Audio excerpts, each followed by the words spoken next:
Entire cities went up in flames, and the streets were littered with corpses. Broken, burnt, torn, and sliced bodies that had long ceased to breathe were the only constant across the planet. Pluto had a population of 1 billion, but Neptune had 8 billion people. Even though almost half of them were evacuated, too many were left behind. Most of them died under the carnage unleashed by the beasts that called themselves Abyssals. Julius watched video clips showcasing the horrors, the tears of mothers, the heartbreaking whimpers of fathers, the wails of children, and the sobs of the elderly. The Abyssals chased after the humans like they were cattle, slaughtering them as if it were a competition.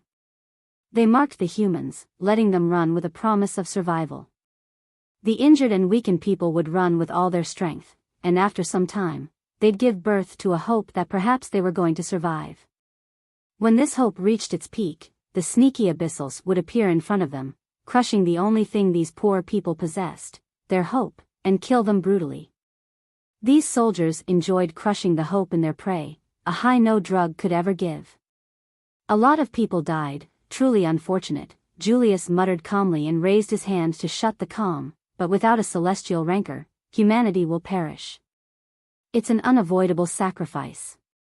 At the last moment, Julius violently pulled his hand back and stared at the clips again. A violent flicker flashed in his eyes as he felt a dissonance with his own body. Why am I not feeling anything?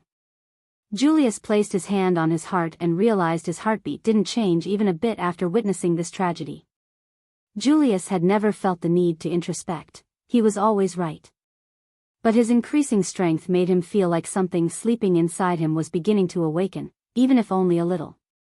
I can't feel a shred of emotion today, but 50 years ago, Julius' mind flashed with a memory. The spaceship traveling from Uranus to Neptune was attacked by abyssal warships, forcing a landing on one of the planetoids. Making matters worse, the spaceship landed in the neutral zone between the Abyssals and humans. The Abyssals attacked like hounds scenting blood, while the human army rushed forward to shield the 1,000 humans on the spaceship.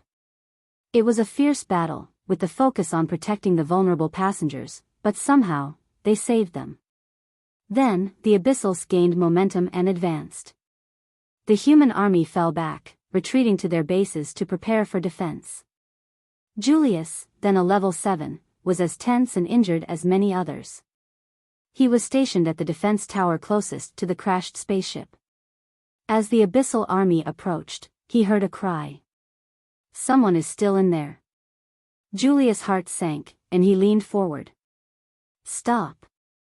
You'll only get yourself killed. His team captain grabbed his shoulder and yanked him back. Julius struggled, his conscience burning. Then he heard a baby's cry. It was soft, almost a whisper in the night, but he heard it. Without another thought, he rushed into the spaceship, even as the Abyssal army neared.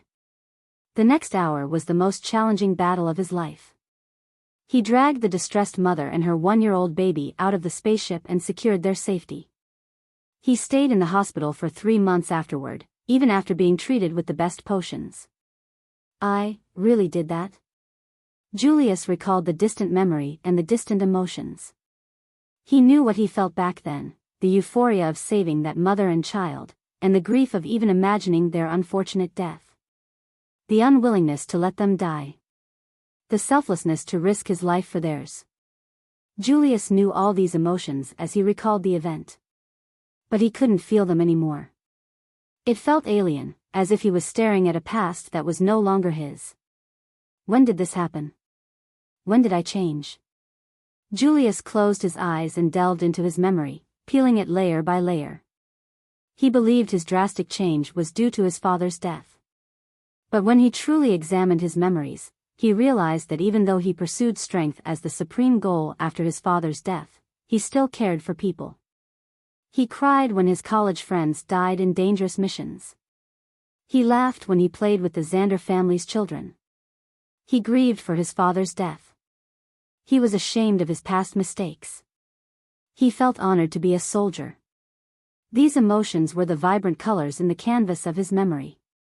But at some point, some of the colors began to fade, and only a few remained. Rage, pride, and arrogance continued, while humility, empathy, and kindness slowly vanished. When did it happen? No, at what point did it all begin?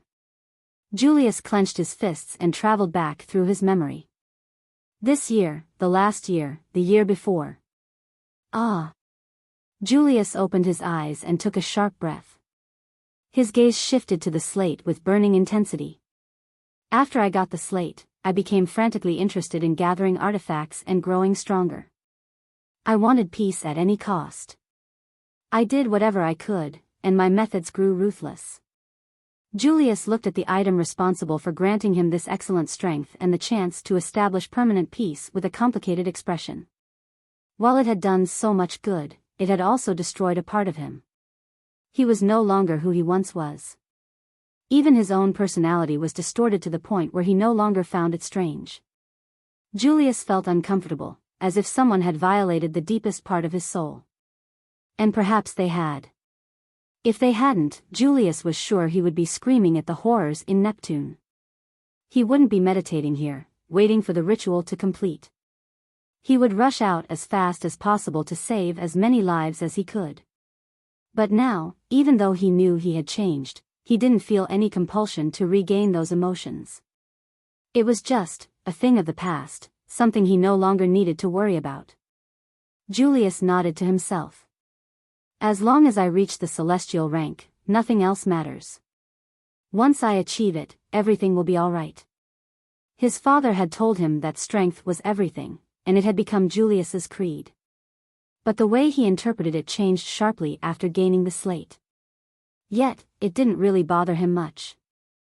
The entire humanity was at stake, and his emotions didn't seem that important in comparison. Maybe it was because he no longer had any emotions. He didn't feel sad anyway. Julius glanced at the screen one last time and saw Varian fighting the Thunder King and the undead leader. This kid. Julius glared at the screen. I'll be stronger than him soon. And then I can deal with him easily. For all the lives he saved, I'll give him an easy death. While Julius focused on his ascension, Varian was about to finish off the Water Queen. However, two powerful auras locked onto him, and his senses screamed danger. Varian's body instinctively tried to pull back, but his mind forcibly stopped the movement. If I leave her, it'll be 3 against 1, he thought. The space behind Varian was split by a lightning bolt, closely followed by the undead leader, whose momentum seemed unstoppable. Varian punched at the abyssal ruler without mercy. No. A water bubble enveloped the Water Queen's head, acting as her desperate defense. Varian's fist slowed down, and before he reached her, they'd reach him. Sia, Sarah, do your best, he urged them and dragged his fist through the water bubble. The lightning bolt heading for Varian shook as the space around it twisted, and darkness enveloped it from the sides. Instead of directly fighting its momentum, the darkness tried to wear it down, like applying a sticky, heavy material to an arrow, hindering its flight. Finally, an invisible power enveloped and slowed the time flow around it. Thanks to their concerted effort, the lightning bolt slowed down a bit. On the other hand, the undead felt his vision blur, and instead of 1, he saw 100 Varians. Illusion. Snorting, the undead leader followed his instincts and continued forward. Sia knew it would be useless, so the illusions were used only to make him pause momentarily. Then, the undead felt a brilliant light envelop him. Something strange happened, the light around Varian began to twist and distort. In sync, the illusions also began to contort and twist. The undead leader blinked in confusion. The world lit up in bright colors, space itself twisted, and multiple Variants began to pop up. Suddenly, his head grew heavy. His neck strained, and his brain had trouble working accurately. The perfect instincts he relied on were stressed, and he grew unsure which Varian in front of him was the real one. Cheap tricks, he cursed and shot forward. He only had doubts about 2 Varians. One of them must be real. And they were very close to each other, so he could check them both in a second. Even though Sia and Sarah cooperated, this was the best they could do. The extra time they created was very small. It wouldn't have made a difference if they were fighting a sovereign by themselves. But for Varian, who needed support, their help was a godsend. In that little time interval, he broke the Abyssal ruler's defense and punched through her skull. And he immediately teleported. The space where he previously stood exploded as a lightning bolt poured out all its mana. Shortly after, the undead leader reached that position, ready to kill. Ha! Varian breathed out the tension and smiled at the two girls gratefully. They smiled back as they got into the ghost ship. If they remained outside, it would be dangerous should the undead or Thunder King try to attack them in the middle. They didn't count on the Abyssals' morality. And they certainly didn't want to implicate Varian by putting themselves in danger. Still, they were ready to poke around in the middle of the battle and disturb the Thunder King and undead leader as much as they could. Their strength wasn't enough to fight directly, but to distract. It was plenty. Varian appreciated their understanding and turned his gaze to the two old enemies.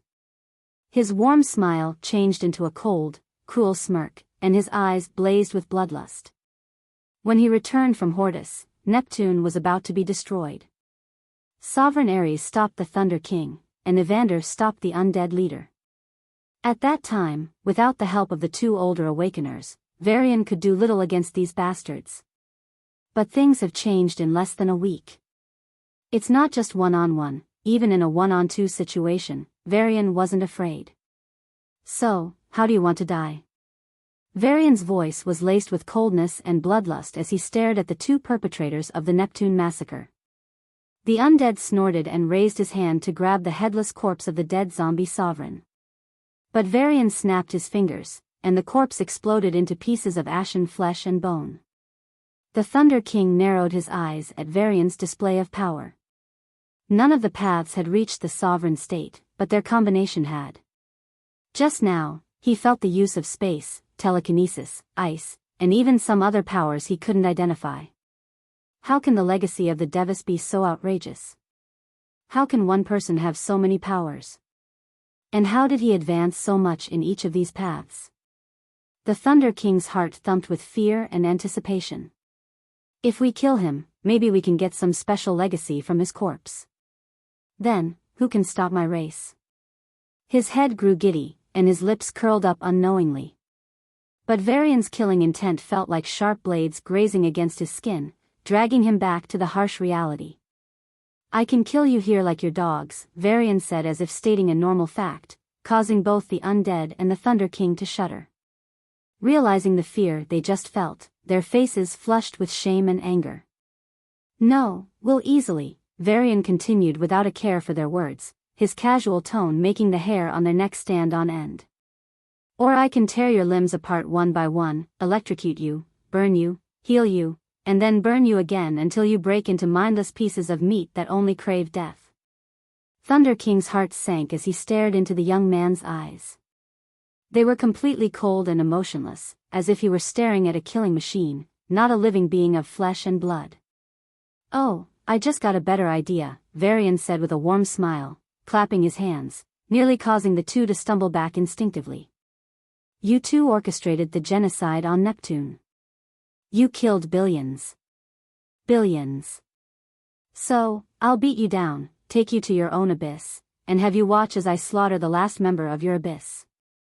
Thunder King watched Varian's devilish smile and gulped. Just who did we provoke? Space shattered, and light bent as three blurred figures clashed. The golden light from the crackling lightning arcs failed to make a dent in Varian's shining armor. The armor, built from all his powers, was extremely condensed. It was not as simple as stacking different defenses, and for all the effort it took, it performed wonders. Die. You fucking monster. Thunder King roared with rage, punching Varian with his lightning fists. Thanks to his physique and the blessing of his time power, Varian was very fast. He parried all of Thunder King's punches, as well as the occasional lightning daggers, bolts, and swords that sneaked from behind.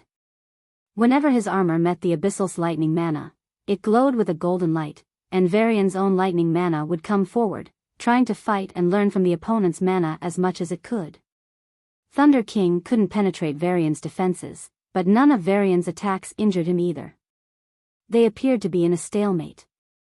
If that was all, Thunder King wouldn't be so worried. The point was... Boom! The undead's hand bones rattled as he was thrown back after punching Varian.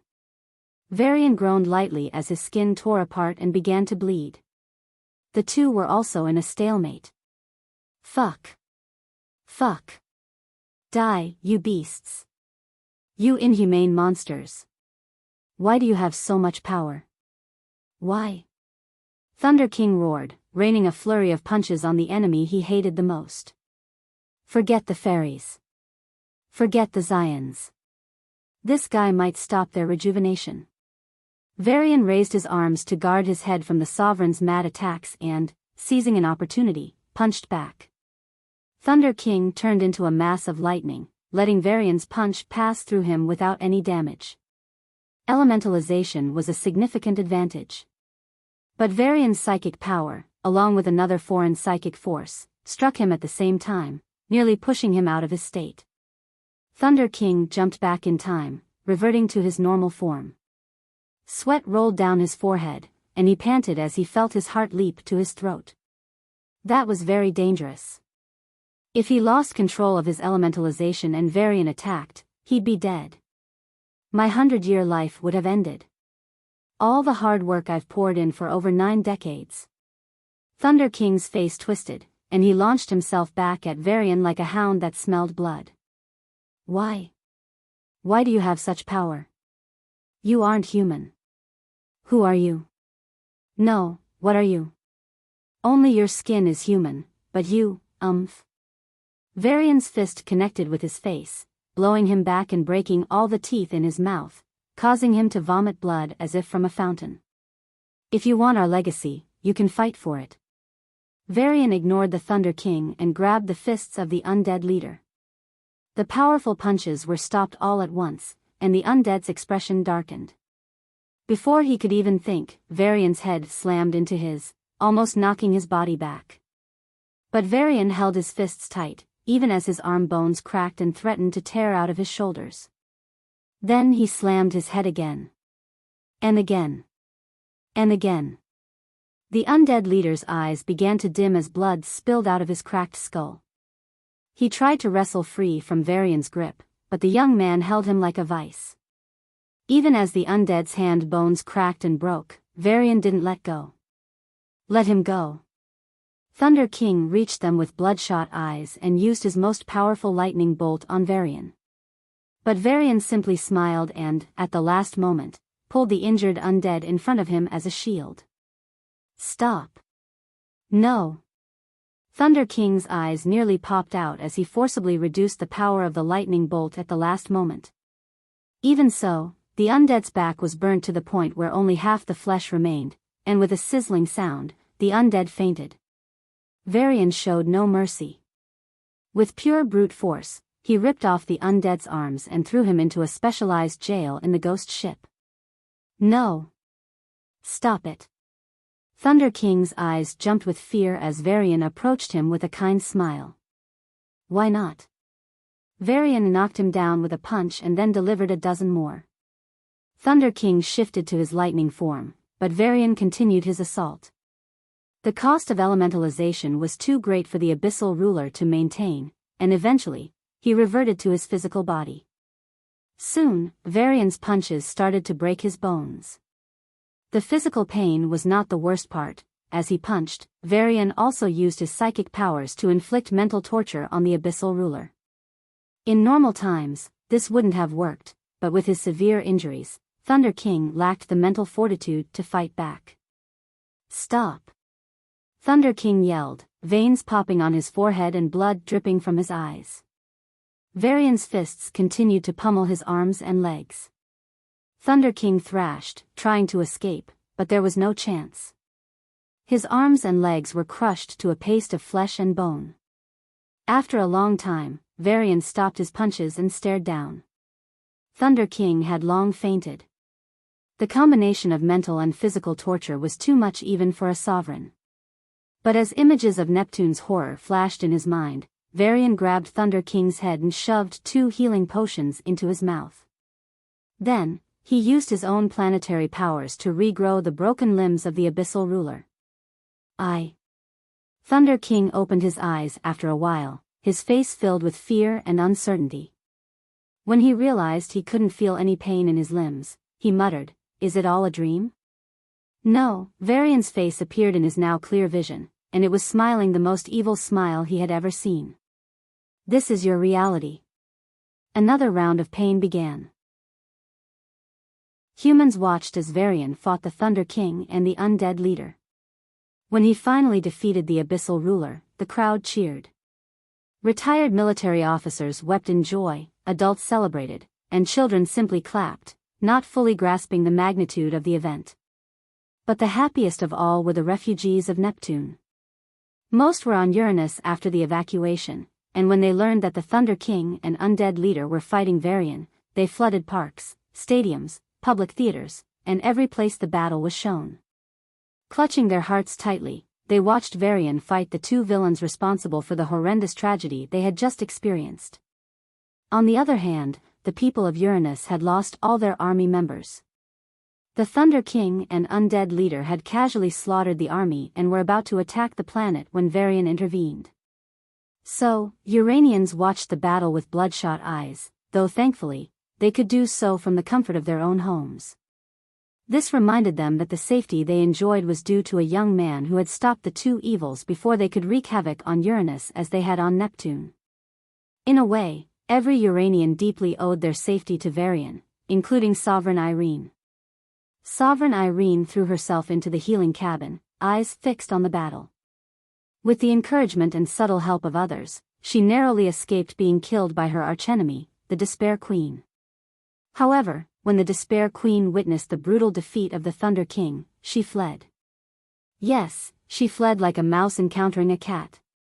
The entire Abyssal army, which had been marching toward Uranus, was hastily withdrawn. Thanks to her enemy's last-minute abandonment, she survived. If not, the rest of the surviving Abyssal rulers would have also withdrawn their armies and fled to their abyss. There wasn't a shred of hesitation when they gave up the planetoids and, heck, stopped short of destroying the planet they always dreamed of. The emergence of Varian flipped the board. The Abyssals were suddenly faced with an existential threat. If Sin King were alive, as the strongest Abyssal ruler, he might have had a good chance at killing Varian. But with him gone, no one was confident enough to fight Varian. He was no longer weaker than them. If they still fought, not only would they die, they would make him stronger. One man, just one man scared all the Abyssal predators back into their nests. Irene stared at the figure fighting the two strong Abyssals with a complicated smile. The battle video was several minutes, or perhaps even 30 minutes, behind real time. Even with some of the best artificial intelligence, a battle of this level wasn't easy to capture. They had to cover large areas of space, join the individual pictures from each drone, and create an approximate video. Still, the scenes from just a minute into the battle caused Irene to gasp. This child. Varian's strength was outrageous. Even more monstrous than his strength was his stamina. Even though he kept using highly taxing attacks, his momentum didn't waver. He matched the two powerful beings and soon overpowered them. Then there was no mercy. The undead had his head cracked open, while the Thunder King received the most gruesome beating Irene had ever seen in her life. The cameras censored the gore for the public, but with her authority, she saw the hell that happened to Thunder King. Instinctively, she curled herself as spasms of fear jolted her. She knew Varian was ruthless against Abyssals. Or he wouldn't have killed millions of those Abyssals in the cities. But this. Irene stared at Varian's indifferent eyes even as he did the deed and sighed. What did he experience to be so indifferent? How much did he suffer? She realized that even though they had several small talks after he returned, neither she nor any other sovereign had asked him about what he experienced while he was missing. It wasn't easy, was it? While the other High Awakeners watching the battle stared at him with fear and awe, Irene stared at him with pity. The blood of Abyssals dried on Varian's arms, chest, and face. Thunder King, beneath him, was beaten into something no longer resembling an Abyssal. Many people retched at the sight of that wriggling thing.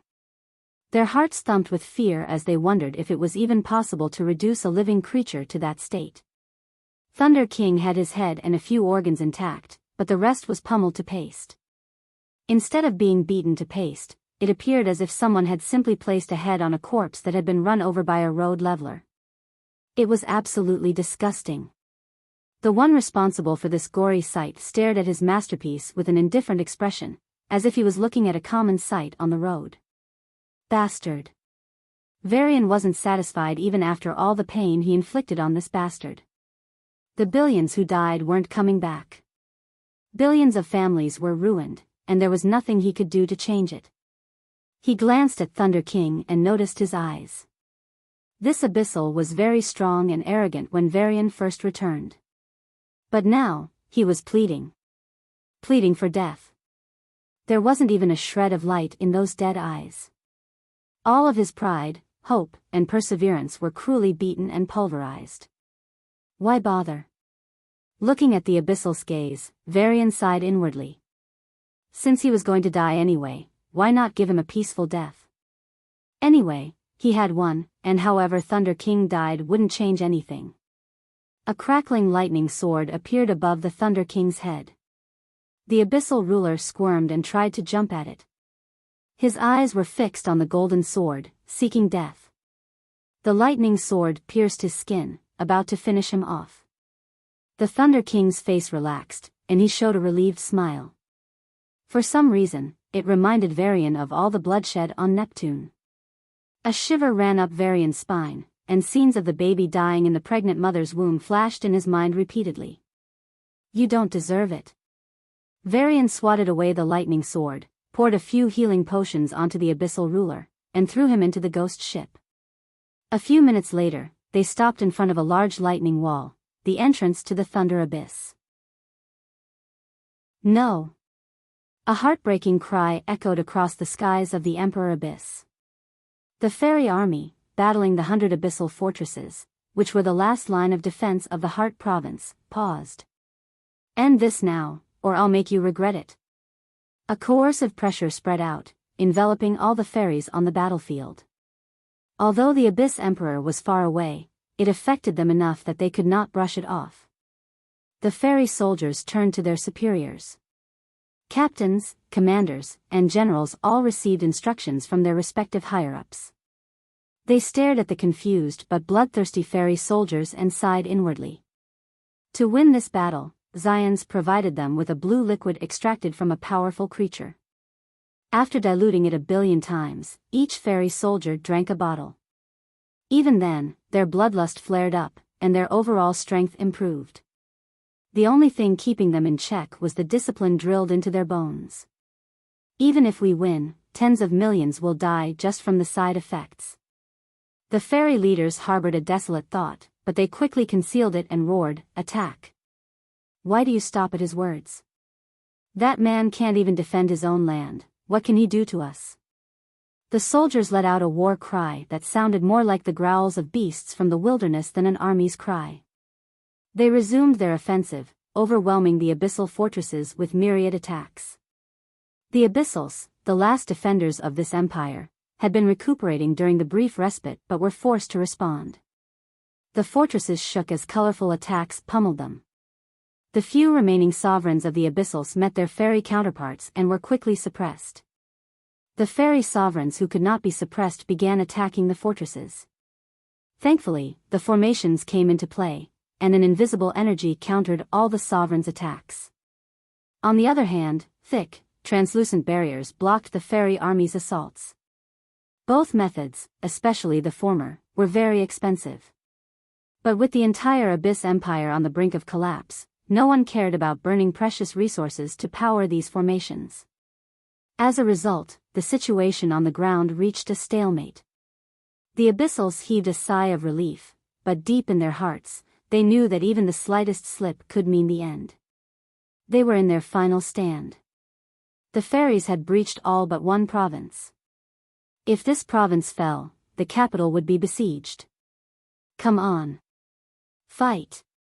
Give your blood and soul for the motherland. The abyssal war cries echoed across the battlefield. The Abyssals fought with the intention of dying and taking at least one enemy down with them. After all, the once huge abyssal race had been slaughtered to the point where only a few billion remained. So they fought for their future with all they had. But the reality was cruel. The fairy sovereigns, who had been trying to destroy the fortresses, now gathered on a single one and attacked it together. The formation didn't hold and broke like a piece of paper. And then, there was carnage. In a few minutes, the entire fortress, despite its defensive formations and sneaky traps, was reduced to rubble, and every abyssal inside was slaughtered. This also freed up the army attacking this fortress, and they moved on to a nearby target. The sovereigns then went to the abyssal sovereign who had come from this fortress and ended him.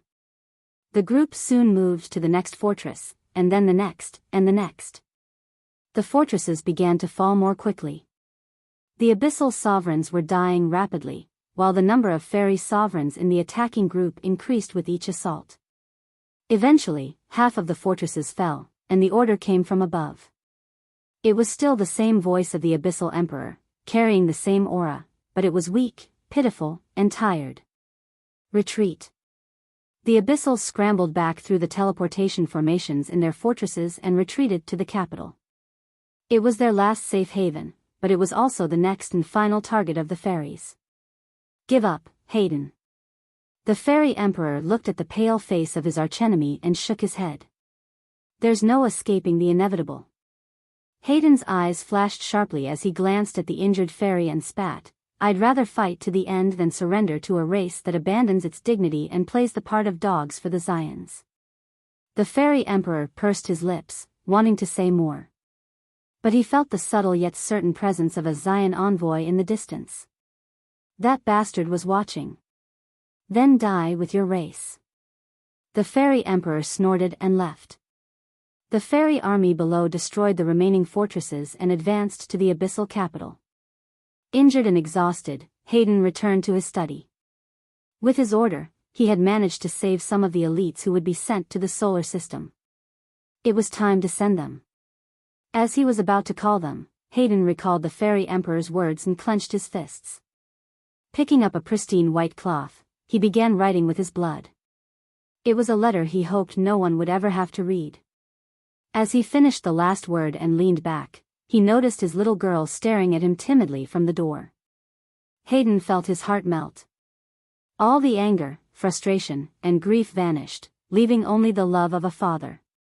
He beckoned her, and the little girl, who seemed to have grown up too fast, trotted to him. Brushing her hair, he said, "Don't worry, we'll be all right. I found a safe place for everyone." Really? Her eyes lit up like stars in the night. Promise. Hayden kissed her forehead. So be a good girl and bring your mother to the altar room. She hopped off like a bunny. But Hayden's smile vanished after she left. Even though his daughter tried her best, he could see the grief in her eyes. And those eyes, they weren't the eyes of an innocent girl.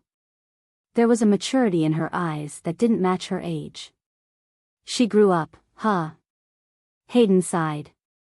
Facing this terrible war, it was only natural. She had been trying to help as many people as she could. But her capacity was limited. And the capital itself was flooded with refugees.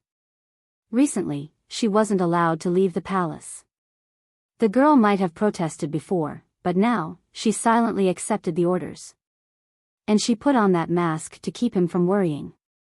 I'd rather have you be naive than so mature that you hide your pain to keep me happy. Hayden tapped a button on his desk. A hologram lit up, showing a baby on the screen. It was her, the little bundle of joy. Then came a little girl, barely able to walk. The little girl grew up and was playing with her friends. When she reached 10, she loved visiting her relatives' homes. She won their hearts with her cheerfulness. In one picture, she was hugging several maids. They had raised her, and as she grew older, she came to love them more. And then in another picture. It was as if her entire life flashed before him, and Hayden grew emotional, rubbing the corner of his eyes. She lost her friends, relatives, and many people she had known from her life. The Abyss Emperor leaned back in his chair and stared at the ceiling blankly. He wondered how sad she felt. Losing everyone in your life like that would be terrifying. I don't know what I'd do if I was in her position. Hayden blinked blankly before he laughed sadly and covered his eyes. Isn't it the same with me? Reports of the war, submitted 4 hours ago. Hayden opened the file, and his study went dark.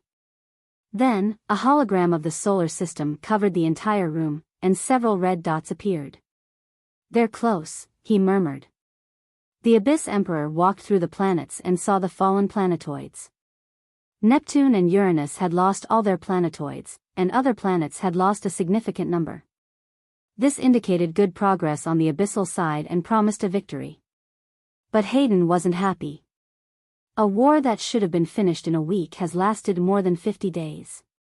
Why the hell are humans so resilient? He clenched his fist unconsciously. As he stared at the shining planets, his eyes flashed with envy. They're just like us, facing the invasion of a stronger enemy. But they kept fighting for far longer. Why didn't we? Their last province was about to fall. It was all over for them. Yet humans managed to hold on for so long. Even though they were going to lose sooner or later, their tenacity was enough to make him see them in a different light. It had always been this way. When they should have perished under the danger, humans always bounced back. Sometimes, it was luck. But most of the time, it was sheer grit. My race doesn't lose to them in skill. We shed our blood for our survival. But luck, even though it saved humanity only a few times, it is enviable. Hayden sighed. He swiped the hologram, and videos of the abyssal rulers began to flash. From Mercury to Neptune, human sovereigns were fighting their abyssal counterparts, and there was a stalemate, despite the battle seemingly tilting towards the abyssals. Then, a big red light lit up on Pluto. Hayden zoomed in, and his eyes froze. The Battle of Varian leading the human army into the tiny planet and utterly ravaging it was something he never expected. How the hell did this guy return? Varian's hologram stood in front of Hayden, abyssal blood splattered all over his body, and a colorful aura oozing out of him as he stared indifferently at the enemy in the hologram. Hayden stared into Varian's eyes, and his frown deepened. He's changed. What happened to him? And more importantly, what will happen to us? The answer was swift. Hayden had personally sent those protective formations to Pluto, but Varian smashed through them. He even broke 2 coffins. Stop. Hayden nearly slapped at the hologram in anger before catching himself. Then Varian began to fight the undead in earnest. Hayden was amazed and alarmed when he noticed the versatile powers Varian used. How are Devas able to deliver a hybrid so advanced? Is it on the kingdom or empire level? Varian's power had always been a mystery. Originally, so many powers from a single person would have shocked the entire abyssal race. But Hayden's announcement and normalization of hybrid knowledge had calmed things down. Still, Hayden himself knew little about them. Even though he was a celestial ranker, he was nothing compared to the major players. A fallen duchy, now a falling province. He tried to hide the pain with a smile. Before long, he was drawn to the fight as Varian began beating down the undead. Hayden worried that the undead leader might die before the 2 coffins were nurtured. But thankfully, Varian hurriedly left for some reason. Why? Varian was a vengeful man. Hayden knew that much. Killing millions meant nothing to this guy, and he certainly wouldn't even consider sparing an enemy like undead, who almost killed him just a few months ago. So, why would he abandon the golden opportunity to slaughter him? Hayden soon found out after Varian reached Mercury and saw Albert's death. The artifact in his hands was missing. Julius. Hayden's eyes lit up. He finally completed the set. Then came the Battle of Varian, slaying the seriously injured Sin King and fighting the Demon King. The worrying development was Varian's increased strength. He somehow managed to hit the sovereign tier without becoming one. The most terrifying part was the speed at which he grew. Hayden thought Varian's rapid growth would slow down once he reached high levels. Rapid growth wasn't uncommon during low and even mid-levels. There were plenty of treasures to achieve that. But for a level 9 to grow this fast. This was already 6 hours ago. What is happening now? Hayden grew worried. Thankfully, Varian fainted. For now, there was no immediate danger. Then, the undead leader reached the sovereign state, summoned 2 zombie sovereigns, and struck Neptune. Finally. Hayden released the breath he didn't know he was holding as he watched Ares die. And then he frowned. The Abyssal army was slaughtering Neptune. It was a brutal sight. The mania, the twisted and sick enjoyment of the soldiers, was revolting. Why are they doing this? Hayden slammed the desk. He didn't think of himself as a hero, not when he ordered the extinction of a literal race. But he certainly didn't order them to make it so torturous. If they were going to destroy a planet, he'd have the High Awakeners do the quick killing. It would all be over in under 10 minutes. The screams, the tears, and the wails wouldn't fill the screen like they did now. He wanted to kill, sure. But not to torture. This was barbaric, and Hayden wondered why the army there got so animalistic. The Abyssal army was extremely brutal against human soldiers, which was acceptable to him. But civilians? They killed Pluto much faster, and without any of these scenes. Hayden's eyes dimmed as he realized why these Abyssals were so crazed. Their hometown has been attacked and taken heavy losses. They don't know we're almost about to be destroyed, but the news that half of our population perished wouldn't be good either. For the Abyssals fighting there, human resistance was the main reason they couldn't get the legacy quickly. So, they took their anger out on the civilians. Varian grabbed the crippled Thunder King and shot through the wall of lightning, which was the door to the abyss. When he tried to enter the Mirage Abyss in the past, he nearly died due to this defense mechanism. But today, he tore through the defense as if it were nothing. Then, he teleported above the capital city. The sky of the Thunder Abyss was always filled with dark clouds, with lightning flashing every second. The plants, beasts, even the soil and water were all attuned to lightning. It was a wonderful, beautiful world inhabited by the Thunder Abyssals. But today, it would breathe its last. Thunder Abyss, today is your end. Varian's deep voice resounded like the loudest roar of thunder the abyss had ever witnessed. Then, the supercharged aura in Varian shot out as a beam toward the sky. The ever-present dark clouds in the Thunder Abyss dispersed as a tsunami of aura swept the sky. For the first time in centuries, the sky was clear again. But what lay beyond the dark clouds was an ominous red sky. What's happening? The sky. The sky is falling. Has lightning abandoned us?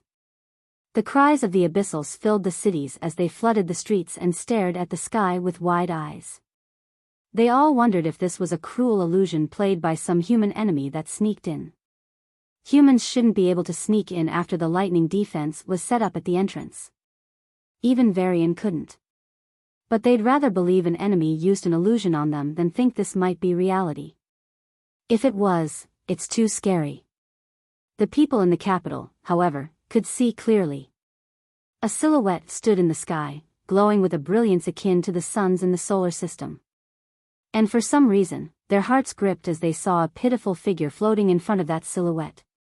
Since the war began, only the weaker Abyssals stayed behind. Thus, they couldn't see who the figure was. However, there was something familiar about him. Who are you? Get out of our land. Our king will slaughter you if you try anything funny. The Abyssals in the capital roared at him while ushering their families to the safety of their homes. The men and women who could fight united and shouted at him. The might of their combined voices shook the sky, sounding like an apocalyptic thunder. But Varian was unmoved. The old concept that a single person couldn't fight an army still applied to most Awakeners. Even level 8s couldn't fight endless level 7s, and level 3s certainly couldn't fight more than a few level 2s. But when you reached a new threshold in strength, things changed. Varian's aura glowed and formed the phantom of a giant human warrior. Its head stood where the clouds should have been, and its feet were on the ground. The giant was visible from every corner of the thunder abyss, as if standing between heaven and earth, pushing up the sky and kicking down the ground, holding the entire world on its shoulders. Facing such a marvelous and terrifying sight, the Abyssals fell silent. Then, a voice like the rumbling of 1,000 thunders filled the world. The people of Neptune have died by the billions.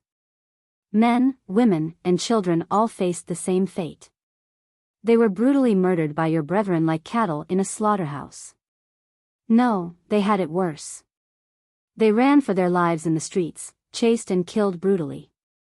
Your fathers, brothers, sons, and husbands inflicted such pain on my people that an entire generation was scarred. Even if my strength grows 100 times, I could never erase those scars. The thunderous voice was filled with sadness, grief, and indignation. But the Abyssals didn't like it. You are the reason our homeland was destroyed. Billions are dead. We lost tens of billions. Entire provinces, the size of your planets, were gone, burnt to the ground and ravaged. Had you stopped this senseless fighting, my mother's lineage wouldn't have been slaughtered. Varian stared at the Abyssals shouting in the streets and noticed the fanaticism in their eyes. He also understood why the Abyssals were so brutal on Neptune. With their homeland under destruction, they had gone crazy. It was their fault that they didn't finish humans in a week as they were instructed. But they were unable to digest that their negligence was the reason for the massacre in their homeland. So, they blamed humans. They lied to themselves to the point where they began to believe it. Now, they were beyond any reasoning. So be it. Varian lifted his hand, and so did the giant. Let humans bear the responsibility for every death of your kind in your homeland. Let us be the devils that are to be blamed for the slaughter that occurred there. The giant's hand began to glow, and Varian's face was covered by the bright light. Blood will be paid with blood. Life with life. Varian punched down. The sky over the city lit up in a multitude of colors, and beams of light shot down from the sky, enveloping the city. The Abyssals screamed as a terrible amount of aura poured down and drowned them. A few seconds later, the entire city, with its millions of Abyssals, was gone. Since you made us the devils we weren't, Varian's voice was indifferent, as if he had just erased a stain on a sheet of paper. I shall become the one you seek. The giant glowed so brilliantly that every Abyssal in the Thunder Abyss closed their eyes. No. No. Stop. I beg you. The Thunder King struggled as his body began to rip apart with each word he uttered. Varian didn't even spare him a glance as he let the entire sky above the Thunder Abyss light up with his aura. The giant spread its arms, and the sky began to shake. The world will of the Thunder Abyss resisted fiercely, trying to wrestle back control of the sky. But a snap from Varian blew it away. Then, a colorful tsunami of light fell from the sky and drowned the Thunder Abyss. As the light enveloped them in its cold embrace, the Thunder Abyssals heard his voice one last time. I am the nightmare of your dreams, the devil of your hopes, and the death of your race. Varian opened his eyes and sighed. In the vibrant cities, beautiful forests, and serene rivers, a horrifying silence reigned. The cities, more or less, remained intact. But they held no Abyssals within them. Not even their clothes were left behind. It was as if all the Abyssals had simply vanished. Yet, their traces remained. In some places where the killing hadn't been complete, body parts were scattered about. In many areas, blood pooled into lakes. And then there were a few survivors. These were the High Awakeners. Even though Varian's all-encompassing light beam was powerful, it was spread too thin to end them. However, the survivors numbered less than 100,000. They made no attempt to escape or retaliate. On the mountains, on the roofs, and in the treetops, they stood, just as they had before the light beam engulfed the world. They continued to stand, staring blankly at the world around them. What have you done? An older Abyssal sobbed. Billions, gone.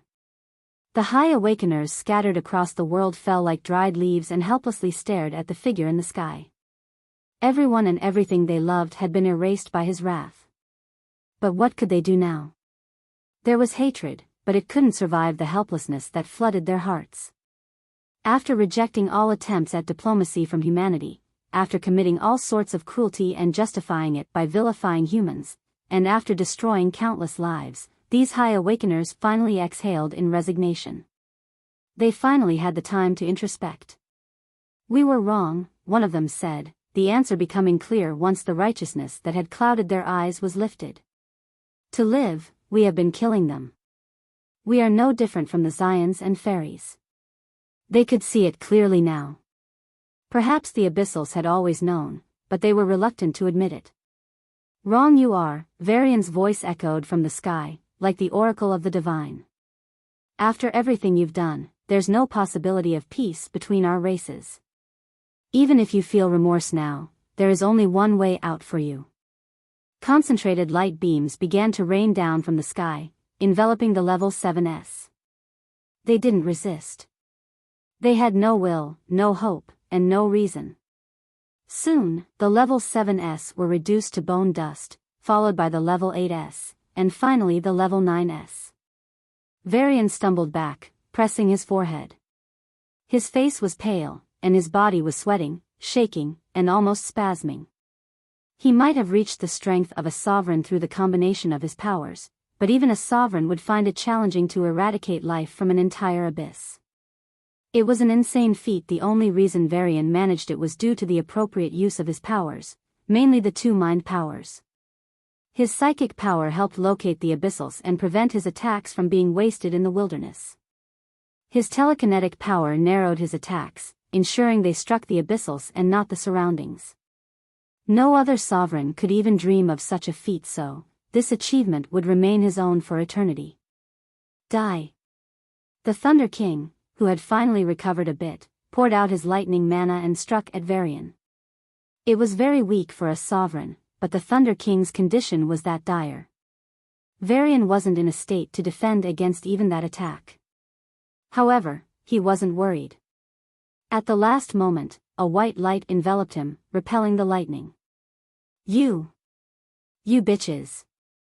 Thunder King's face twisted with a mix of rage and helplessness. Sarah, who had appeared behind Varian at some point, glanced at him coldly and waved her hand. A net woven from different colors of light enveloped Thunder King. His flesh sizzled as the light dug into him, nearly roasting him alive. Thunder King's screams filled the air, and Sarah's expression eased. Varian smiled at her, and the three flew down to the Thunder Palace. It was a giant structure built of thunderstone, an excellent conductor of lightning mana. They walked in, ignoring the corpses scattered around, and reached the underground floor. And no. That is no, arg. Thunder King's eyes turned scarlet as he stared at the altar in the room as if it were his own child. You never broke them, did you? It's pretty fun, Varian said lightly. If this scum can cry tears of blood, why not? Sarah tried to chuckle, but it came out as a cold, stiff smile. Her mind still lingered on the horrors of Neptune.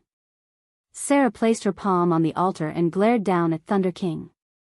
She thought of saying something to break this bastard down, something that would hurt him before he eventually died. As if sensing her thoughts, Varian's voice echoed in her mind, and Sarah opened her mouth with confidence. You had many chances to kill Varian. You wasted them all. Thunder King's withered body stiffened, and he looked at her with confusion. A few months ago, we teleported from Pluto to the Thunder Abyss. You chased after the ghost ship, but Sovereign Ares stopped you before you could get to us. You were just a few miles away from us. Sarah's voice was soft, but every word she spoke pierced the crippled abyssal ruler like a dagger, pushing him to depths of sadness and despair he never thought possible. And no. Stop. Every fiber in his body was taut, and he spasmed from the pain, but Thunder King endured it and shouted, even as his throat flooded with blood. Sarah didn't. Had you risked your life when Varian first returned, you could have killed him. You didn't dare to risk your life. Maybe you would have died if you had risked it. But what has changed now? You're still dying. Sarah's hands glowed, and the altar cracked. Thunder King's mind reeled as his body twitched, life leaving him faster and faster. The death of your people, your own demise, and even the destruction of this altar, it's all on you. With unimaginable agony in his eyes, Thunder King died a painful death. The ghost ship rushed into the despair abyss. The interconnected root network made it the hardest abyss to invade. In the past, Varian fought the undead here, and it was also where he was thrown into a space crack, facing death. Even though he grew stronger, it was a horrifying experience. More than Hortus itself, the journey through that broken space tunnel was the stuff of nightmares. Despite attaining the strength of a sovereign, Varian wasn't sure if he could enter that tunnel and survive again. Even for sovereigns, the universe was far too hostile and dangerous, especially with threats like space cracks. He might survive, but he could end up in a land with no path of return. The one mainly responsible for pushing him to almost certain death was killed, but the one who facilitated it was still alive. I've come to collect the debt you owe me, Varian's voice thundered above the despair abyss. The endless forest suddenly went still, and miles of vines shot up at him, spilling poison, acid, and more, trying to end him as quickly as possible. Varian didn't pull any punches. He clenched his fist and punched down. His figure blurred as he crashed into the ground like a meteorite. The despair abyss went still before a massive earthquake shook it. A huge crack appeared in the ground as the tectonic plates broke apart. The single supercontinent of the despair abyss, the size of Earth's landmass, now had a massive crack running through its center. With 4 more such cracks, the continent would split in 2. At the sight of the crash, smoke and dust filled the air, even sweeping away the clouds. Plants, trees, and even grass within a 500-mile radius were torn apart by the shockwaves. For 1,000 miles around, the ground cracked and forests were destroyed. And then, suddenly, huge roots shot up from deep inside the ground, reaching for Varian at breakneck speed. At the same time, a giant tree appeared in the sky and whipped its branches at him. Varian could take 1 attack and remain relatively unharmed, but if he took 2, he'd suffer some nasty injuries. You arrogant bastard! My abyss is the graveyard of invaders, the Despair Queen roared. Varian teleported behind her and drilled lightning bolts into her vines, electrocuting and destroying them. Then, ice appeared, freezing the thorns she shot at him like bullets. Finally, Varian created 2 swords combining his powers and slashed at the giant tree. The moment the swords appeared, the Despair Queen began to retreat. But it didn't help. The abyss couldn't distract Varian. He dodged its attacks and focused solely on her. Before she knew it, the Despair Queen transformed back to her abyssal form, and light filled the sky. She crashed into her own castle and slammed into a sturdy wall. In an instant, Varian's silhouette reached her, and she screamed in despair as his sword lodged into her heart and twisted, sending searing pain through her body. The abyss was too weak to matter. Varian pushed the sword down further, and blood splashed on his face as the weapon pierced through her heart and exited her back. The female abyssal breathed her last after a few minutes, but she wished she had died sooner. In those few moments, she watched Varian wreck her entire abyss. The great forest was burnt, broken, and destroyed. Her greatest pride, the impeccable defense, was useless against Varian's prowess. The screams of the Abyssals as they transformed back into their humanoid forms and ran everywhere and nowhere rang in her ears like a curse.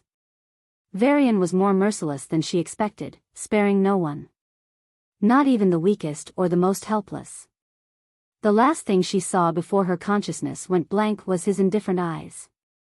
The Despair Abyss altar was already destroyed, so Varian went straight for the hollow abyss. With Thunder and Despair abysses decimated, Neptune and Uranus were freed forever. If the Abyssal sovereigns banded together, Varian wasn't sure if he could kill them all. But since they were each in their own abyss, he wasn't going to miss this golden chance. Only 6 more. The peace he always dreamed of was within reach. Soon. Very soon. But the consumption was too high even for him, so Varian had to rest for a full hour before entering the hollow abyss. After exactly 30 minutes, Saturn's arch-nemesis was destroyed. The Hollow Queen was a tricky opponent to beat since she kept teleporting, but with some ambushes from Sarah and Sia, he landed the critical shot that led to her death. Huh. Varian did a double take and searched the secret floor under the castle. There was no altar. Don't tell me. His expression grew grave as a thought he didn't like flashed in his mind. The altars connected these 8 abysses and the abyssal homeland spatially. This was likely how the Abyssals suddenly gained the resources to gain the edge in the war. If the Hollow Queen hid it, then he might be coming. Varian clenched his fist and his back straightened. His heart thumped as the weight of a celestial enemy threatened to crush him. Abyss Emperor? Sia asked after killing a bunch of level 9s that managed to survive until now. Varian nodded, his expression growing graver. We have to destroy the remaining altars. As many as possible. No, even leaving one is too dangerous. For this matter, Varian also gave up the option of resting and decided to continue attacking the abysses. Just as the ghost ship was about to head to the next abyss, the solar system suddenly went dark. Panic filled the masses, and Boo tried to find the source of the problem from the drones. To Boo's horror, nothing was working. It was as if someone had turned off the switch not only for the suns but also for the entire electrical system of the solar system. A tremendous aura then flooded everything. Suddenly, something or someone lit up, filling the dark solar system with a dazzling light that overshadowed even the 2 suns. The expanding light soon stopped and converged back onto a figure. It was Julius.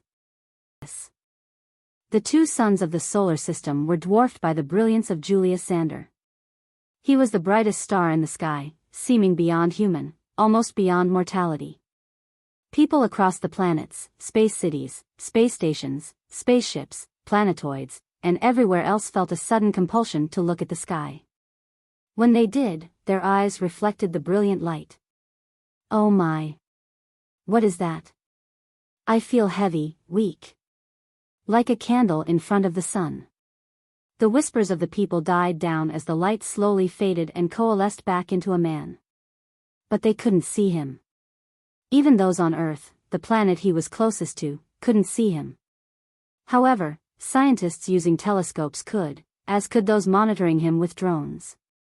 An order came from the military, and immediately, the drone footage was broadcasted live. Ha! It's him? The Guardian of Earth. Julius Xander. What the hell happened to him? Didn't he go missing earlier? Why did he shine now? The common people had no idea what transpired. They didn't know that Julius had essentially abandoned Earth and the solar system to complete his ritual, nor did they know the extent of his current strength. But the knowledgeable humans already had a guess. It excited and terrified them. If Julius had indeed reached that level, humanity wouldn't have to worry about the Abyssals anymore. But even without Julius, Varian was about to finish off the Abyssals. Still, Julius would be a safeguard against any future threats. However, who's to say this man wouldn't abandon humanity? His absence must have been due to his advancement, but he must have known that over 3 billion humans had died. If he had only postponed his advancement, so many lives could have been saved. He had a choice, and it's clear what he picked.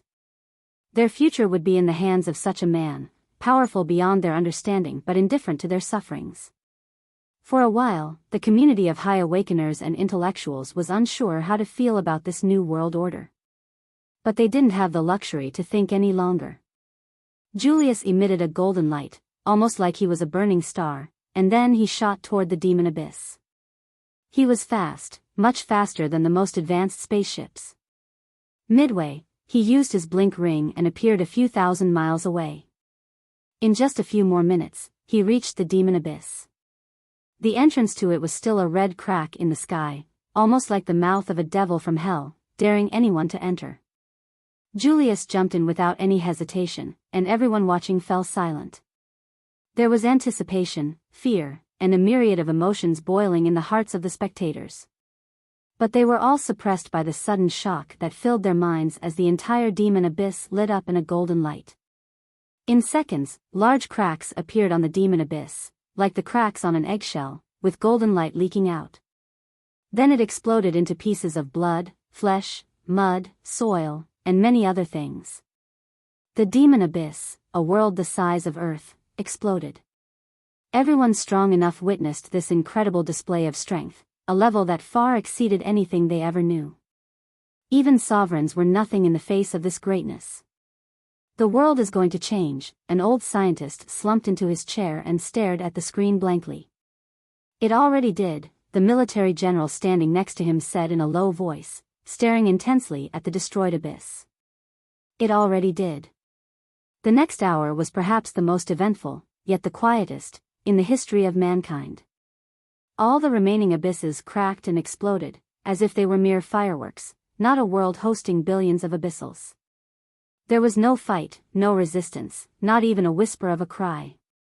In a muffled silence, they watched the last abyss explode into blood and soil. The enemies that had plagued, tortured, and slaughtered humans for over a century were gone. Just like that? Was that it? The end to the dreams they had carried since childhood? The culmination of their struggle for peace? The men and women at the top of the pyramid collapsed into their seats. Relief was visible on their faces as tears pooled in the corners of their eyes.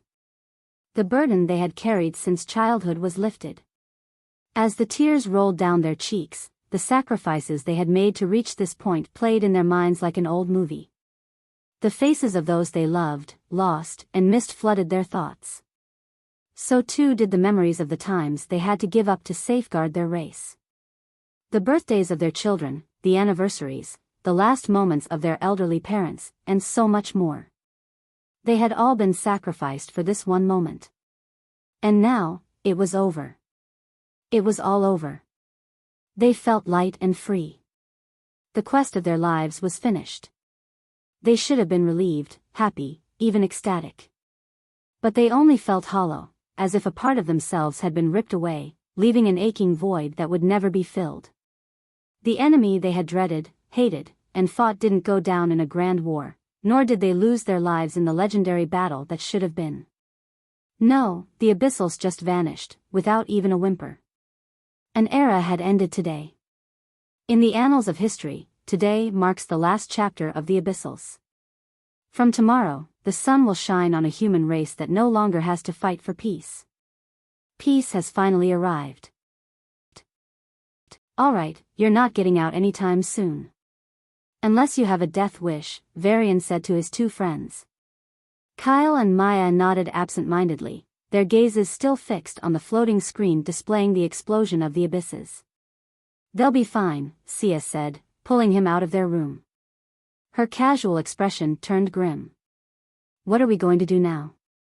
Varian recalled the explosion of the abysses and took a deep breath. That's an incredible level of power. Celestial rank is something else. I do have a rough idea of how to advance to the Celestial, and I'll need both of your help. Aren't you scared? She asked softly. Of Julius? Varian raised an eyebrow. Sia nodded, her mind still replaying the destruction of the abysses in an endless loop. No, Varian shook his head confidently. He can't find us. And he won't kill the remaining mankind. At least, I don't think he will. I'm more worried about the Abyss Emperor. If even a newbie Celestial is this strong, what about the ruler of the Abyssals, who is at least 200 years old? Sia's face paled slightly. Do you really think he will come? Can he even? All the abysses are destroyed. We couldn't find 2 altars in the abysses I cleared, Varian said. The logic in her mind told Sia something she wished wouldn't materialize. If the altars still existed, hidden somewhere, then it's very much possible that the Abyss Emperor could come here. I'm not sure if he would come, but if he wishes to, he can. Varian placed his hand on the window and stared at the bright planets. The peace we're seeing, the new era everyone is celebrating, it's all imaginary. If one Julius can erase Abyssals, one Abyss Emperor can destroy this whole solar system. Sia glanced at the floating screens showing the celebrations on the planets. The military personnel were still unable to digest this news, but the common people were already throwing parties. Entire parks, streets, and even small neighborhoods were drunk under this euphoria. They truly thought it was all over, unaware that the biggest danger was yet to come. A bitter smile formed on her lips. Ignorance is really bliss. Perhaps dangerous, even fatal, Varian added. Maybe my fears are unfounded. Maybe all the altars are gone. Maybe this really is the era of peace. But if my fears come true, we'll lose everything. Heaven forbid. I still have no idea if reaching the celestial ranks would make any difference against the Abyss Emperor. Sia saw the strain in Varian's eyes and heard his thumping heartbeat. He was under immense pressure, trying to match an enemy he knew so little about. Before he learned the strength of Celestials, Varian wasn't this worried. But after discovering what a newly promoted Celestial could do, he felt suffocated. Until the Abyss Emperor was defeated, the weight on his shoulders wouldn't lift. Sia placed her hand on his chest and said, "You can do it." "I will. I must." Varian led her into the practice room, where Sarah was already waiting. He took their hands and began the synergy. "With peace, temporary or not, we can finally devote ourselves to practice." The door closed, and the three immersed themselves in a controlled synergy session. Meanwhile, news and stories about Varian's deeds were quietly removed from the metanet. Those who noticed this protested, but they were quickly silenced. Julius Xander announced the new world order. The Federation would now be the Human Empire, led by Emperor Julius himself.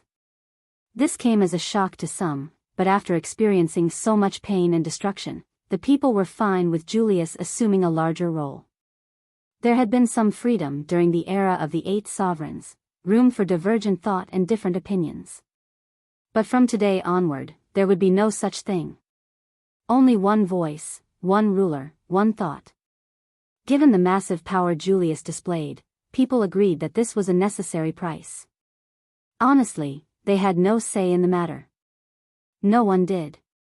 Along with the celebrations, the ceremony for the coronation began. It would be held a week later, with the surviving sovereigns as guests of honor and the entire human population watching their ruler take his rightful place. The earth was decorated, and the destroyed Guardian Islands were excavated, with their remnants quickly placed into a museum. The festive mood was infectious. For some, it was a reason to celebrate the approaching era of peace. For others, it was a way to honor the dreams their loved ones had died for. For many, however, it was a means to numb themselves from the grief of losing their close ones. But everyone found some reason to celebrate this grand event. Between Earth and Mars, a space city was built for the Emperor at an unprecedented pace. The Guardian Islands were destroyed, leaving Julius technically homeless. Even if the islands were intact, an emperor needed something more extravagant as a residence. The army began the cleanup operations and hunted down the remaining Abyssals, most of whom were hiding in spaceships. They posed no threat, and their end was just a matter of time. Pluto would be visited by the Emperor after the coronation, marking the last event of the big day. Everything seemed to be going well. The army was happy, the common people were happy, and the Awakeners were happy. But seething with rage were a bunch of young, teenage Abyssals hiding far on the edges of the solar system. They were so far from Pluto that even the human patrol ships had no chance of finding them. Right after Varian began his massacre and destroyed an altar, the Abyss rulers held an emergency meeting and decided to take one action before their inevitable destruction. This resulted in the few survivors protecting the final hope of the Abyssals. Inside the stealth spaceship resting among the asteroids, the young Abyssals knelt before the altars, which were slowly glowing brighter.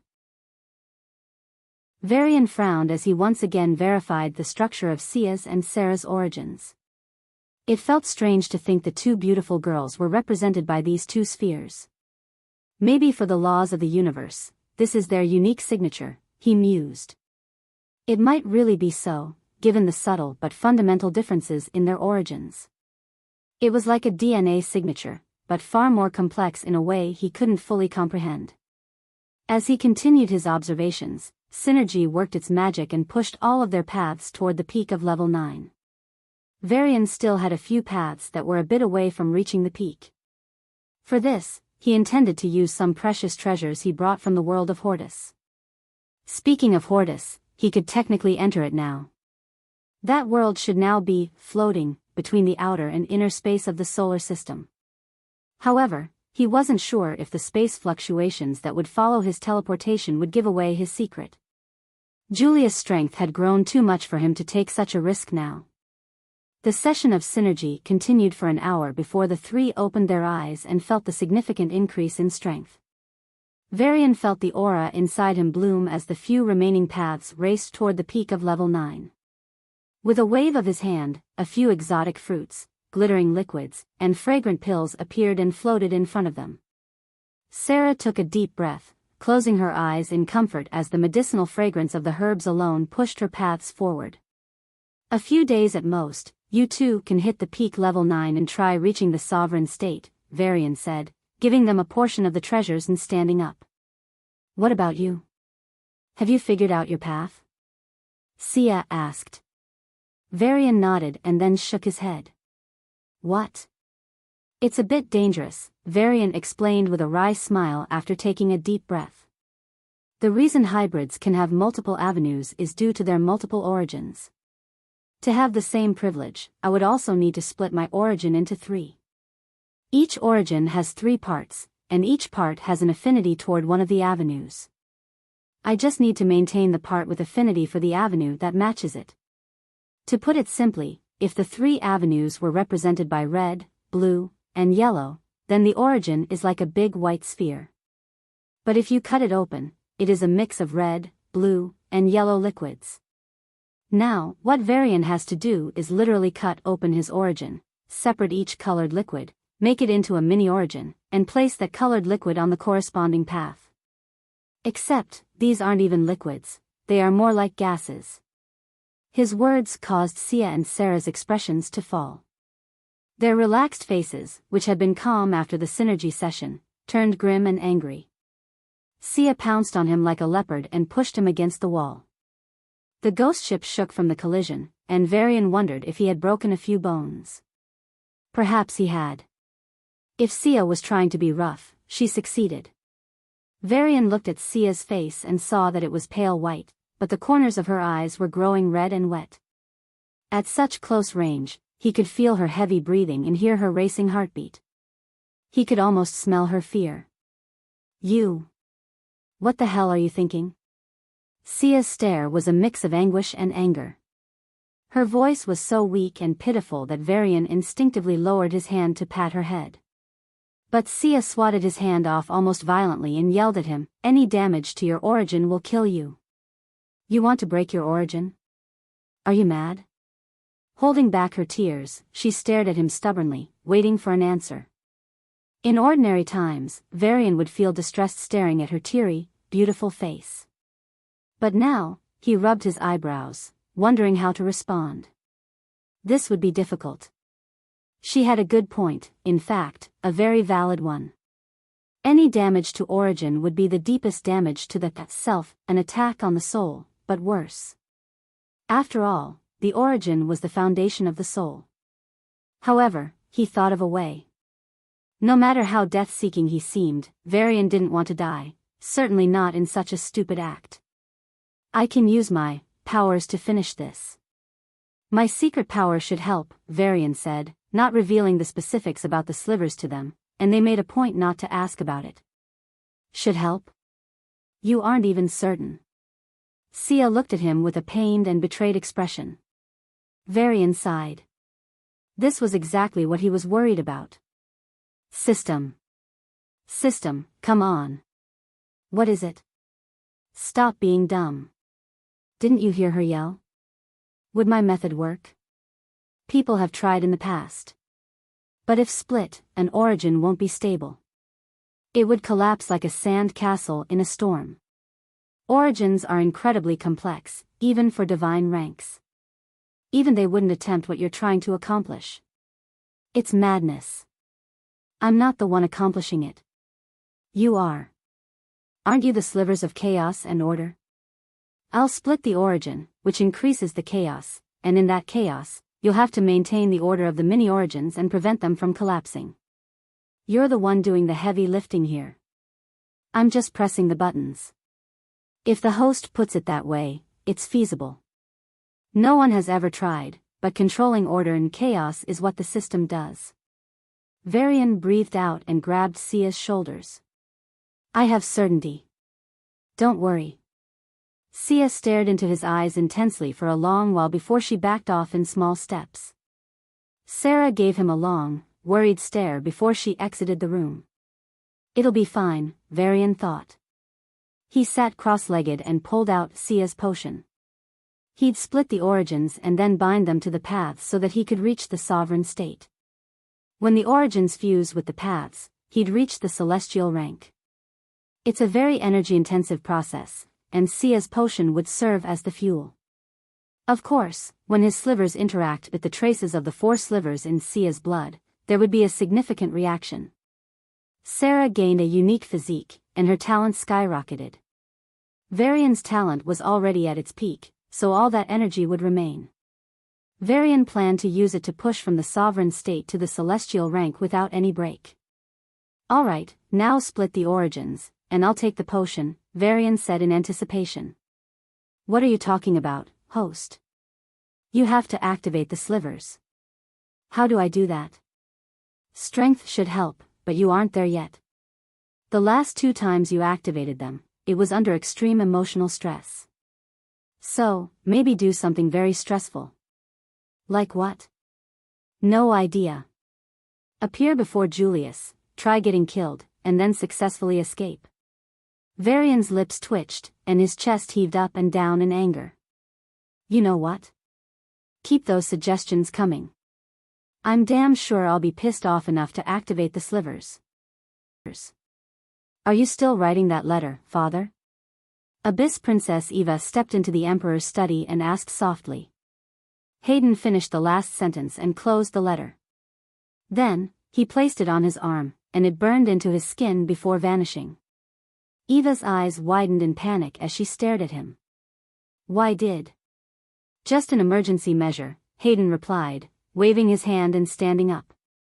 The bandages all over his body unraveled, revealing his healed body, which looked like a sculpted statue. Eva was still unconvinced. But Empress Beatrice stormed into the room, almost panting. They're here. At that moment, the palace shook, and a sound like 1,000 claps of thunder reverberated across the capital.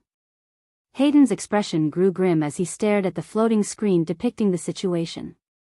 Hundreds of millions of fairies, organized in complex but highly functional formations, marched forward.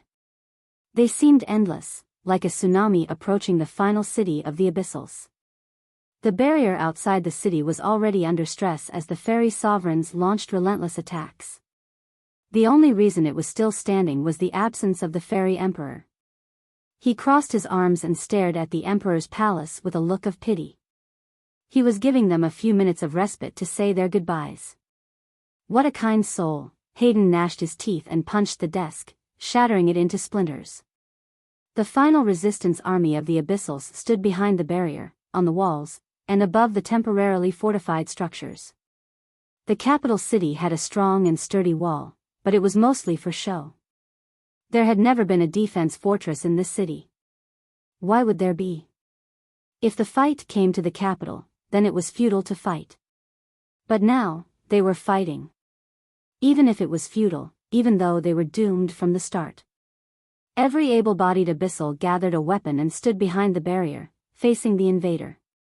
The capital's wall was not built for defense. But their wall, built from staking their lives, was meant for that very purpose. For the glory of our ancestors.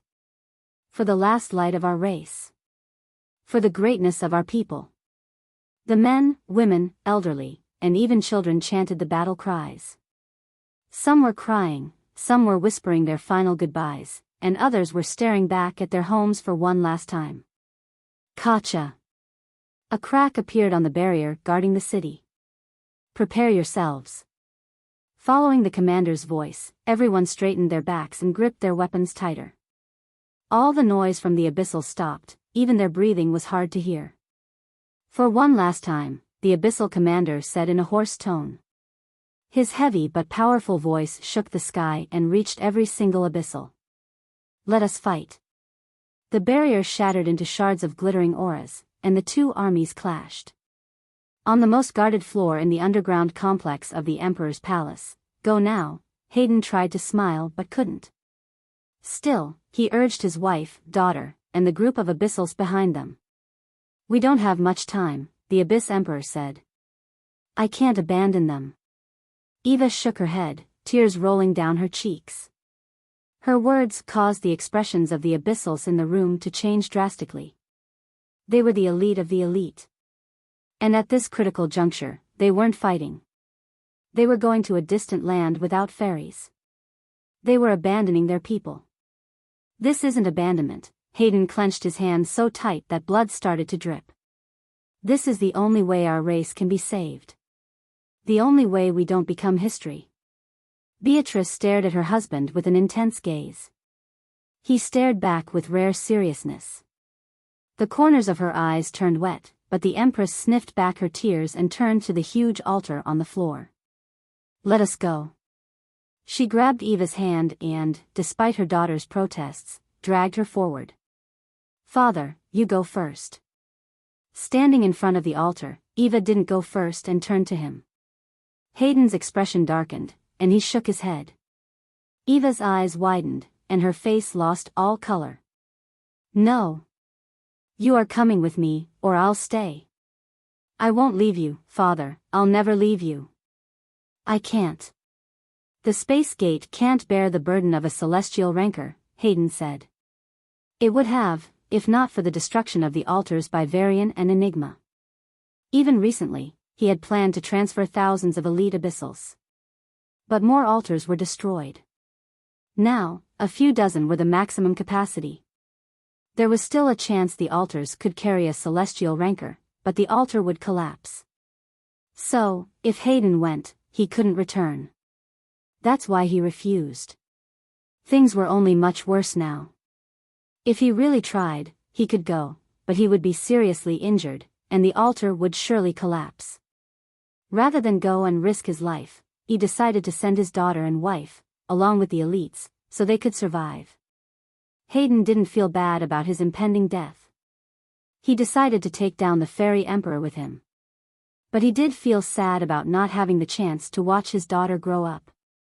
Perhaps this is how all those human fathers felt, who died under my soldiers.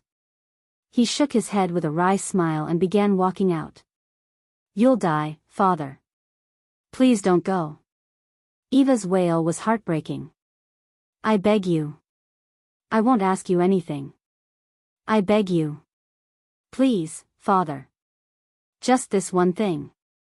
Hearing his daughter's sobs, Hayden's heart trembled, and for the first time in centuries, the Emperor's eyes grew wet. But his steps remained firm, and he headed for the exit, toward his death. No. Please. Eva's cries grew distant as the altar began to shine. Suddenly, the palace shook, and a massive noise rocked the sky. What the dim light on the floor disappeared. Sunlight poured in, and the sky. Oh shit. The top of the palace, down to this floor, had been torn away, revealing them. Hayden's face stiffened, and he turned to the Fairy Emperor above. That man held an artifact, a very precious one. Without it, he would have needed at least an hour to break through all the defenses to reach this floor. That much time would have been enough to send them all away. But now... Boom! As the Fairy Emperor struck with the artifact, a barrier enveloped the floor, protecting them. You're done, Hayden. The Fairy Emperor glanced at the altar as he continued his attacks. The sky shook, and the palace began to crumble. The Zions would be very interested in where your 8 abysses went. Hayden roared, pouring out his energy to maintain the barrier. It required all his strength, but he couldn't sustain it for long. Go. Go now, the Abyss Emperor shouted. Now! Beatrice was about to step into the shining portal when a message flashed before her eyes.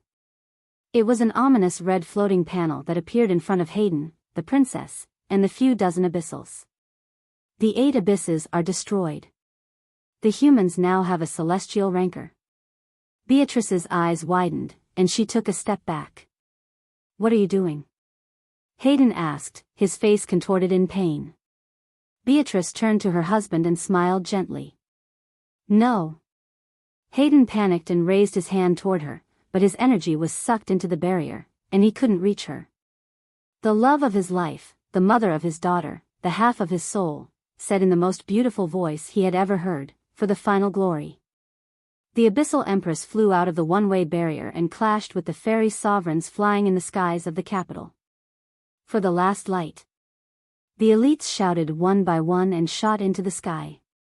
Hayden looked at them frantically, hoping they would stop, but they all left. Only his daughter remained, she remained. The barrier wouldn't stay for long. Eva, I'll fill my power into an artifact. Why you, go. It's just a new celestial rancor. He won't be able to win. With the artifact, you can defeat enemies. You live. Go. He hurriedly pulled out an armor. No, her sweet but determined voice stopped him in his tracks. Hayden stared at her with teary eyes, and she stared back, sniffing back her tears. Then she smiled. For the glory of my father. And she flew out of the barrier. Eva transformed into a beautiful, innocent white bird as she fought against the fairies. The attacks on her were ruthless and fatal. The feathers of the small bird were quickly torn apart and splashed with her blood.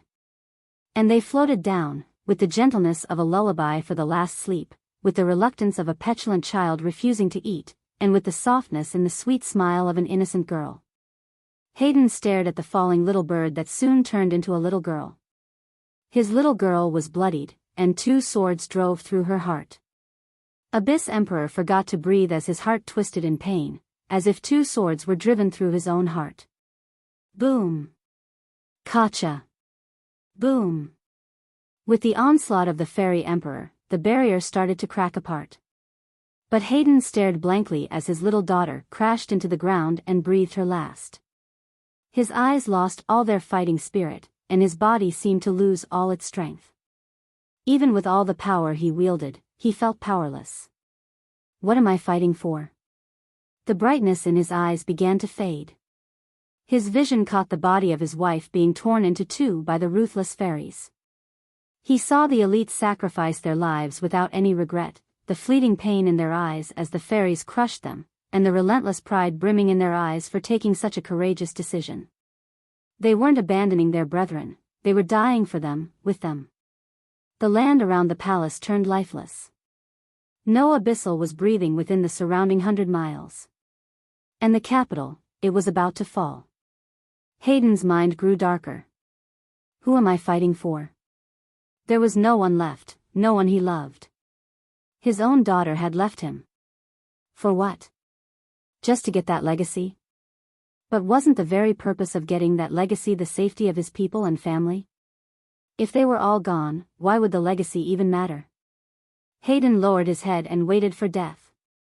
The cracks on the barrier grew larger, and a lone feather slipped through them, landing softly on Hayden's face. He held it out and stared blankly. It was a white, bloodied feather. For the glory of my father.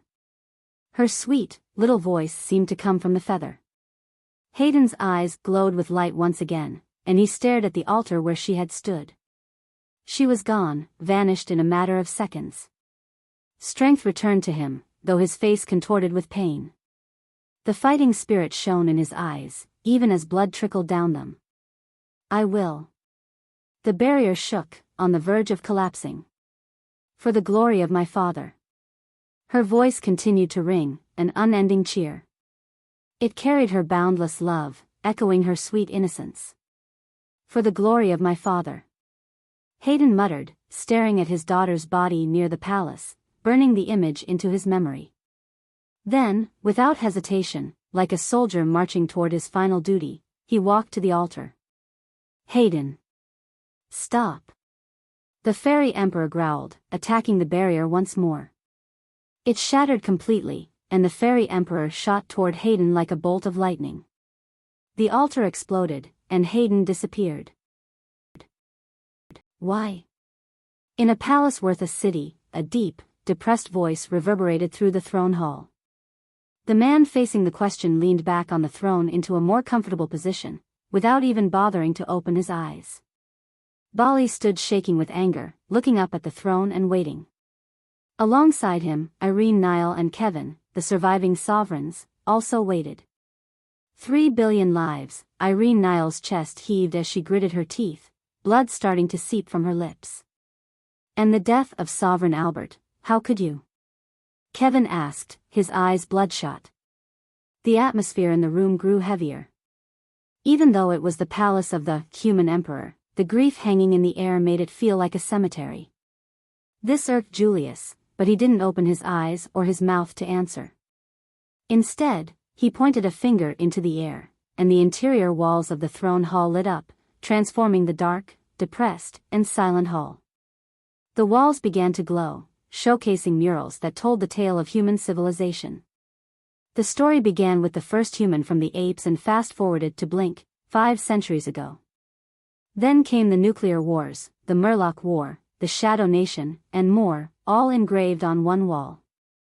The remaining 3 walls were filled with history since the advent of the Abyssals. Despite this era being less than 2 centuries long, it heavily dominated the murals. The final mural on the walls depicted the start of the war and humanity's dire straits, teetering on the brink of extinction. Finally, the vaulted ceiling lit up, and the murals completed the story. Julius emerged, destroyed the Abyssals, and established lasting peace. Julius wiggled his finger at the vaulted ceiling and crossed his arms, his meaning obvious. A false history. There is nothing about Varian here. Even though he saved humanity multiple times. Even in this war, without him, we'd be goners. Before even Irene or Bali, Sovereign Kevin sneered with contempt. Those words finally caused Julius to open his eyes. The palace flashed with a golden light brighter than the sunrise, and the air grew so heavy that just standing there felt like carrying a mountain. History is written by the victors, Julius said slowly, but his words echoed in the throne hall loudly, almost like a clap of thunder. Varian hid like a rat. He doesn't deserve to be in the glorious human history. What about you? The man who allowed the slaughter of 3 billion humans? Irene took a step forward and glared at him. Do you know how many families were affected, how many lives? Her words stopped mid-sentence as a heavy pressure silenced her. I know. Tragedy on a massive scale. I understand the implications. Julius waved his hand dismissively and propped his chin on his palm. But I have a correction to make. I didn't allow the slaughter of 3 billion. It was the Abyssals who did what they did. And I avenged them. You.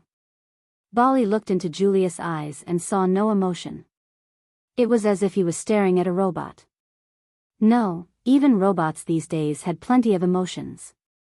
Julius' eyes held no remorse, no pain, not even the faintest hint of regret. Bali felt like he was staring at a psychopath. A very clever, exceedingly strong, and madly driven psychopath. Julius noticed the expressions on the sovereigns' faces and shrugged.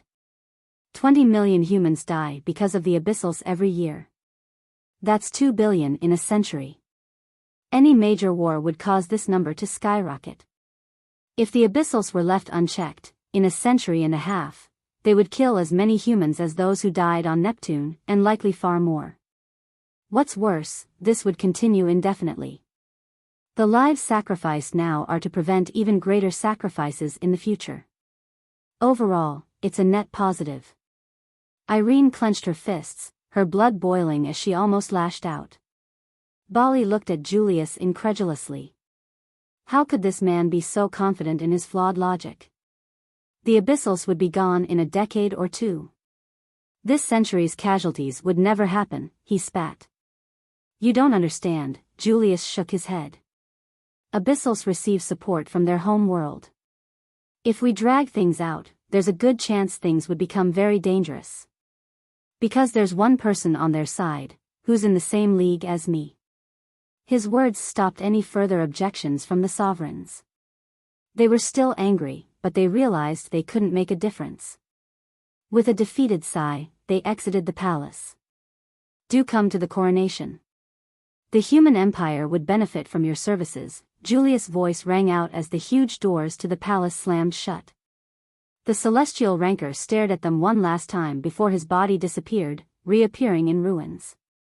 Ignoring all the explored and partially explored areas, he went straight into the unexplored regions. These areas were called such because no one returned alive from them, not even sovereigns. The one Julius chose was a misty forest. He stepped in, and the mist concentrated around him, generating a pressure tremendous enough to crush a sovereign. But he was fine. Unlike anyone else, he was a celestial ranker. The mysteries of the Devis will be mine, Julius smiled and stepped forward through the mist. Even with his strength, the mist was interfering with his senses, preventing him from seeing ahead. Before he knew it, Julius felt himself walking into something tall and vast. Huh! He stumbled back a few steps and stared up in confusion. Even on a normal walk, how could a celestial ranker stumble? A subdued growl sounded, and the thing in front of him buzzed. Julius was slammed by a suffocating aura and flew out of the mist forest, coughing up blood. What the? He touched his blood and grew angry. What even is that creature? Why is it so strong? Why wasn't I given the legacy? There was no answer. Speak, heaven's will. An ancient voice spoke directly in his mind. You are a protector, not the inheritor. Guard the legacy, do not seek it. The inheritor has already been chosen. Who? Julius gnashed his teeth. The air in front of him distorted, forming a screen that fluctuated between a male and female before settling on a handsome young man with a confident smile. You. Why you? Julius smashed the ground, creating a deep crater, and roared. Varian. The human army was soon ordered to search for Varian. No one had a clue. Then, the search for everyone related to him began. All of them were missing. Evander? Missing. Kyle and Maya? Gone. Blue Flash? Gone. Richard and Anna also disappeared. But of course, only Kyle, Maya, and Evander were on the ghost ship. The rest were hiding, and the human army, which wasn't really loyal to this new emperor, didn't bother searching thoroughly and sometimes deliberately helped them avoid being found. Even as he clung to his throne 24/7, he felt like a fool wearing a crown, like a monkey that had hold of a piece of gold. Varian's image continued to play in his mind, and to his own fear, he imagined the young man sitting on the throne, staring at him with pity. The emperor-to-be was warring against his own thoughts as the coronation drew nearer. Varian sat on the rim of the ghost ship, staring into the empty space with a pensive gaze. It was dark all around. The two suns, like little torches in the far distance, spread light but couldn't quell the ever-present darkness. Nearby planetoids glowed with a celebratory look. The space cities an hour away were more vibrant, like disco lights at a wild party. Everyone was looking forward to the coronation day. All the planets, planetoids, and space cities were preparing for the event that would kick off the next era. Grief still lingered, but it was overshadowed by cheers. The majority were still safe. Even with the losses on Neptune, most families remained intact and secure. Those who had lost loved ones tried to cope with their grief by embracing the hope of a new future. They subdued their sadness and held on to the promise of tomorrow. In the past few days, Varian had seen, met, and talked to many people in disguise. He encountered individuals from all backgrounds and emotional states. The sheer scale of the human race was awe-inspiring, yet it made him wonder about the fragility of his people despite their numbers. What 50 billion humans couldn't do, a single Julius had accomplished. So, what was the point of numbers without strength? They have to grow stronger, Varian thought. He loosened his clenched fists and stared at his palms. He imagined the powers of slivers emerging from deep within and willed them to appear. He put his heart and soul into it, willing the power to emerge. Seconds turned into minutes, and minutes turned into hours. Nothing happened. Like all the other attempts in the last few days, this one had also failed. Should I just give up and pursue the few paths? I'd still have multiple celestial paths. Varian had that thought, but his fists were clenched unconsciously. He didn't like giving up, it wasn't in his nature. He'd have it all. He must. The system says I can try using the powers once I hit the celestial rank. But to reach the rank properly, I need the powers. This is nuts. Varian tried a couple more times, and before he knew it, he had spent an entire day sitting outside the ghost ship. There were only 2 days left before the coronation. Aren't you worried? Evander sat beside Varian and stared at the two suns. The moment I, Sia, or Sarah become a celestial ranker, Julius will be dead. Why worry? Varian shook his head and turned to his father-in-law. Evander had only recovered recently, and the situation between them wasn't as tense as Evander had feared. It was just awkward. It had been a long time since the two had a proper talk, and even longer since they had met in person. Varian had changed so much that Evander felt like he was meeting a different person. Thankfully, the relationship was still very warm. Your injuries took so long to heal. Is this the price for gaining sovereign strength? Varian noticed that Evander's strength was still at the peak of level 9, despite fighting a sovereign that day. Yes.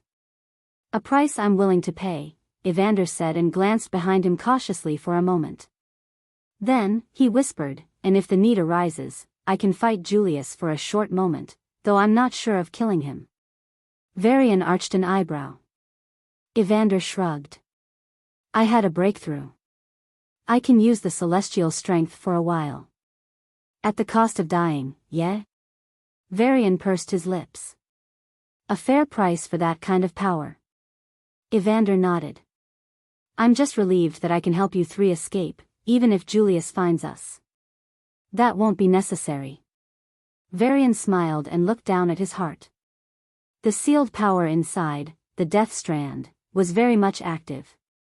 It only needed a single push, and Varian would unleash a power strong enough to destroy all life on a planet. I hope Julius doesn't find us for his own sake. Varian took a deep breath and gestured with his hand. Boo appeared in front of him, a few screens floating on its palms. All the screens displayed abyssal spaceships that were still intact. Among them, a couple interested him. 6 spaceships have flown beyond Pluto. Varian's expression grew grim. All of this happened before Julius even ascended. That confirms our unfortunate guess. How many are left? 3 or 4 altars? Would the Abyss Emperor even respond? Evander asked. Suppose he did, could he still come, given that so many altars are destroyed? I don't know. Varian shook his head and stared into space blankly. I just feel anxious. It's a gut feeling. It's suffocating. Evander stared at Varian intently and patted his shoulder. If you do die, then know that I've already gone before you. Varian laughed and shook his head. I think I'm just being paranoid. Too many life and death experiences can do that, I think. It's pure madness to even believe the Abyss Emperor will come here while his own homeland is in the fires of war. Why would he abandon his home, family, and people to come here? True. Evander stood up and nodded with a somewhat relieved smile. From what you said about him, he's a very affectionate and kind ruler. Such a person wouldn't sacrifice his family to come after us. Varian nodded in agreement. I just hope you don't become like him, Evander said, walking into the ship. He's a good father, not a good monarch. Varian disagreed as he followed into the ghost ship. He's a good one, all right. The fault is on me, the variable that thwarted all his plans. Your name makes so much sense now. Varian Constant, haha. Sia chuckled from her meditation room. Varian rolled his eyes, about to bicker, when Booz sent him another mental message. Master, the treasures hiding the solar system from other civilizations are slowly self-destructing. They'll be gone soon. Amanda's heart shattered into 3 pieces as Enigma's hand hammered into her chest and pushed out from her back. Varian stared at his mother's face as it contorted in tremendous pain. He looked into her eyes, which reflected the suffering of her mind as she was killed by her own family. This one moment filled Varian's sight. Only the smell of blood and the nostalgic scent of his mother filled the air. Only the sound of her pained gasps and muffled groans echoed. Everything else faded away. Grief tried to engulf Varian, but his mind remained calm, almost like a rock as he stared at his mother's death. Her tears didn't move him, and her cries didn't cause his heart to clench. He stared at her calmly, as if he were looking at another tree in the park. It was such a mundane gaze that Sia gave up the illusion and collapsed in the training room. Why are you so stone-hearted? She rubbed her forehead and gave him a confused look. I'm not, Varian denied without even thinking, swiped his hand in the air. The illusion once again covered the training room. Varian stepped in front of the false Amanda and said with a regretful tone, You tried your best, Sia. But my mental power is not buying it. He tapped the air twice, and some tiny features in Amanda began to shift. The blood on her shirt began to dry a bit more, and the patch of blood on her skin shifted slightly. Varian's perfect memory and insane mental strength put him in a position where, even if he wanted to believe, his brain wouldn't be fooled by an illusion. Sarah stopped her backstroke in mid-air and landed beside Varian gracefully. Hugging his arm, she whispered, Then what do we do? Varian looked at her for a moment before shrugging. I don't know. I am very sad whenever I witness this scene, illusion or not. But it's not to the point where I'm going crazy. You get what I mean? Sarah tapped her lower lip with her index finger and glanced at him from head to toe. You're becoming emotionally very stable. Something like that. Varian looked away from her, a bit embarrassed. He had gone crazy only twice, first, after his mother's death, and second, after finding Sia had died. He had acted impulsively quite a few times since then. But as he grew stronger and experienced more, his emotions stabilized. He could feel the emotions but wouldn't be overwhelmed by them. This should have been a piece of happy news. Such high emotional stability would be a boon for any warrior. But to activate the power of slivers, he needed to be extremely emotional. I don't like you reliving your tragedy. Sia removed the illusion and looked at him with pity. Instead of torturing yourself, take your time and figure out another way. Varian lowered his head and fell into deep thought. Maybe she was right. All these attempts made it clear that artificially trying to induce extreme emotions wasn't working. All right, I'll take a small break and try to find another way. He nodded. Sia and Sarah sighed in relief. Even though Varian wasn't visibly moved by the illusions, it was hurting him. It was evident in his eyes, but he was just pushing through. They really couldn't stand it. Where do we go for the break? Sia asked. I have a good idea. Sarah smiled. An hour later, a ghost ship landed on Eos, a space city near Earth. It was the same city where they had had a vacation, and where Varian had proposed to both of them.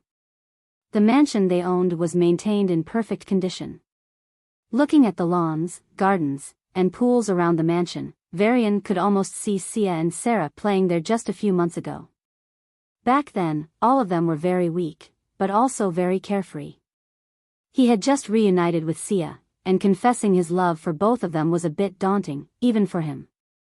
I love this place. It feels like home, Sarah said, walking barefoot on the smooth grass. Then, she began running, holding up her long skirt, and finally fell onto the grass on her back, staring at the sunny sky with a carefree smile. Varian sat beside her and looked up at the clear sky.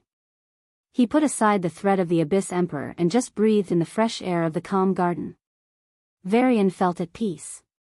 When they moved into this mansion, the 3 of them were just coming out of major crises. Varian was nearly killed, Sia almost died, and Sarah lost her trust in her father and was mentally fragile.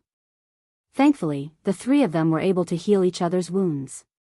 Sarah rolled over and rested her head on Varian's thigh. "Pet me," she demanded, and Varian obliged.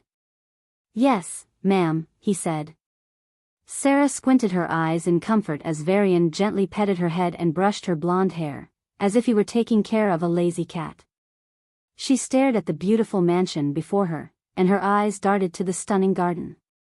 The crystal roses she tended to back then remained just as beautiful as she remembered. The rainbow lilies in the pond glittered under the sunlight, and little fish jumped out of the water, their beautiful scales shining under the sun, painting a beautiful scene. Rather than the beauty, Sarah was touched by the calmness of the place. It reminded her of her struggles in the past and how blessed she was. "Maybe we can come back here more often," Varian said. "We're definitely coming back," Sia said, joining them with a bunch of plates filled with freshly cooked food. After a sumptuous feast, lots of jokes, and plenty of nostalgic talks, the three toured the city. Eos had changed. As a famous tourist destination, it was wealthy and well-connected, but its people were once caught in a relentless race for more. It was one of the most materialistic places in the empire. But something had changed now. Something that wasn't visible in the numbers or charts. Varian could feel it in the air. He saw it in the way people talked and laughed. Everything felt more real and genuine. The teenagers weren't in the race to seek more fun and pleasure. They were talking about the martyrs from their neighborhood, their tones filled with respect and admiration. The children weren't talking about playing more games or studying like drones to satisfy their strict parents. They were talking about the heroes of the war with the childlike innocence they had previously lacked. Their eyes twinkled, and their sweet voices filled the school grounds as they made promises with their best friends to become like those great people. The children finally dreamed freely. At first glance, the adults seemed unchanged. They still sought to make more, but there was a newfound touch of empathy that had been missing. The bosses were still strict, but they were now willing to listen to the pleas of their employees. The businessmen were still greedy, but they were considering ways to benefit the common people while maximizing their profits. The wage earners were still complaining about the oppressive system, low wages, and impossibly long working hours, but they were also showing hope for a better tomorrow.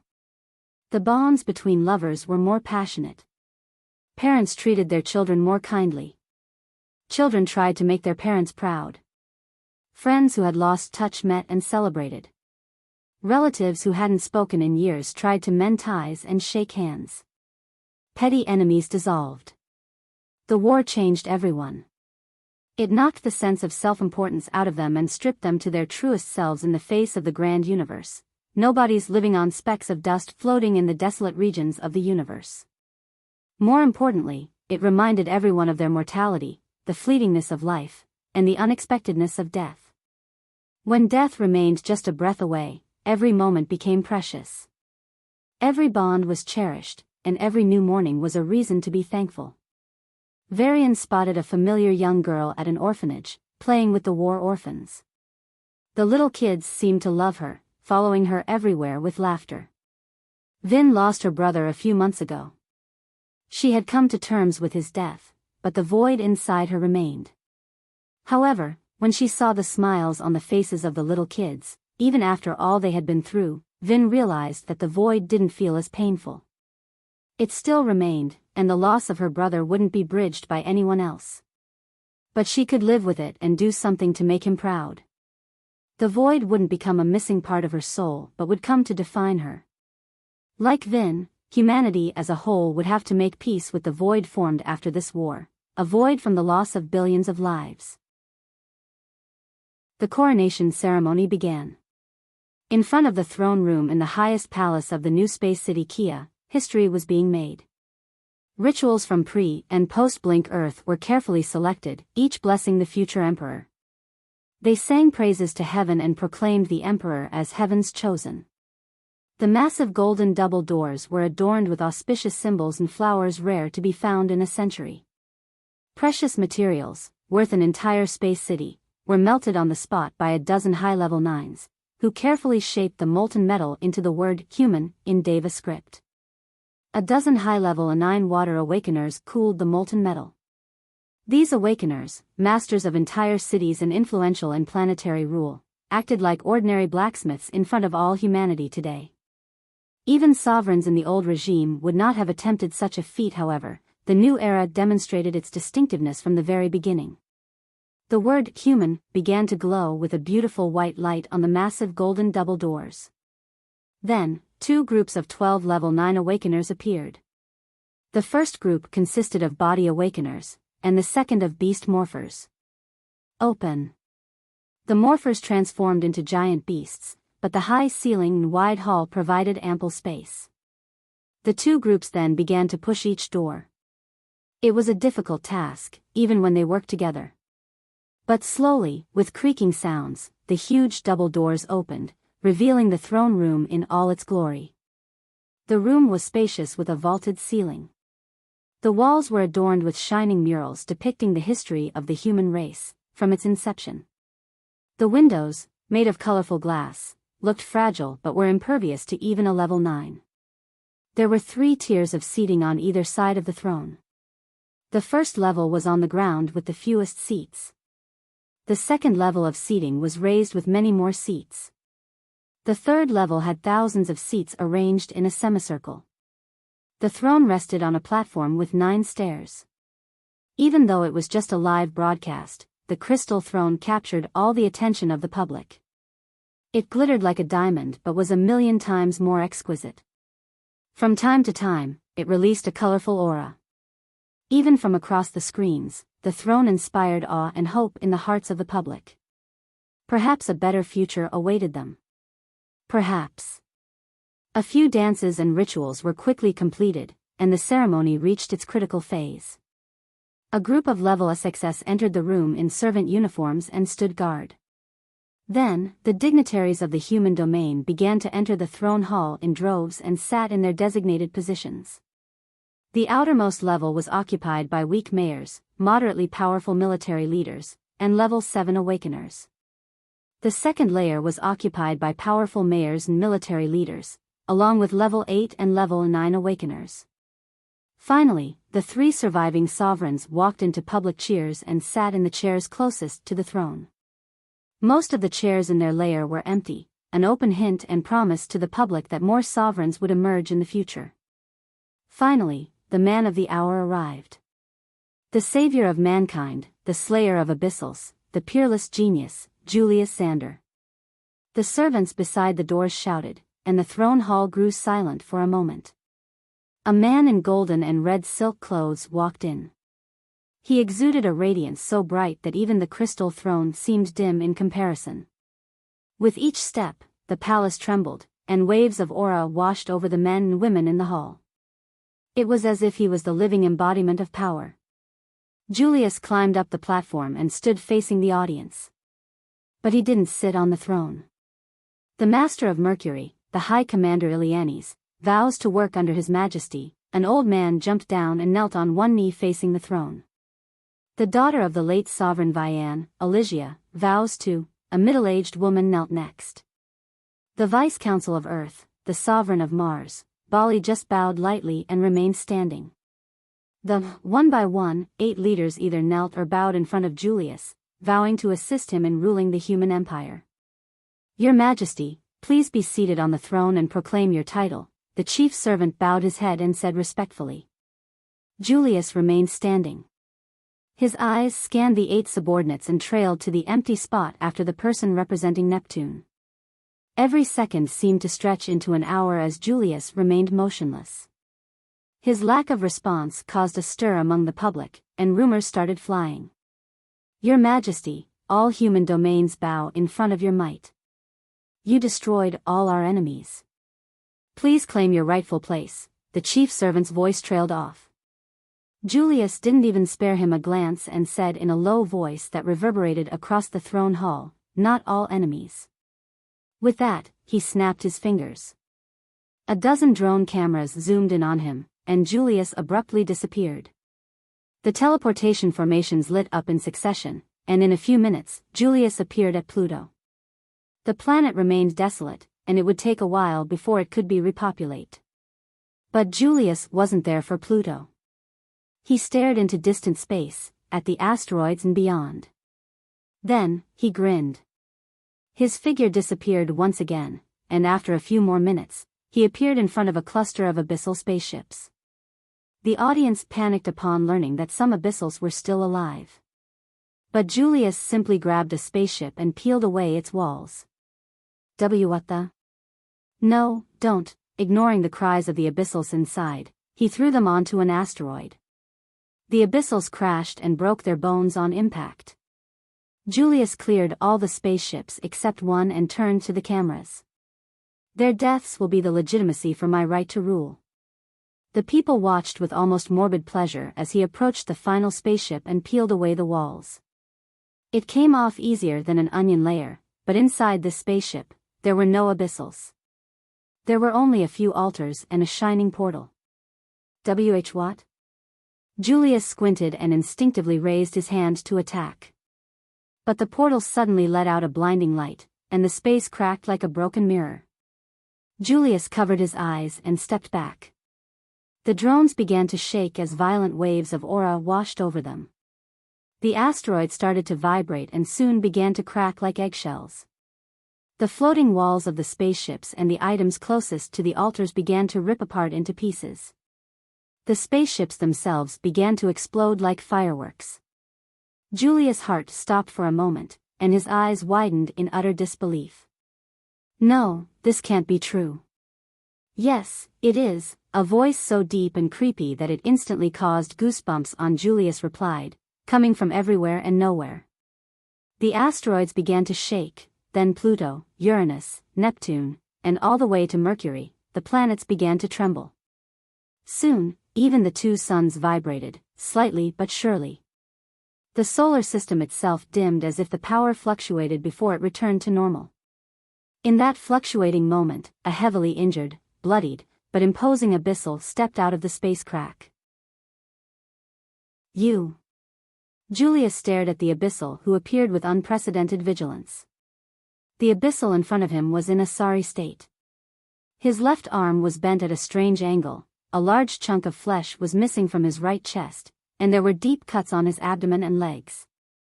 His face, like the rest of his body, was covered in dried blood and scabs. Moreover, the injuries continued to bleed, drenching him in warm liquid and keeping him in misery.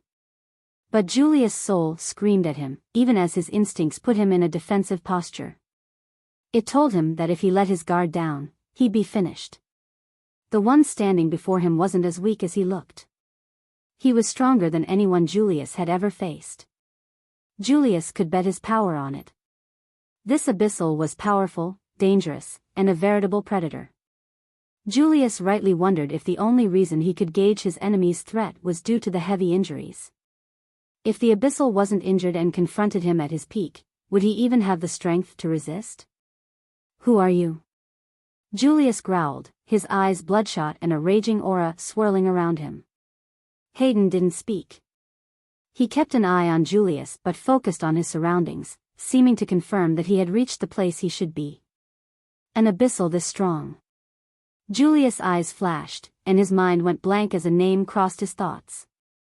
No words were spoken as the space cracks slowly disappeared, and the space stabilized once again. But this piece hung on a fragile thread, ready to be shattered by the boiling tension.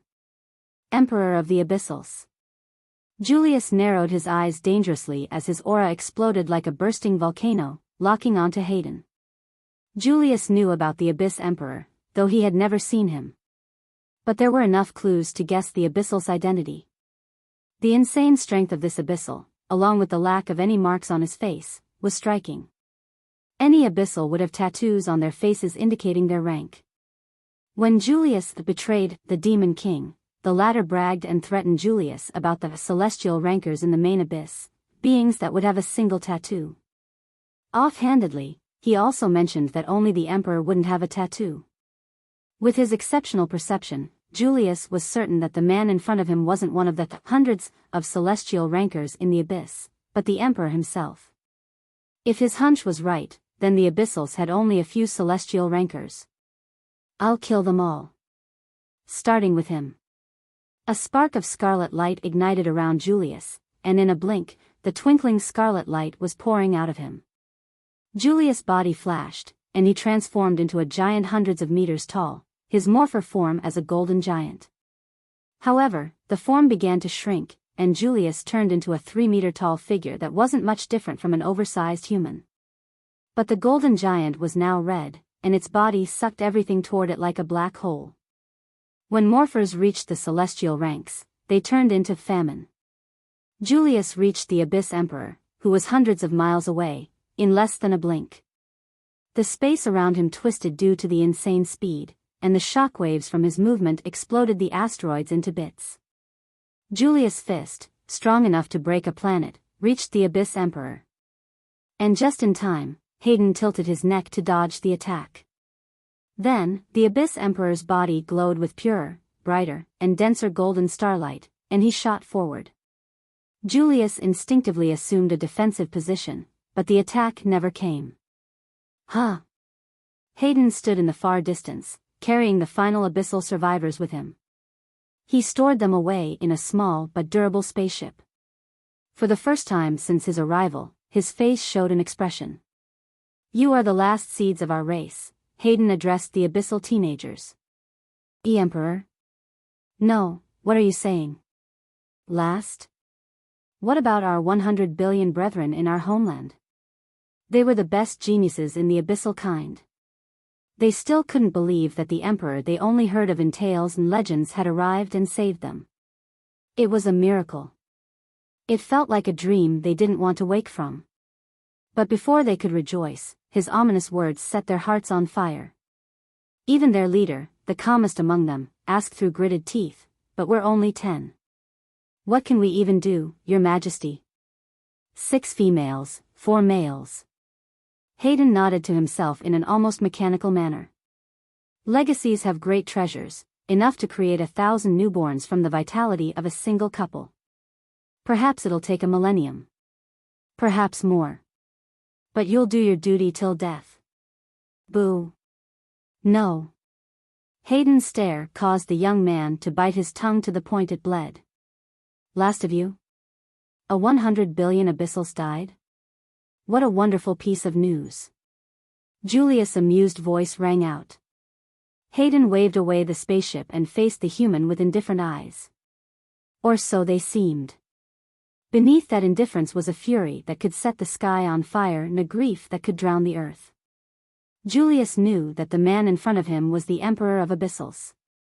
But he didn't know Hayden. He never learned about the Abyssal warrior who ascended to the peak during the turbulent times of his race. He didn't know about the legend that became the sole pillar of his race. Julius knew Hayden had lost his race.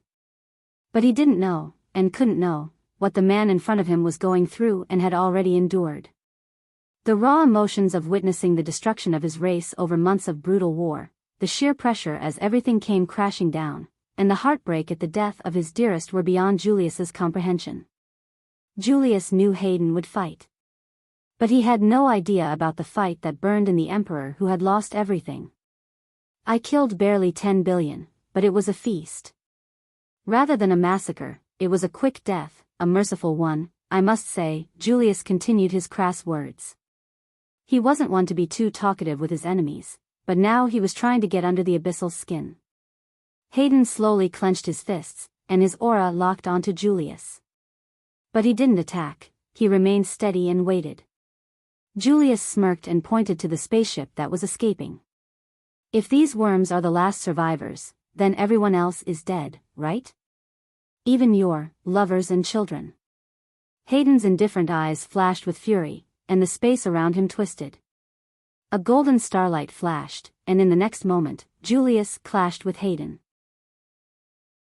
People on all the planets noticed 2 new stars in the sky. The scarlet star twinkled like a ruby shining under a shower of lights. The golden star glittered like the glow of a firework just before it burned the brightest. It was a beautiful and intoxicating sight. However, people panicked as the coronation ceremony was abruptly halted, and the coverage ended suddenly. They hoped this star phenomenon was due to Julius. Social media and official outlets quickly steered the conversation in that direction, and the public was pacified into thinking Julius was performing one final, magical ritual. What is happening? Sovereign Irene flew out of the Crystal Palace and asked with a solemn gaze. Bali and Kevin checked their contacts for any information. The secret footage arrived. What the? Space was twisted as two beings that glowed like stars fought each other. There were no words to describe their might. Their strength blew entire asteroids to fine dust, their speed allowed them to travel many times faster than a sovereign, and their vitality was immeasurable. A single drop of their blood could melt rocks and nourish a forest.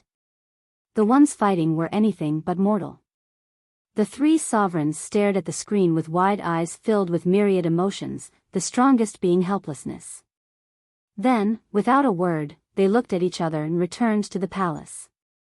Irene quickly navigated through a series of heavily complex and guarded screens before sighing in relief. I informed the Pioneer Group to continue their journey outward. The Pioneer Group, the most important batch of humans sent out of the solar system to keep the flame of the human race alive, was supposed to return since the war had ended. But after seeing that fight, Irene reversed her decision.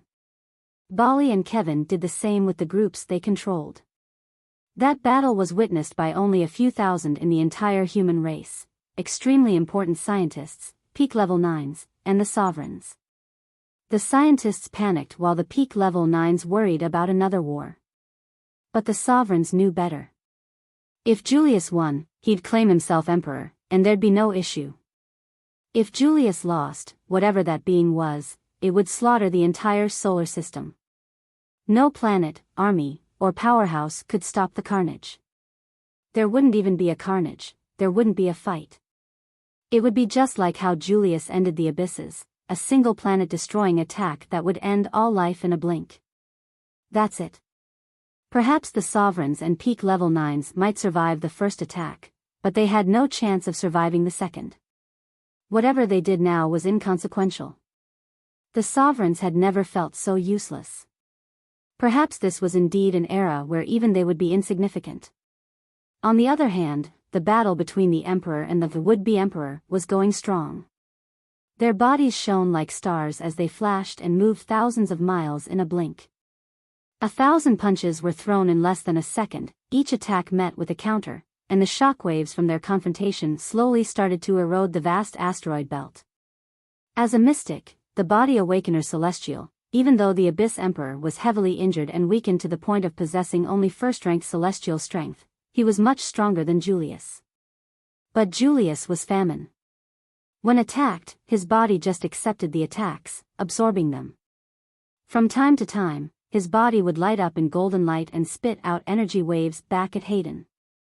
Abyss Emperor's vast experience helped him easily navigate the reflecting attacks of famine and continue his offense. Famine would eat the attack, but not all of it. The rest still damaged Julius.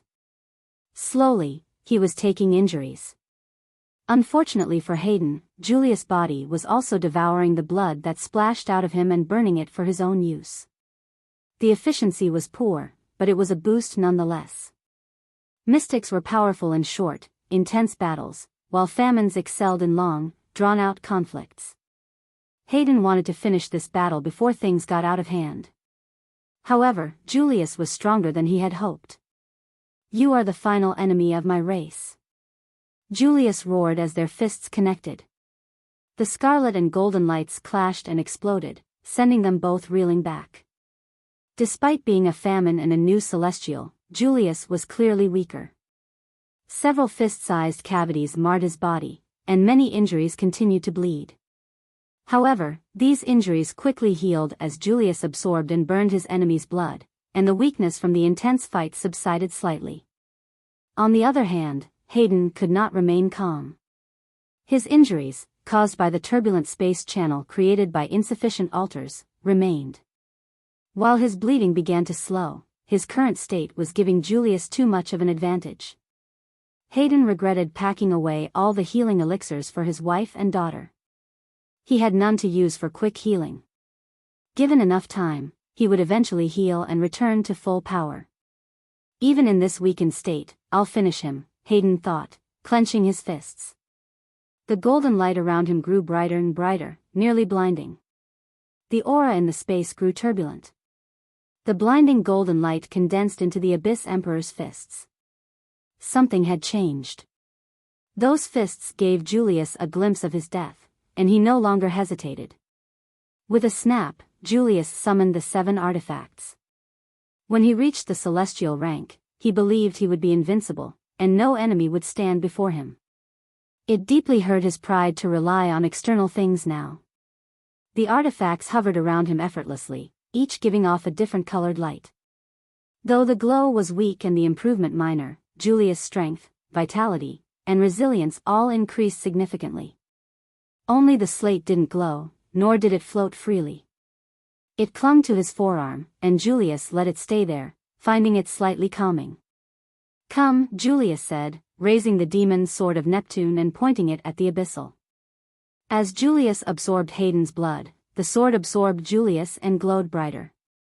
Julius felt it hum, and the feedback from the sword significantly increased his strength. After all, Deva artifacts were not just sovereign-grade treasures, they were used by Deva celestials and were only weakened by the erosion of time. Julius could harness only a fraction of their original power, but that still gave him a considerable boost. The legacy. Hayden gazed at the artifacts with sadness. For this legacy, everyone died. Everything is gone. "Yes, the legacy you sought will become your death," Julius said, and his figure blurred. Hayden responded with 2 golden fists. The space seemed to stagnate for a moment as they clashed, and then a massive explosion blasted them apart. The demon sword in Julius' hands trembled but remained intact. Only Julius knew that if he had taken those punches head-on, he would have died. Hayden, meanwhile, grimaced from the deep, long cuts on his arms. The enhancement from the artifacts had completely changed the dynamics. Julius could now easily win. Uncertainty and confusion flickered in Hayden's eyes for the first time, quickly replaced by contemplation and resolve. "No use resisting," Julius sneered, and the sword in his hand hummed. Their figures flashed in space, appearing and disappearing as asteroids exploded and shockwaves from their clashes swept everything in their path. The scarlet light began to glow brighter while the golden light dimmed. Finally, the scarlet light overwhelmed the golden light. "It's over," Julius said, equipping the blood gauntlet of Mercury and delivering a punch.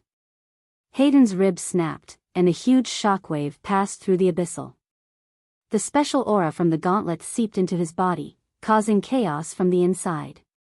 Hayden struggled to suppress the turmoil while trying to avoid more such attacks. But Julius was relentless. Leveraging his superiority in all realms of strength, Julius kept landing blows on his enemy. Soon, the Emperor's body was filled with deep gashes, and his insides were on the verge of collapse.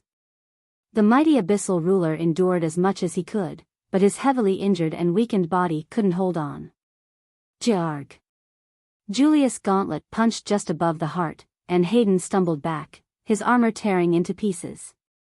Clutching his heart, Hayden coughed up blood and knelt on a small asteroid. "The end, he said. Julius placed his sword at Hayden's neck and raised it for the final strike. Hayden looked up with defiant eyes. "No, it's not the end." "Oh, it is. After you die, those pests will follow. Then your race will completely end." Julius smiled and swung the sword. "No." Hayden's body began to glow with a flickering golden light. As the sword neared Hayden, Julius remained focused, ensuring his enemy couldn't escape. At that moment, the slate on his forearm pierced his chest and exploded. What? Blood splashed from Julius's mouth as he collapsed to one knee. The slate burst one of Julius's lungs, and the shrapnel struck his insides like nails hammered into a wall. The pain was unbearable, and his body spasmed violently. Even in his transformed state, he almost couldn't bear it. Julius's power instinctively formed a defense, protecting him from further damage. The metal fragments were controlled with terrifying precision and expelled almost immediately. But the damage was already done. "You sneaky coward," Julius sneered at Hayden, who was now at the same level as him, kneeling on one knee. I didn't think. The golden light around Hayden intensified as he continued to gather his energy. The Abyss Emperor gave Julius a wry smile. That I'd have to rely on that little treasure when I send it to you. Despite considering the possibility, Julius nearly stumbled back upon hearing those words. You sent the slate? You informed me about the 6 artifacts? The secret to becoming a celestial ranker? Julius yelled in rage, those words injuring his pride more than the sneaky explosion ever could. Hayden slowly stood up and nodded weakly. Julius's injury was severe. Now, they were both terribly injured. If they fought, Hayden wasn't sure of winning, but he was damn sure he could take Julius down with him. That's why Julius shifted from an offensive stance to a defensive one and continued the conversation rather than resuming the fight. You might have controlled that slate through another treasure. Julius clenched his fists as blood slowly leaked from his cracked skin. His inside still ached, and the missing lung continued to hurt badly. It's pathetic that you call yourself an emperor and lie so shamelessly. Don't deny it. Hayden took a deep breath, feeling his recovery slightly speed up. You found it in the fallen park of Earth's ruins, under the tree that never withers. Julius' eyes widened, and his heart hammered against his chest. You didn't find it, Hayden declared. I sent it to you through traitors of your own race. Fucking traitors. Julius' fingers dug into his palms, and blood splashed out as if he had just burst a ketchup bottle in his hand. Hayden adjusted his dislocated shoulders and stepped backward, preparing for any sudden attack. Even then, how did you know? Are you related to the Devis? How did you find us? Julius stared hard at the Abyssal Emperor and asked in a hostile tone.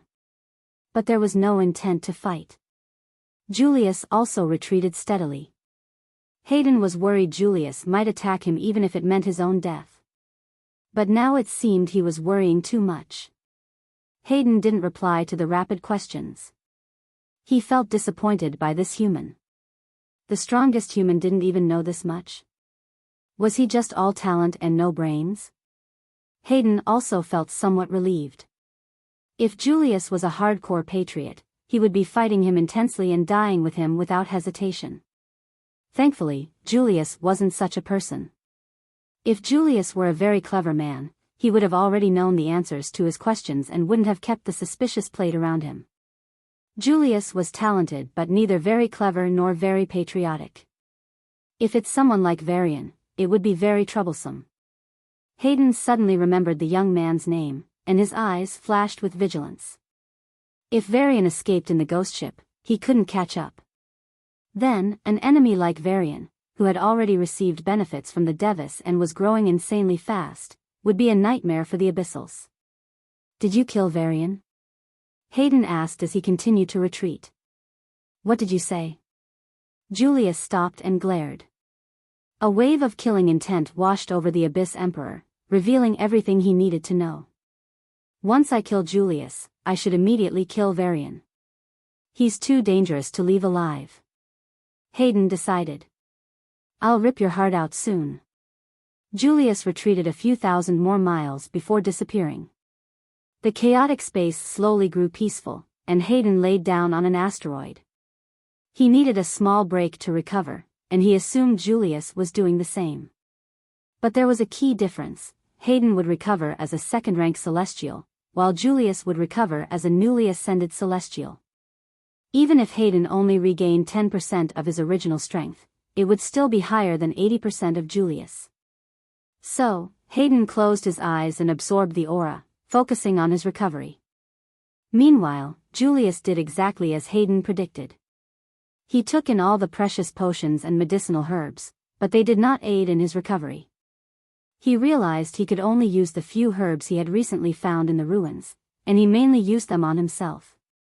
Both sovereigns poured all their energy into recovering, knowing that the next battle would decide everything. The public remained unaware, while the news outlets continued to publish that the shining stars in space were the results of their emperor's power. With every passing second, the critical moment drew closer. At the 30-minute mark, Evander reached Neptune without informing Varian or Sarah. just in case. He entered the teleportation formations and headed to Pluto. Far away in the city of Eos, Varian was oblivious to the unfolding chaos.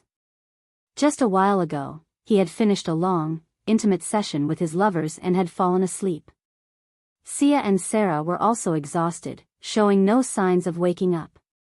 According to the instructions, Boo should have informed them about the situation. But Boo hesitated after noticing the scale of the fight. Should Boo tell Master? Boo paced back and forth outside the bedroom. The little ghost had been debating since the fight began. Even if Master goes, he can't win. And he seems to be trying to advance without much progress. If Julius loses, then Boo can simply take Master away and leave. Even that scary Abyssal won't be able to find Boo. Boo crossed its small arms and nodded to itself in self-assurance. That's right, waking him up wouldn't do any good. Master might actually go and court death. This time, he might really die. While the little ghost decided to stay put, Varian frowned in his sleep and started to sweat, as if he was having a very bad dream. EMP. He groaned, and his body grew stiff. Shoo, Sia pulled his head into her bosom, and he relaxed. Sarah's eyelashes fluttered, and she rubbed her forehead. What was that? A dream? A bad dream where she lost everyone. She watched her father die, then Sia and Varian, too, were gone. Finally, darkness swallowed her. Sarah couldn't see the enemy, nor could she do anything against it. It was too powerful. Even the combined efforts of the three didn't work.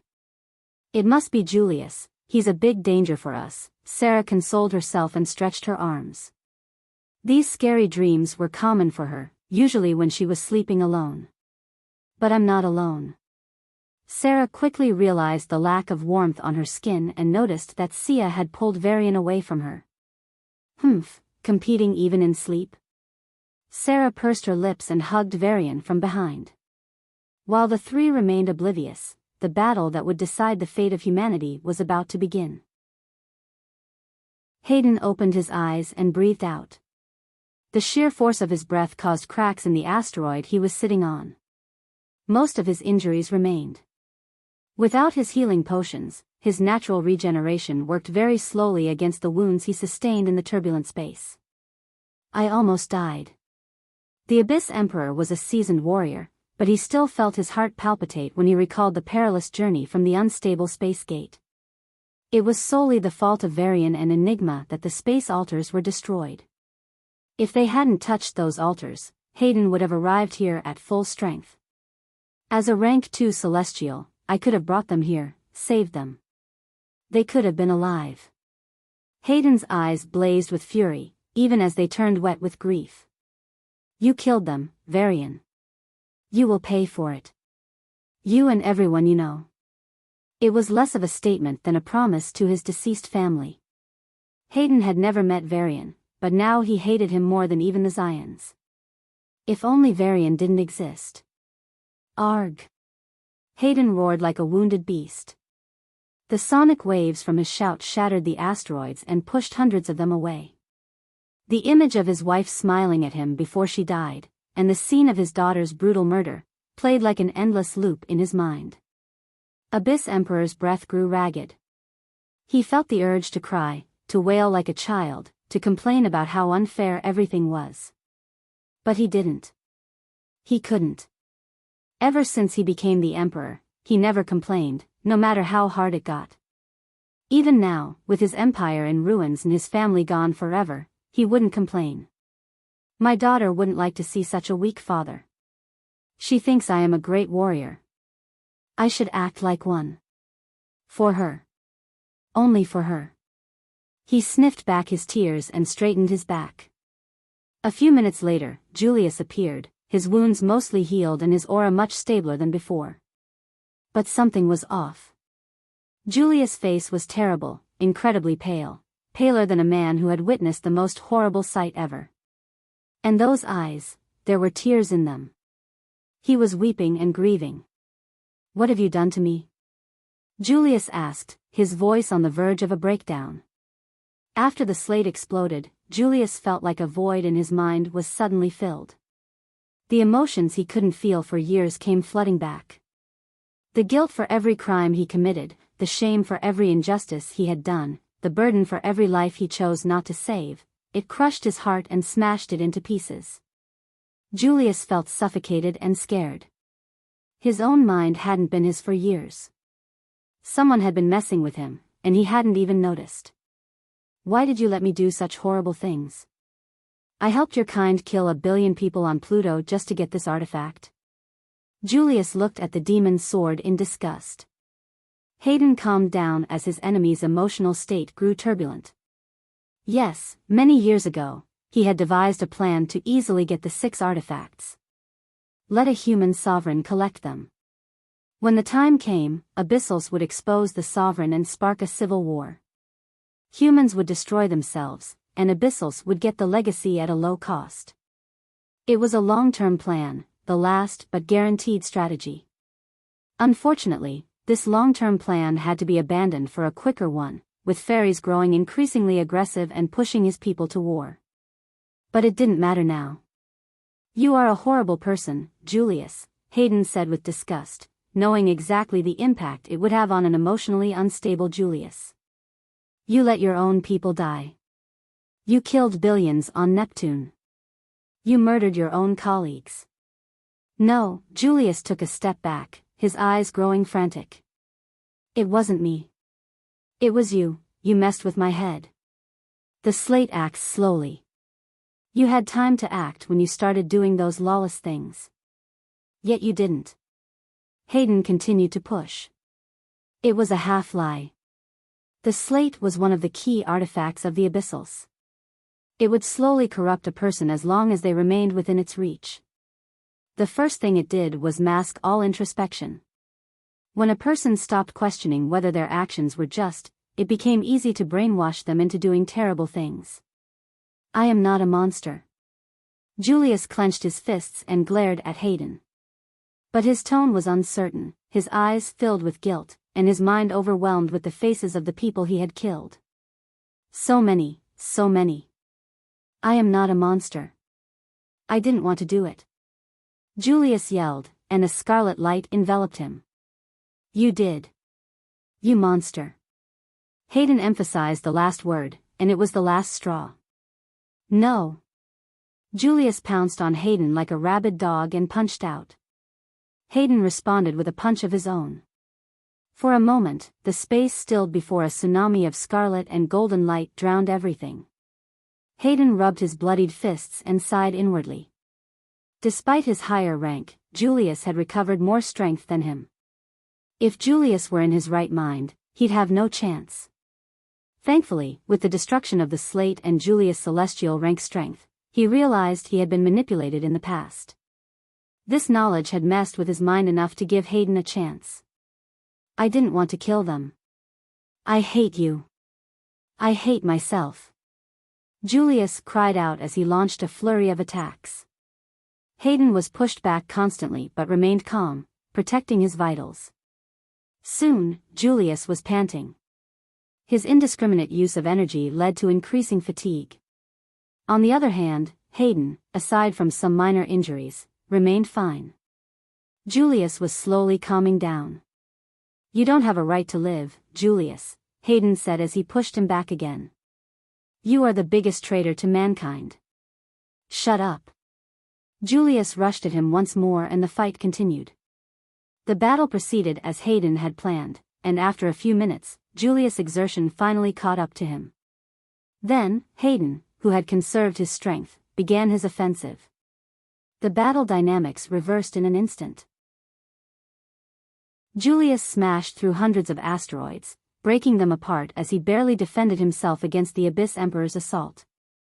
Although his own irrational exertion caused him fatigue and weakened his position relative to Hayden, he shouldn't have been this weak. What happened? The Abyss Emperor smirked, yanking Julius by his arm and elbowing him in the chest. Julius' chest bones cracked, and his back arched as he vomited blood. People like you can't win. Can never win. Hayden continued to mess with Julius' mind as he attacked. It was working. Something inside Julius, perhaps his newly found conscience after many years, was being shaken by Hayden's words. Julius was so overwhelmed by the sudden emotions he regained and the attack on his conscience that he failed to think clearly. This led to him not exerting his full strength and being further suppressed by Hayden. Boom! Boom! Boom! Julius instinctively worked to defend himself and stopped attacking altogether. The space flashed with red and golden lights as the two men moved at alarming speeds, one trying to kill and the other trying to defend. They weren't tiny specks of red and gold, they were huge swaths of light, almost like a mini-sun. Every time they clashed, their lights fluctuated, growing brighter or dimmer. It was as if a million fireworks were set off in the asteroid belt, lighting up the space brighter than any morning on Earth and stunningly beautiful. Julius continued to dodge, but his mind remained in the memories that kept flashing by. Not too long ago, before he found the slate, Julius risked his life to save a mother and child on a planetoid. Rationally, it was a stupid risk. Everyone else on the spaceship that crashed onto the planetoid was saved. Even if the single woman and child had died, it wouldn't have been a big deal. Moreover, the Abyssals were almost at the spaceship. Sending anyone to rescue them would have resulted in far more deaths. Everyone abandoned the mother and child for rational reasons. But Julius dove into the crowd of Abyssals and saved the two lives. He nearly died in the process, but he never once regretted it. That was the kind of man he was, not the monster who would kill 1 billion for an artifact. He would have convinced everyone to give Albert their artifacts to create a celestial rancor. He would have helped Varian as much as he could and rejoiced at the prospect of a new warrior for humanity. He would have never even considered harming his fellow sovereigns. My sins are beyond what should be allowed. Julius' mind was torn apart as he felt himself breaking from the inside. Pay for your wrongs with your death. Hayden punched out. Julius raised his arm to block the punch, but at the last moment, he lowered his hand and let the punch strike him. Staggering backward, Julius' vision grew blurry. His injuries piled up, and he continued to bleed profusely. There was no way he could. Staring at the Abyss Emperor, Julius felt, for a moment, that this was the retribution for everything he had done. I can't win against him. I'll lose. So will everyone. Julius' heart accepted defeat, and Hayden sensed it immediately. Their figures flashed a few times, and the fight stopped. Julius knelt on a large asteroid, his kneecaps broken and his arms twisted at strange angles. Too many of his bones were cracked, and too much of his body was damaged. A pool of blood formed beneath him, but there was no pain on his face. He stared down with relief. This is my end. A proper end. Even if he wanted to, Julius could no longer fight. He only wanted to die and end everything. Hayden clutched his hair and raised his head. Julius looked up at him with dead eyes. No, I will not grant you death. Julius' eyes widened, and he opened his mouth to speak, but Hayden smashed his head from both sides. The world buzzed as Julius felt his hearing slowly disappear. He couldn't hear anything. Why don't you kill me? Julius asked, his head spinning. Even if I speak now, you can't hear me, Hayden said. As expected, Julius just stared at him in confusion. But seeing the sinister smile on Hayden's face, he understood his intentions. No, kill me. Please. Kill me. Julius tried to stand up, but his knees were no longer supportive, and he collapsed to the ground. Hayden stepped on his head and pressed down.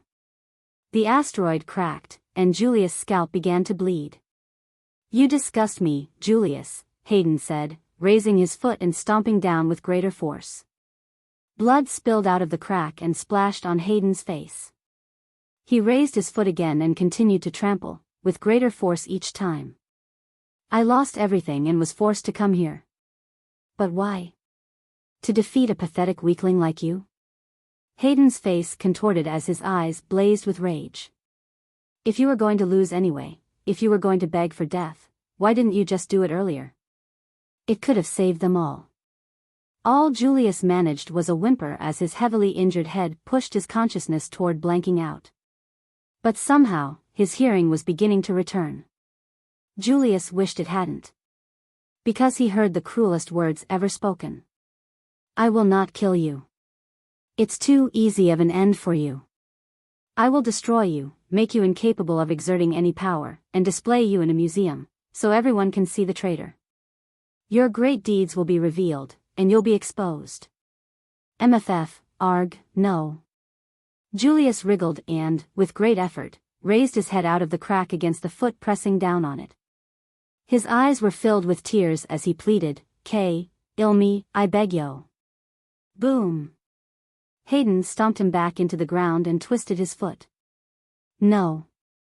I can't be the only one living with regret for the rest of my life. Saying this, he kicked Julius' neck with his other foot and knocked him out. With him gone, the legacy is finally mine. Hayden turned toward Pluto, and his face relaxed a little. No, it's not. A middle-aged man jumped onto the asteroid and walked fearlessly toward Hayden. Not even a sovereign, and you dared to stand before me. Hayden's lips curled in contempt. What gives you the courage? Evander's black hair began to turn white as a strange aura enveloped him. His strength forcibly climbed from the peak of level 9 to sovereign, and then it went a step further, reaching the celestial rank. Though he was indeed a celestial ranker, he was significantly weaker than Julius. A silver light began to emanate from Evander, and the asteroid started to crack apart. Even if I'm injured and exhausted, defeating me is something you shouldn't even dream of. Your fake power is nothing, Hayden snorted and kicked Julius away. For a man who won because his opponent had no spirit to fight, you sure have a lot to say. Evander's words pricked Hayden like a cold, poisonous needle. Die. The two shot forward like comets and clashed. Varian jolted out of his sleep and looked around in vigilance. The back of his shirt was soaked with sweat, and his breath was ragged. Another bad dream.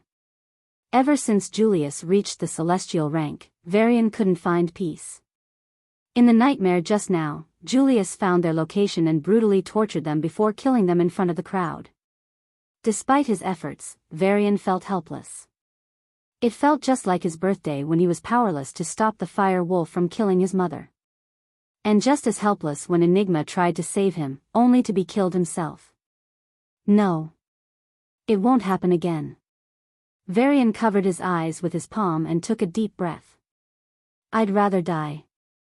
The sounds of uneven breathing came from his left and right. The girls had woken up, giving him a weary look. Varian's sudden movement had broken their sleep. Sorry, Varian said, then walked out of the room. He wanted to meditate and try to clear his mind. Bad dream? Sia asked Sarah after he left. Seems like all three of us are having them, Sarah replied, drawing her knees together and resting her chin on them. I just dreamed of us dying in Hortus. Sia smiled wryly. And I saw Varian dying to that undead. Sarah noticed the dried tear marks on Sia's face and sighed, feeling the same on her own. No matter how effective they were in battle, their minds were being slowly crushed by the unending conflicts. I want a break.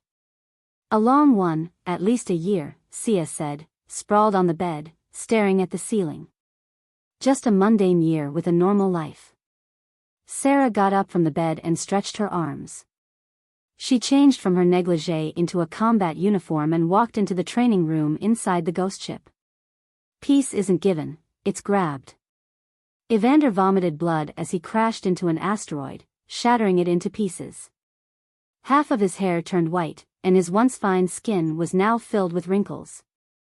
The middle-aged man, who had looked in his early 30s, now seemed like someone in his 60s. A very fine technique to grant celestial power to mortals. Hayden raised his hand, and a golden light filled the space. But it's not yours, after all. Evander gritted his teeth and retreated. Moments later, 100 miles of space shook as shockwaves wrecked everything. I can't hold on for long.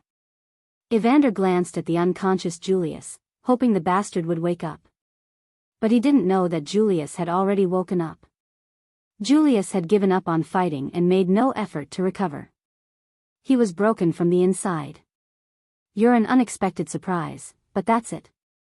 Hayden charged forward, carrying a tsunami of golden starlight.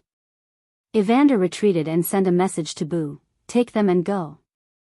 The Abyss Emperor cannot be defeated. Don't fight him. It's useless. I repeat, don't fight. Even with his best efforts, Evander only managed to inflict minor injuries. Meanwhile, he was dancing on the edge of death. What the fuck is going on? Varian asked, seeing the messages on his comm and the strange reports from news outlets. Master, there's no time. We must leave. Boo waved its hand in panic.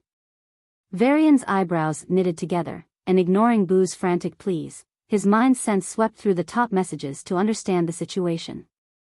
A cold sweat broke out on Varian's forehead, and his heart nearly stopped beating. Abyss Emperor is here? Yes, and Julius lost to him.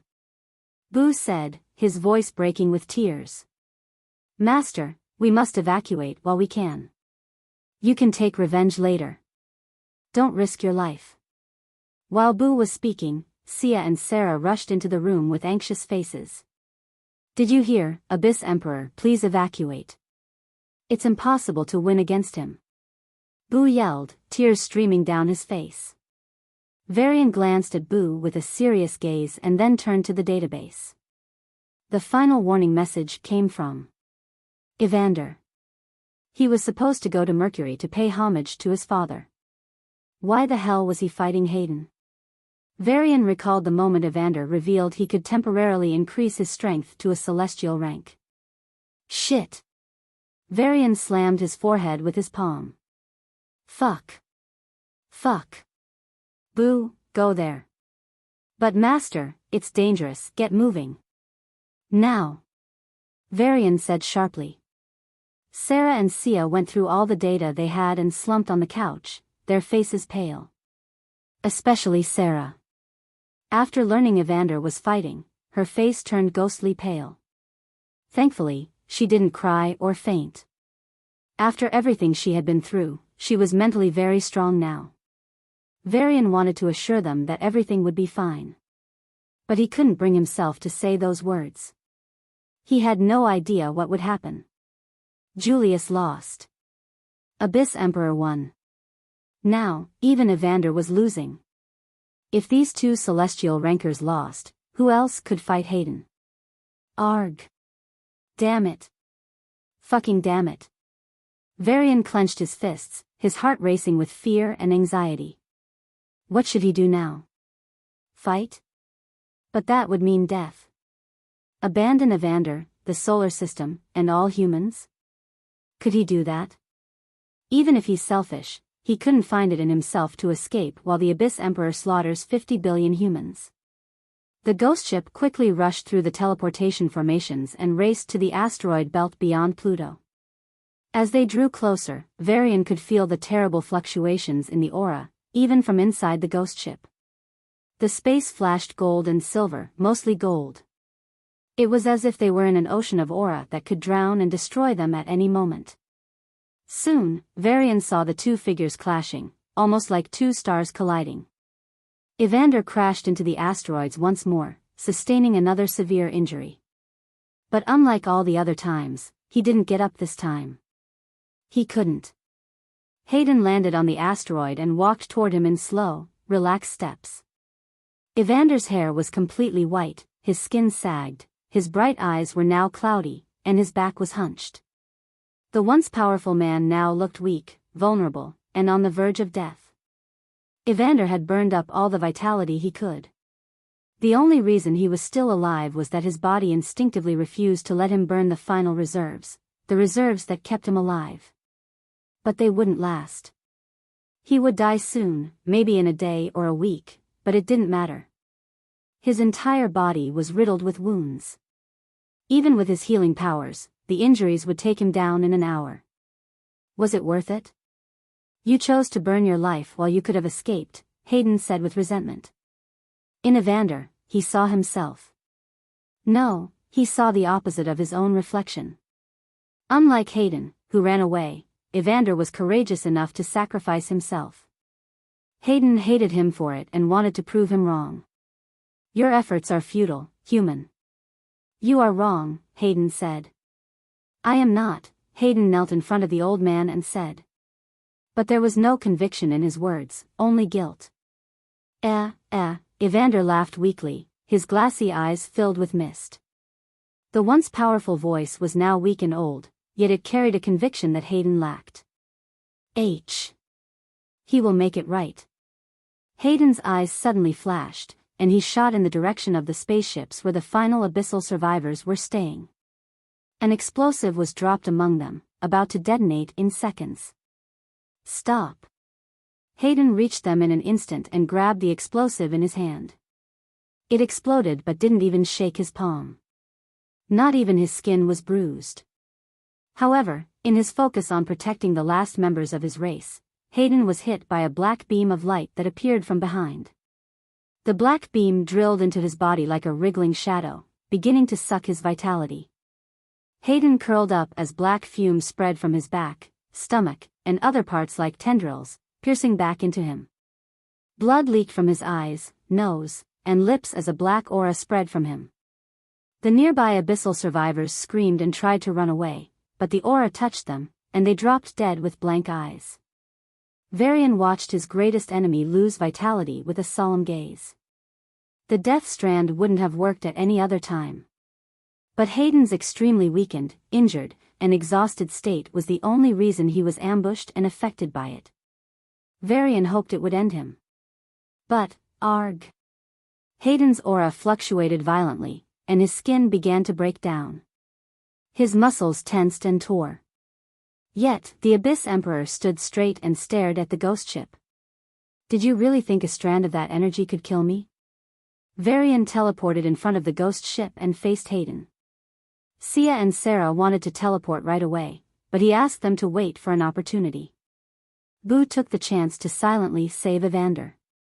"I did hope it would kill you." Varian stared at the heavily injured and exhausted Abyss Emperor with a solemn gaze. Hayden was severely injured from the start. Still, he fought Julius and defeated him. Then he fought Evander and became even more exhausted. Even then, he withstood the attack of the Death Strand and remained standing. If he hadn't been injured initially. Varian's aura fluctuated slightly, and he locked onto the Abyss Emperor.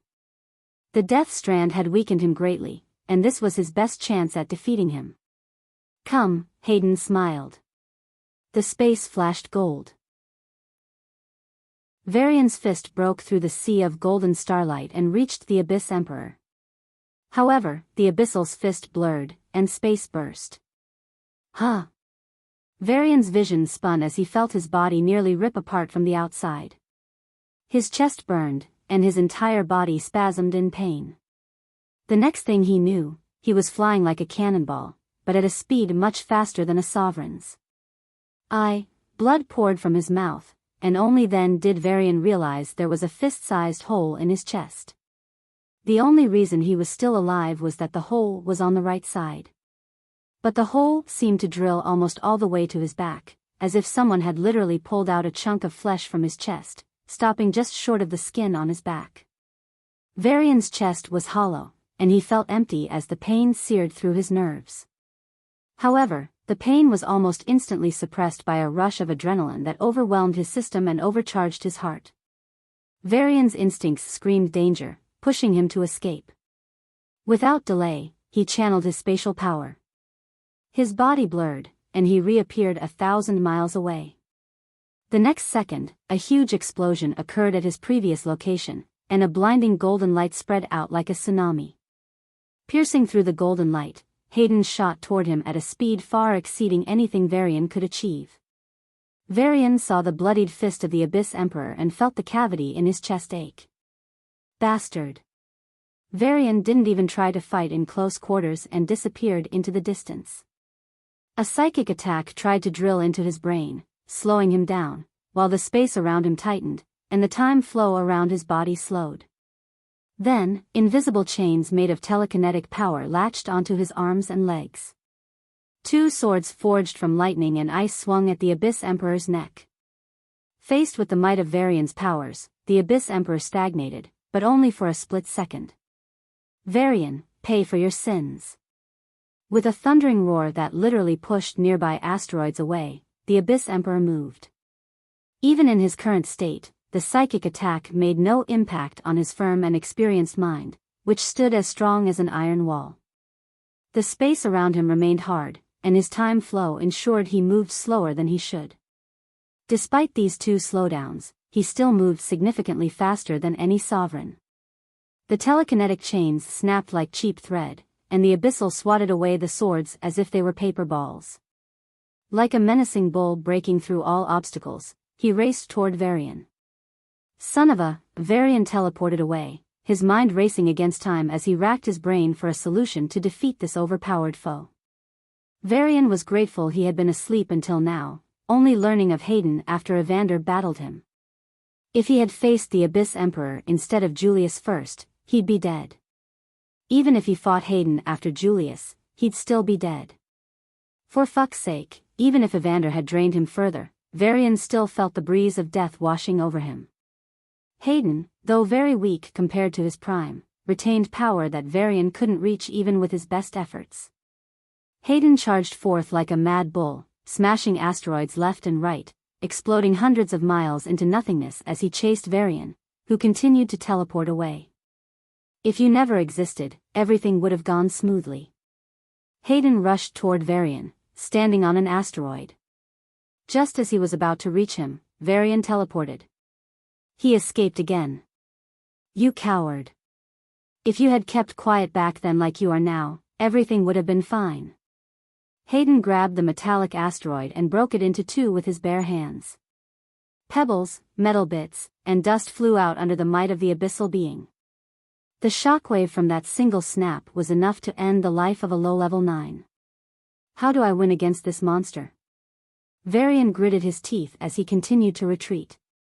Every second felt like an hour. Each teleportation was a close call. Every successful escape was just a delay before the next clash. If he failed even once, he might be killed.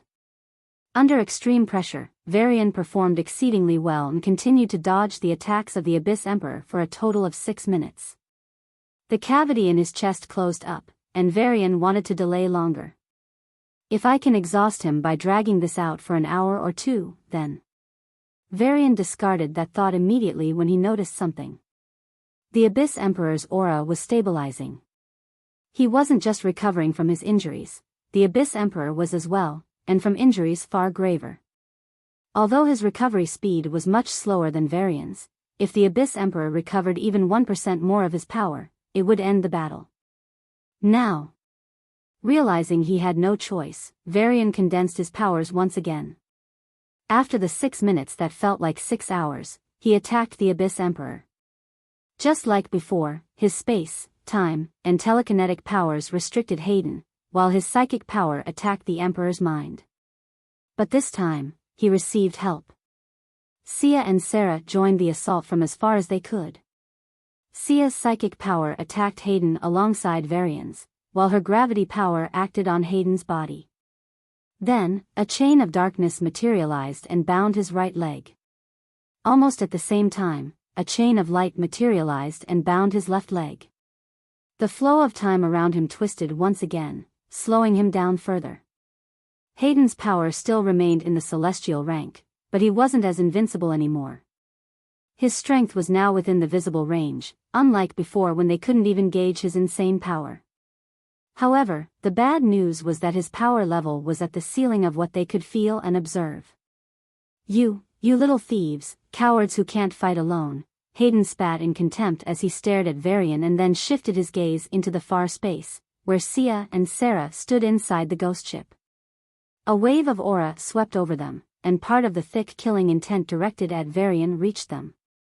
Even from afar, the two girls felt goosebumps rise as they were stared at by such a terrifying being. Sweat trickled down their foreheads, and their faces paled visibly. Their bodies trembled, and their hearts pounded against their chests as their auras instinctively channeled in defense. But more than what they faced, Sarah and Sia feared for Varian. If they felt this much pressure from such a large distance, what must Varian be feeling? Their lover's body shook as his aura grew violent, but he pressed it down and clenched his fist. His fingers dug into his palm, and blood splattered his fist. Varian's body glowed with 8 lights, and he shot toward Hayden like a comet. If there's a chance to defeat this monster, it's now. Hayden fumed like a beast, his body spasming against the layers of restrictions that enveloped him. He couldn't move freely due to the space restrictions, couldn't fight or defend with his body because of the gravity restrictions, and couldn't fully utilize his superior reaction speed due to the time restrictions. Yet, Hayden growled in anticipation as Varian approached with glowing fists. "You have come to me, seeking your own death," the Abyss Emperor said, smiling brightly even as blood trickled from his teeth. He clenched his fist, and a golden starlight enveloped Hayden. A powerful aura burst from him, twisting the space around him. He raised his fist and punched out, meeting Varian's fist at the precise moment. Varian's 8 lights and the golden starlight clashed for a moment, then the space went dark. A golden light lit up and shimmered in the dark space. Arg, fuck. Varian grabbed his right shoulder and glared at Hayden with a mix of shock and anger. From the shoulder blade to the hand, his right arm was effectively broken. His arm bones were cracked and splintered, reduced to a mass of blood and flesh with disjointed bones. "Do you realize now?" Hayden's smile soon turned into a sneer. "The gap is insurmountable. But your 8 paths, that power might or might not even be from Devis. It interests me." Varian gritted his teeth, considering teleporting away to let his injury heal. But in that time, the Abyss Emperor would also recover. He was unable to fight even now. Even if his arm returned to perfect condition, could he fight a stronger Abyssal Emperor? "Don't worry, you'll tell me your secrets. You'll beg me to listen," the Abyss Emperor's eyes shone with hatred. "While you pay for the sins you committed, killing everyone I loved." "I didn't kill anyone, you coward. You couldn't just save them," Varian shot back, trying to delay the fight just a bit longer. "Then neither have I killed a single human," Hayden smiled carelessly. Billions of deaths, and you don't even acknowledge." Varian shook with anger. "And 100 billion of mine. You vile thing. You have no idea how much blood you have on your hands." Hayden roared back, space thundering. Varian took a short breath and glanced at Hayden's eyes once again, more carefully this time. In those eyes, he saw pain deeper than anything he had ever known. Varian realized that even if everything went according to Hayden's plans, the man himself would never find happiness. He was broken from the inside, twisted and destroyed. The only reason he was still alive was to uphold his responsibility. But Varian couldn't sympathize with him. Because he also saw the seething anger in his eyes, blazing anger that would burn down every man, woman, and child to satisfy itself. "If I lose, everyone will die." Varian's right arm still hurt terribly, but he raised his left and prepared to fight. "Huh." Hayden laughed with anger and jealousy. "You pathetic ant. You think you can be better than me? When even I couldn't save my people, you think you can save yours?" Varian's entire being shook at those words as the powerlessness of his own situation dawned on him rudely. But he clenched his fist harder and said, "I'll either save everyone or die trying." Hayden stared into Varian's resolute eyes and paused. Then, much to the young man's surprise, Hayden said in a sincere tone, "May luck be with you." They clashed again, like 2 meteors crashing against each other. One was made of diamond, the other of copper. Varian flew back, his left arm barely hanging from his shoulder. A big fist print marked his chest, and blood splashed out.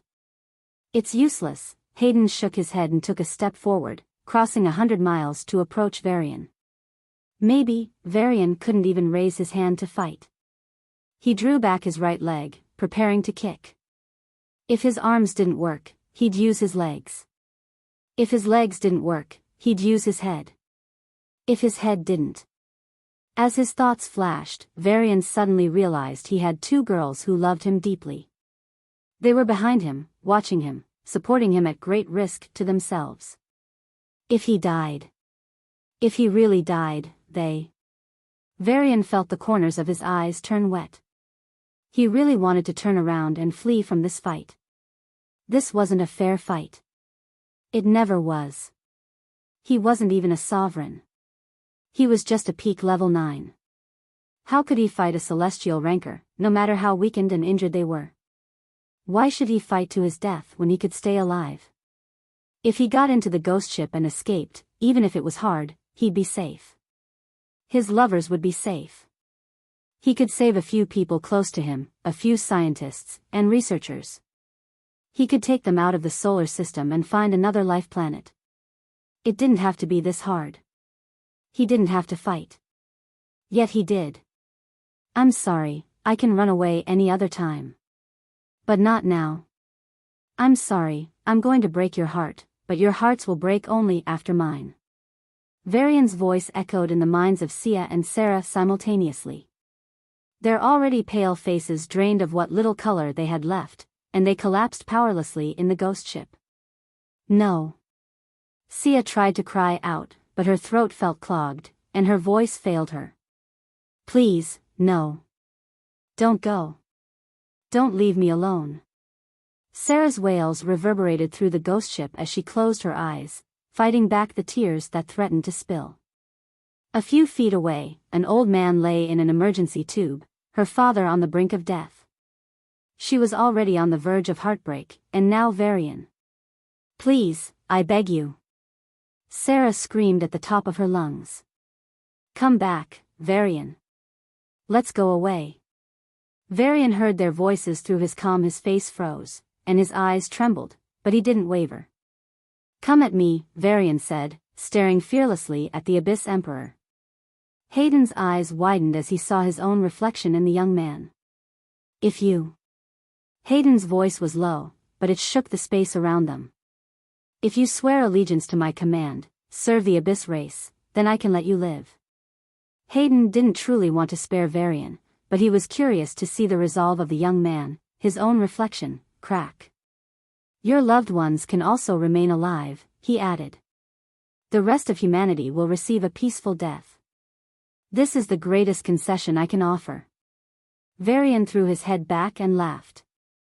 Seeing him refuse without a second thought, Hayden's eyes flared with fury. At his enemy, Varian couldn't even manage to flip him the middle finger. So, he constructed one with his lightning mana and showed it to Hayden. You'll regret this. You'll regret everything as you die. Hayden clenched his fists, preparing for the final strike. Varian gave him a nasty smile.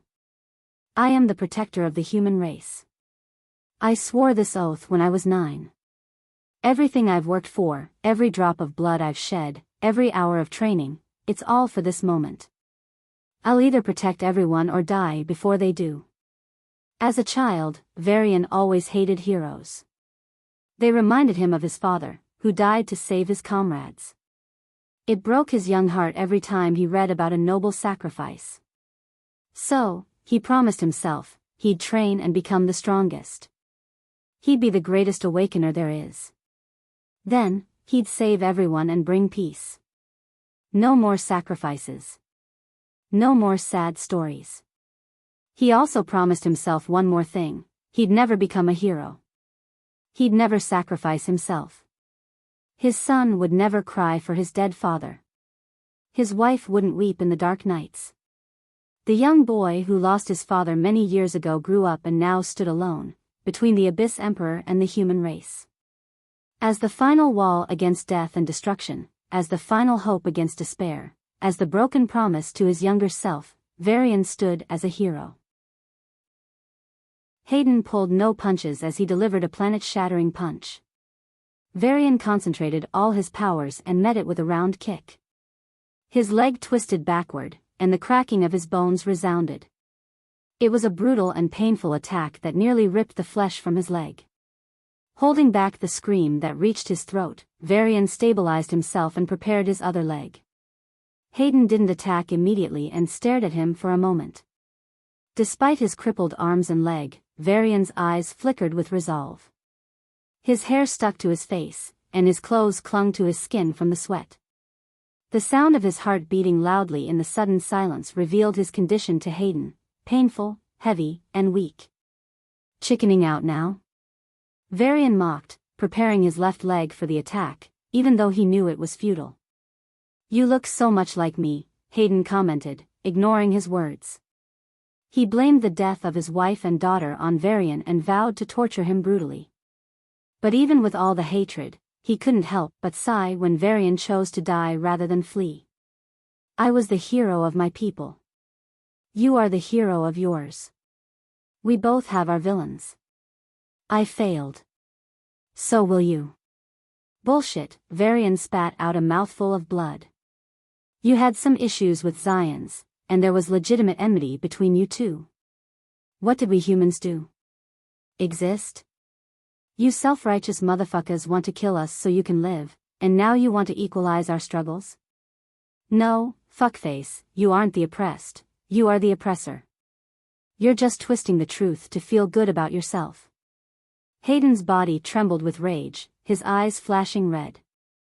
Ever since the fairies broke the Blood Province, more than 100 billion Abyssals had died. 100 billion. Humanity was devastated by the death of 3 billion. But what about his people? He had witnessed the scale of death and destruction that humans couldn't even imagine. He saw young mothers cutting their own flesh to feed their starving children and heard the cries of old couples mourning the bodies of their young grandchildren who hadn't even graduated from school. He would never forget the scent of rotten flesh and blood that permeated thousands of cities. He would forever remember the bloodied feather of his daughter that had covered his face. We are not oppressed. Hayden's chest heaved. You or any of yours don't have the slightest clue what we've been through. What we've been forced into. If I were you, I'd at least accept that I'm not sitting on a moral high ground, Varian replied, without even trying to prolong the conversation or delay time. His right arm was now recovering and would be usable in a few more minutes. But it was useless. All his paths had reached the peak of level 9. Unlike every fight before, he wasn't growing stronger with each strike. He had tried his best. But it wasn't good enough. His strongest was still weaker than his enemy's weakest. I see. I don't care about morality anymore. Hayden's smile was tragic. He pointed to the corpses of the dead Abyssals. All my people are gone. I am the last of my race. Even if I survived, even if I found some magical treasure to continue my race, I don't know if I can live with that. Varian sighed in relief. He and everyone here would die soon. But at least, humans had sent pioneers out of the solar system. There is hope and a high chance of human civilization surviving. Maybe one day, someone would avenge them. But avenge what exactly? The Abyssals were finished. This lone survivor would also die by that time. It's funny, isn't it? Hayden continued talking because he knew no one would hear once he resumed killing.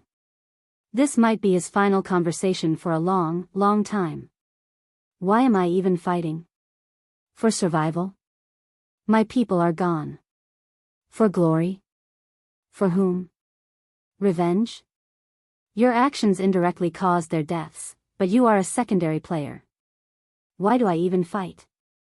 Varian wriggled the fingers of his right hand and tried to clench his fist. He couldn't. It needed more time. Sia's potion seemed like an option, but it wasn't. If he took it, he'd need some time, not long, but still considerable, to advance. Would this guy wait politely? No. Hayden might be talking now, but once he took the potion, the Abyssal would attack without hesitation and rip his heart out. Even though he accepted he would die, Varian wanted to die fighting, not in the middle of an advancement. So, why do I fight? Not for glory or survival, but as an explanation for all the dead. Hayden's body glowed golden once again, and an oppressive aura locked onto Varian. Your deaths will be their last rites. The sounds of bones crackling resounded once more, and Varian felt the bones in his left leg break as well. With 4 limbs broken, he collapsed in the space as blood started to flow from his open wounds. I will not kill you easily. Hayden clutched Varian by his hair and flickered forward. The grip was so hard that Varian's scalp began to bleed. Varian struggled and wanted to teleport away, but Hayden punched him on the back of the head, and he nearly fainted. Varian's eyes grew dizzy, and all energy left his body. He was still awake, but he was no longer able to effectively channel his aura. Hayden clutched the enemy in his hand and appeared on the asteroid with Julius.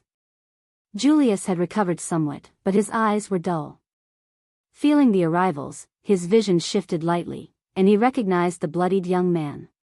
Varian. Julius' eyes glowed for a moment before dulling again. Hayden threw Varian like a trash bag, and he crashed to the ground, rolling on the sharp rocks for a distance before stopping. Varian grimaced as the rocks tore through his open wounds and dug in further. His body spasmed instinctively, and he wanted to scream out, but something seemed to choke his throat, and no voice came out. His vision was blurry, his mind dizzy, and his body weary. At that moment, Varian felt it. As his breath brushed against the fine dust on the asteroid and blew on his face, and as his heart pumped desperately while his body began to slowly shut down, he felt death waving at him. My sweet death lady. You really want me that much, huh? Varian wanted to smile but ended up coughing and splattering blood on the ground. Julius was strong. Even the man who came after him, even though his power was borrowed, had considerable strength. Hayden's voice sounded as he stepped toward Varian at a leisurely pace. But you are so weak it's laughable. How do you even dare fight me? It's not even a fight. Varian gritted his teeth, wanting to refute, but Hayden was right. Even if he took the potion, even if he reached the sovereign state, Varian was sure he couldn't crush Hayden. The gap was just too big to be bridged by 3 sovereign paths. Heck, even if all 8 sovereigns were alive and fought Hayden together, not the Hayden at his peak, but this weakened, injured, and exhausted Hayden, they would still lose. And they would lose in minutes. You crazy bitch, you wanted me to fight Julius to reach the celestial state? I'd have died in seconds. Varian cursed the system, bidding it farewell in his own way. Host, you can escape. The system can help. You don't have to die. The system's voice was filled with uncertainty and disbelief. It shouldn't be like this. The host's fate seemed to have changed. Varian's fate had always been a variable, but Logos could always figure out the general direction. After he met the shadow of the primordial god, or maybe even a bit before that, Logos failed to read his fate. Something changed. Host, the price is that your powers would be sealed for 10 years. But it's alright, you can fuck off and go find a good host. Just don't try to kill him by bringing him catastrophe every other day. Varian snorted as he felt someone grab his leg. The next second, his vision spun, and he rose into the air.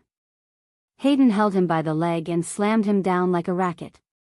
Boom! The asteroid cracked, and Varian's back broke, crushing whatever little mobility he had left. Arg, fuck. Varian winced as he lay on the harsh ground, staring up into space and Hayden's face powerlessly. It's finally here. Hayden stared at the young man, who was only a bit older than his daughter. Daughter. Hayden's eyes blazed with fury, and he forgot his own plan to torture Varian before killing him brutally. At that moment, everything in his vision began to fade away, leaving only the young man. This man, his own actions were indirectly responsible for everything. Varian, Hayden clenched his fist, which began to glow with golden starlight. The light shone brightly in Varian's eyes, nearly blinding him.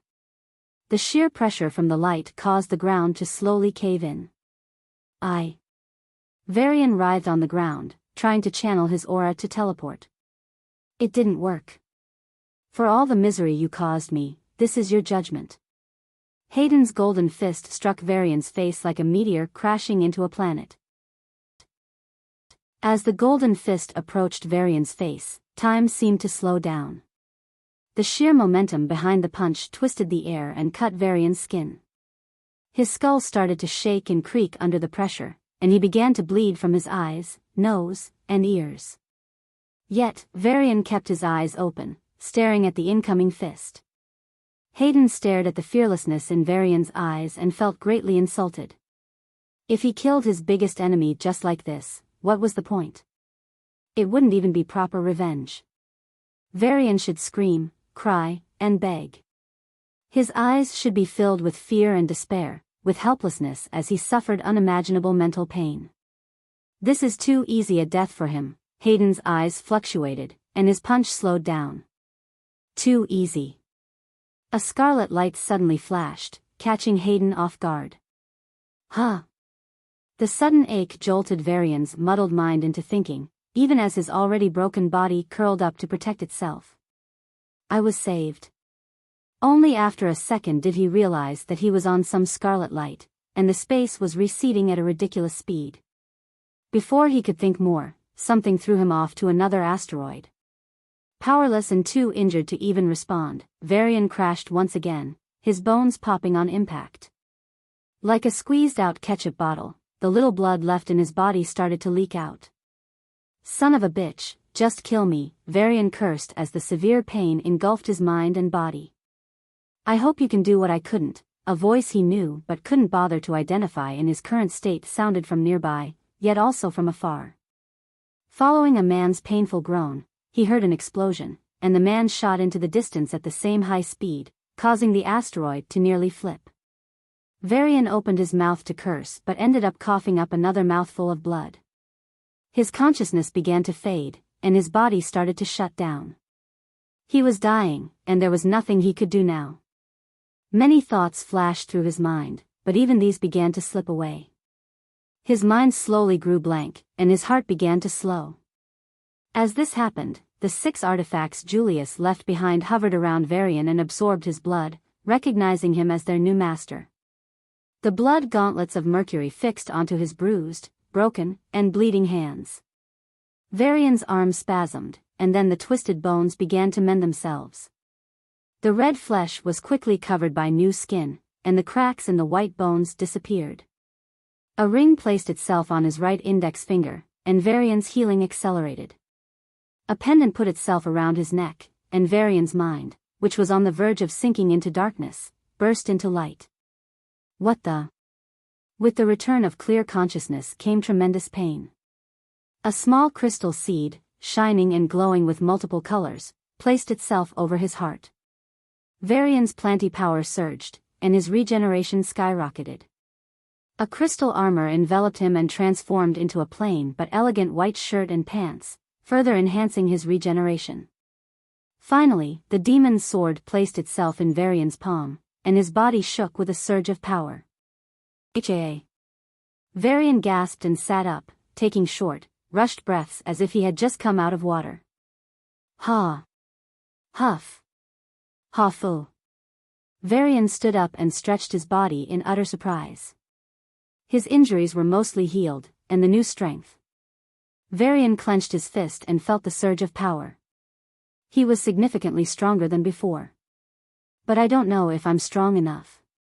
His vision turned to the dimming scarlet light, which was being swallowed by the dazzling golden starlight. Julius, Varian stared at the dying man with a complicated expression. Far away, Hayden lifted Julius by the neck and stared him in the eye. Pointing to Varian on the distant asteroid, he sneered, "Do you think your actions made any difference, Julius? He'll die all the same." Julius squirmed instinctively as his neck slowly crushed. But he still answered with a hopeful smile. Maybe. You damn it.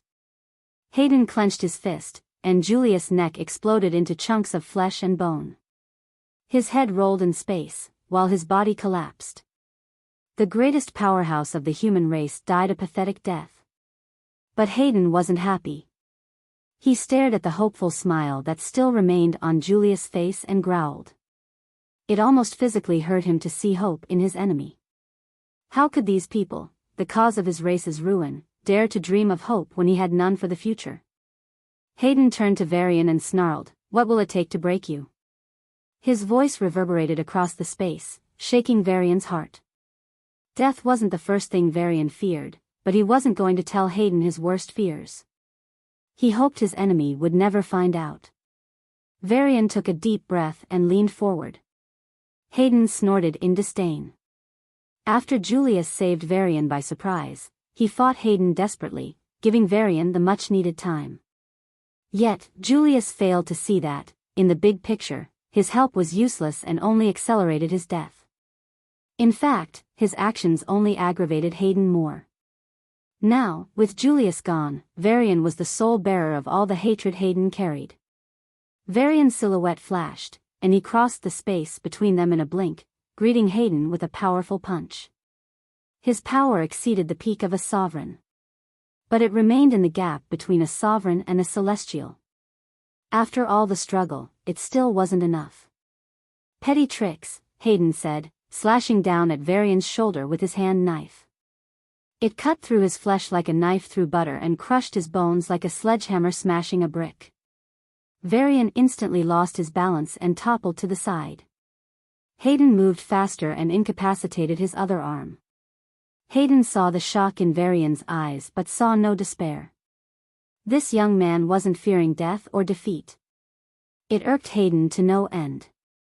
I ask you again. Hayden grabbed Varian's leg and smashed him into an asteroid. It exploded into a million fragments of dust, stone, pebbles, and debris. What will break you? He smashed him into another asteroid, breaking it as well.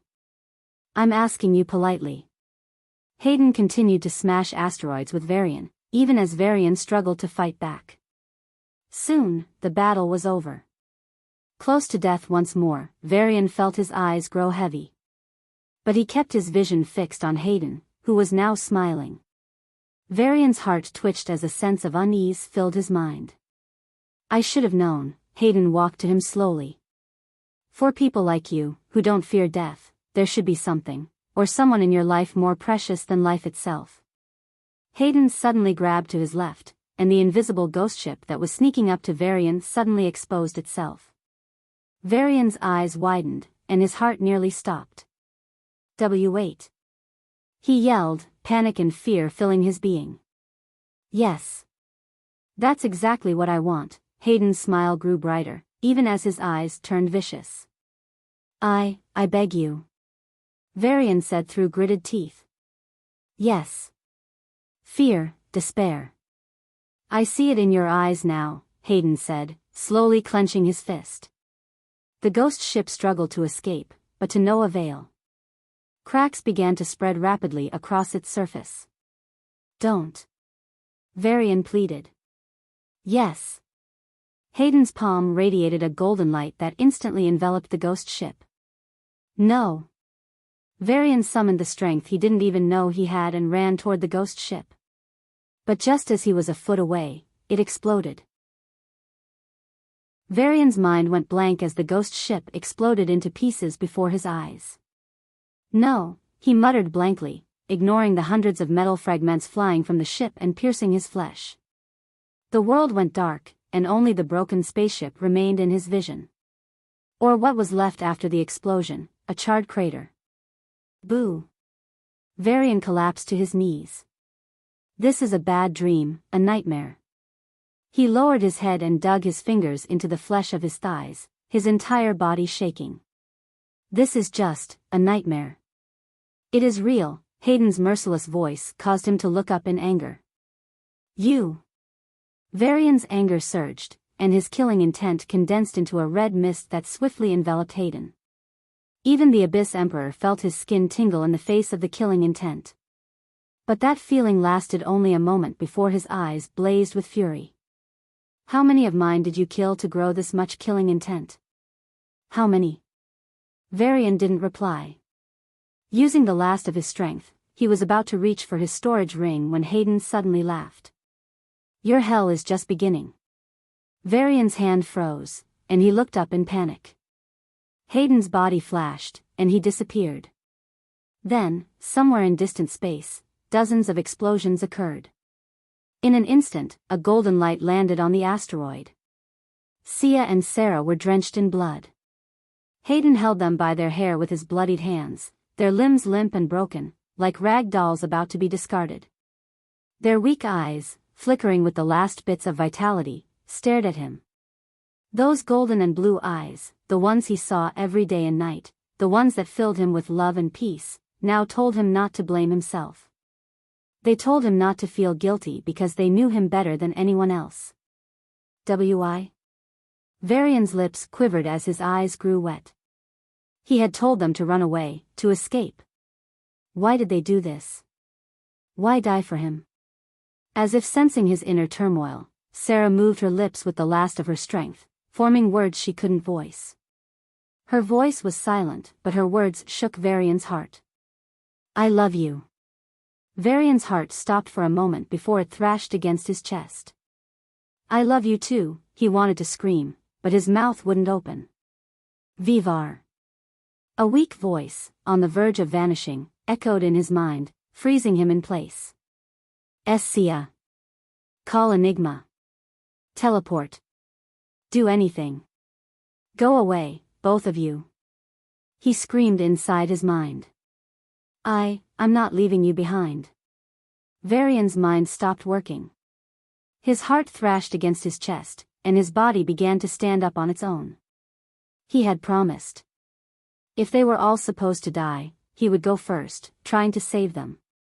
See, come fight me. Varian's bloodied hand shook as aura flickered in his hand, trying to form into a sword. But his state was so poor that he couldn't even manage this simple task. So, Varian took a step forward. He couldn't fight now. The only thing he could do was die with them. Stand down and watch your nightmare come true. Hayden snorted, and a wave of golden starlight enveloped Varian, pressing him to the ground. Varian's head jerked back from the force of the collision, but his eyes remained fixed on his lovers. Only them and nothing else. They tried to save that ship until the last moment and finally teleported. If they had abandoned you instead of stupidly risking their lives, they could have survived. Hayden sneered, each word driving a nail deeper into Varian's heart. I'll leave them alone. Varian gritted his bloody teeth and raised his upper body. But Hayden simply smiled, and the pressure of the golden starlight doubled. Varian crashed to the ground hard, his bones snapping. I'll let them go. He didn't care about his pain, injuries, fatigue, or even death. He once again pulled every inch of strength from his body and tried to stand. Cry more, beg more, despair more. Hayden said, and the golden light suddenly became blindingly bright. Varian let out a blood-curdling scream as the light gripped him from all sides, crushing his flesh and bones. He writhed and struggled with all his might, but remained immobile, unable to move an inch. Like a bug wriggling under a shoe, he struggled desperately and to no avail. Unable to do anything, he watched in endless despair as Hayden yanked Sarah and Sia by their hair and slammed their faces into the ground. Warm, flesh blood splashed on Hayden's face, and the already weak breaths of the girls grew fainter, like a candle flame about to disappear at any moment. Arg! Varian's heart-wrenching screams filled the sky as every nerve in his body screamed in agony. Hayden paused for a moment, staring at Varian's face.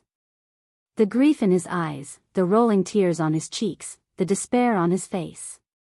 Hayden laughed and laughed, then started crying. Finally. He yanked their heads back by their hair and showed their bloodied faces to Varian. Sarah. Sia.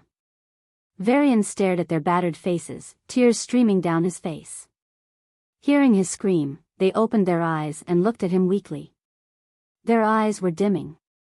Varian tried to break out of the golden light to save them. His skin cracked as his body exerted every bit of strength, and his bones and flesh began to tear apart from the intense struggle. This is exactly the grief I experienced when I watched my daughter and wife die, Hayden said, slamming their heads back into the ground with more force this time.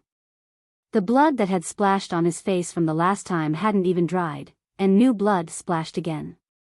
Then, Hayden did it again. And again. No. No. Varian screamed at the top of his lungs until his throat tore. Blood spilled from his mouth, and his voice failed him. Every time Hayden brutalized them, their eyes dimmed a little more, and their breaths weakened. Varian stared at their fading eyes and cried. They were saying goodbye. Their breaths hung by a thread. They were about to die. Varian tried to move, even as his bones broke and his flesh tore. He tried and tried. But it was as if his body was frozen, immobilized by the golden light. He couldn't move. No. Varian's heart constricted as Hayden raised their heads again.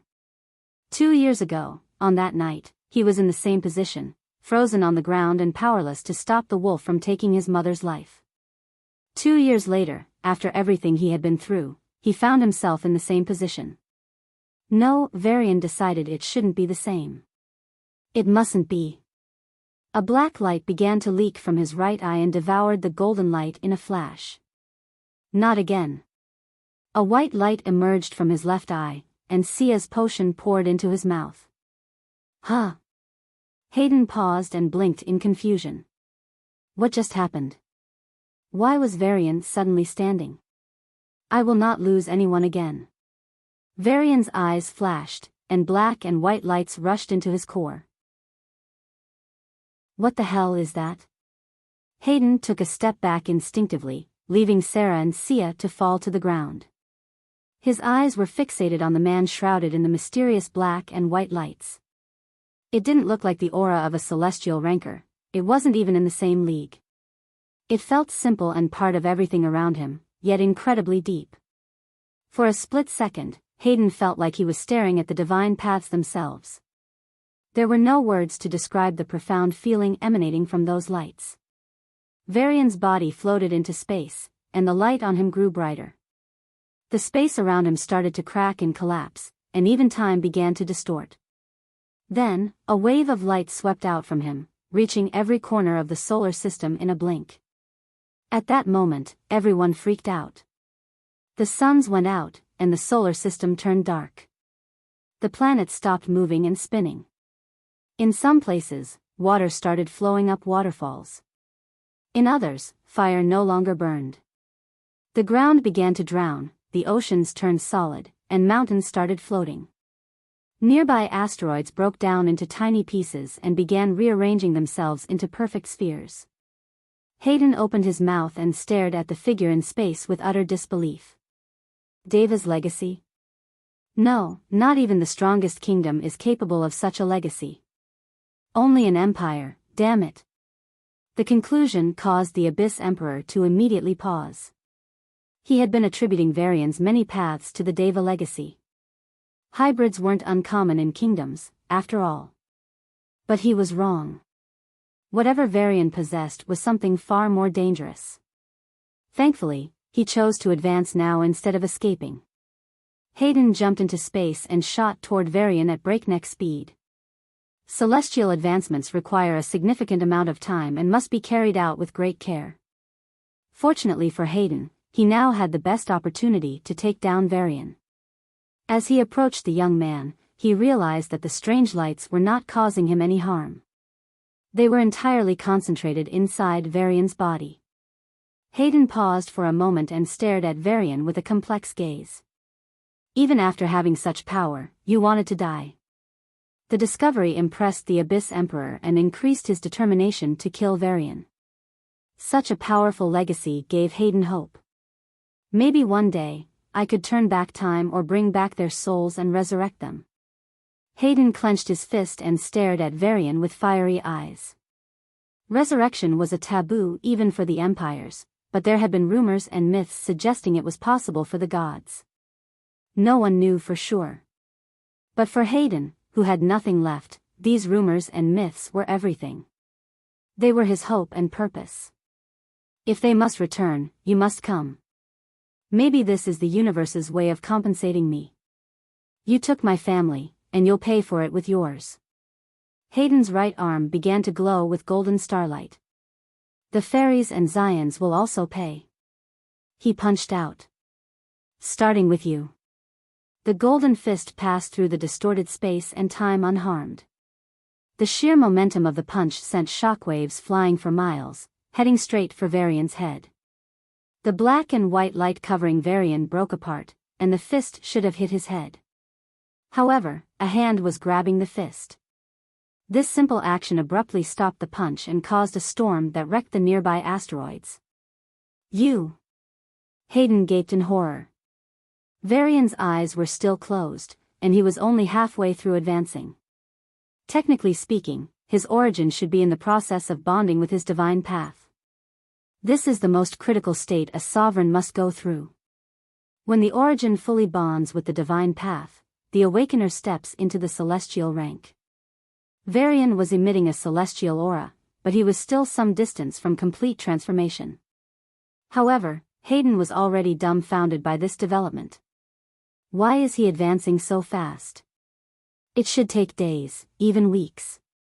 Was it the special legacy? Hayden gnashed his teeth and violently pulled his hand back. Varian tried to hold it with all his might, but Abyss Emperor's strength surpassed his, and he failed. You monster, Hayden tried to feign calm to hide the fear in his heart.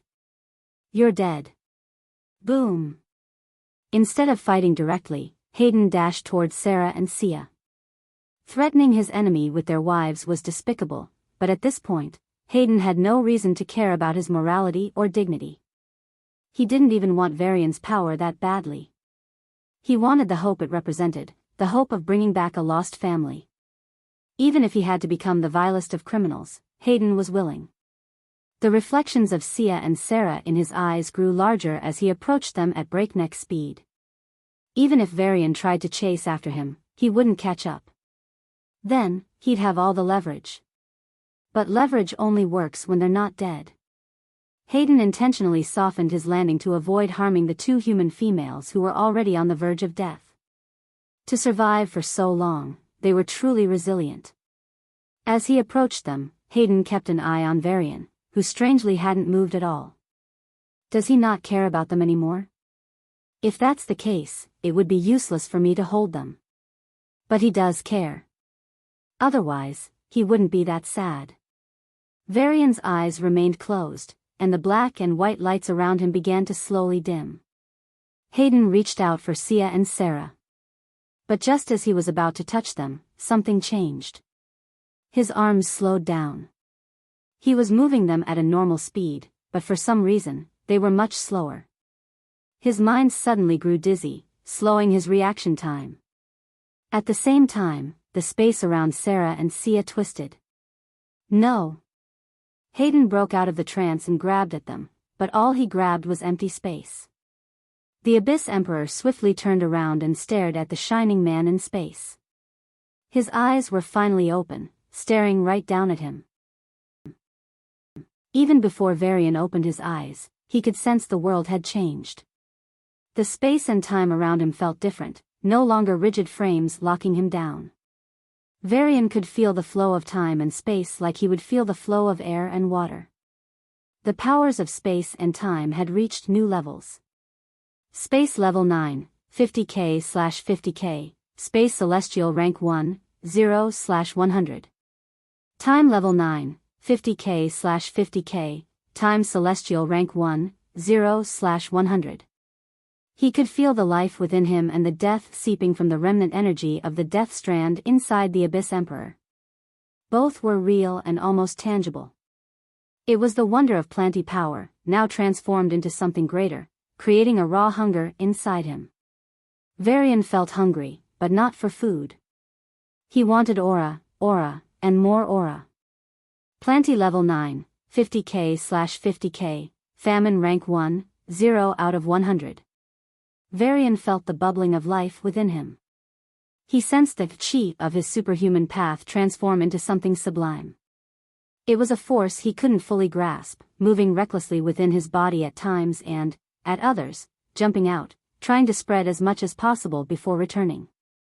It was like a monkey he couldn't tame but eventually must.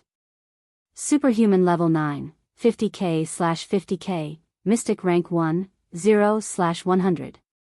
Then came his most powerful sense yet, the vibrant world of the spiritual sense. Every object, every rock, every pebble, every speck of dust held something that wasn't just physical.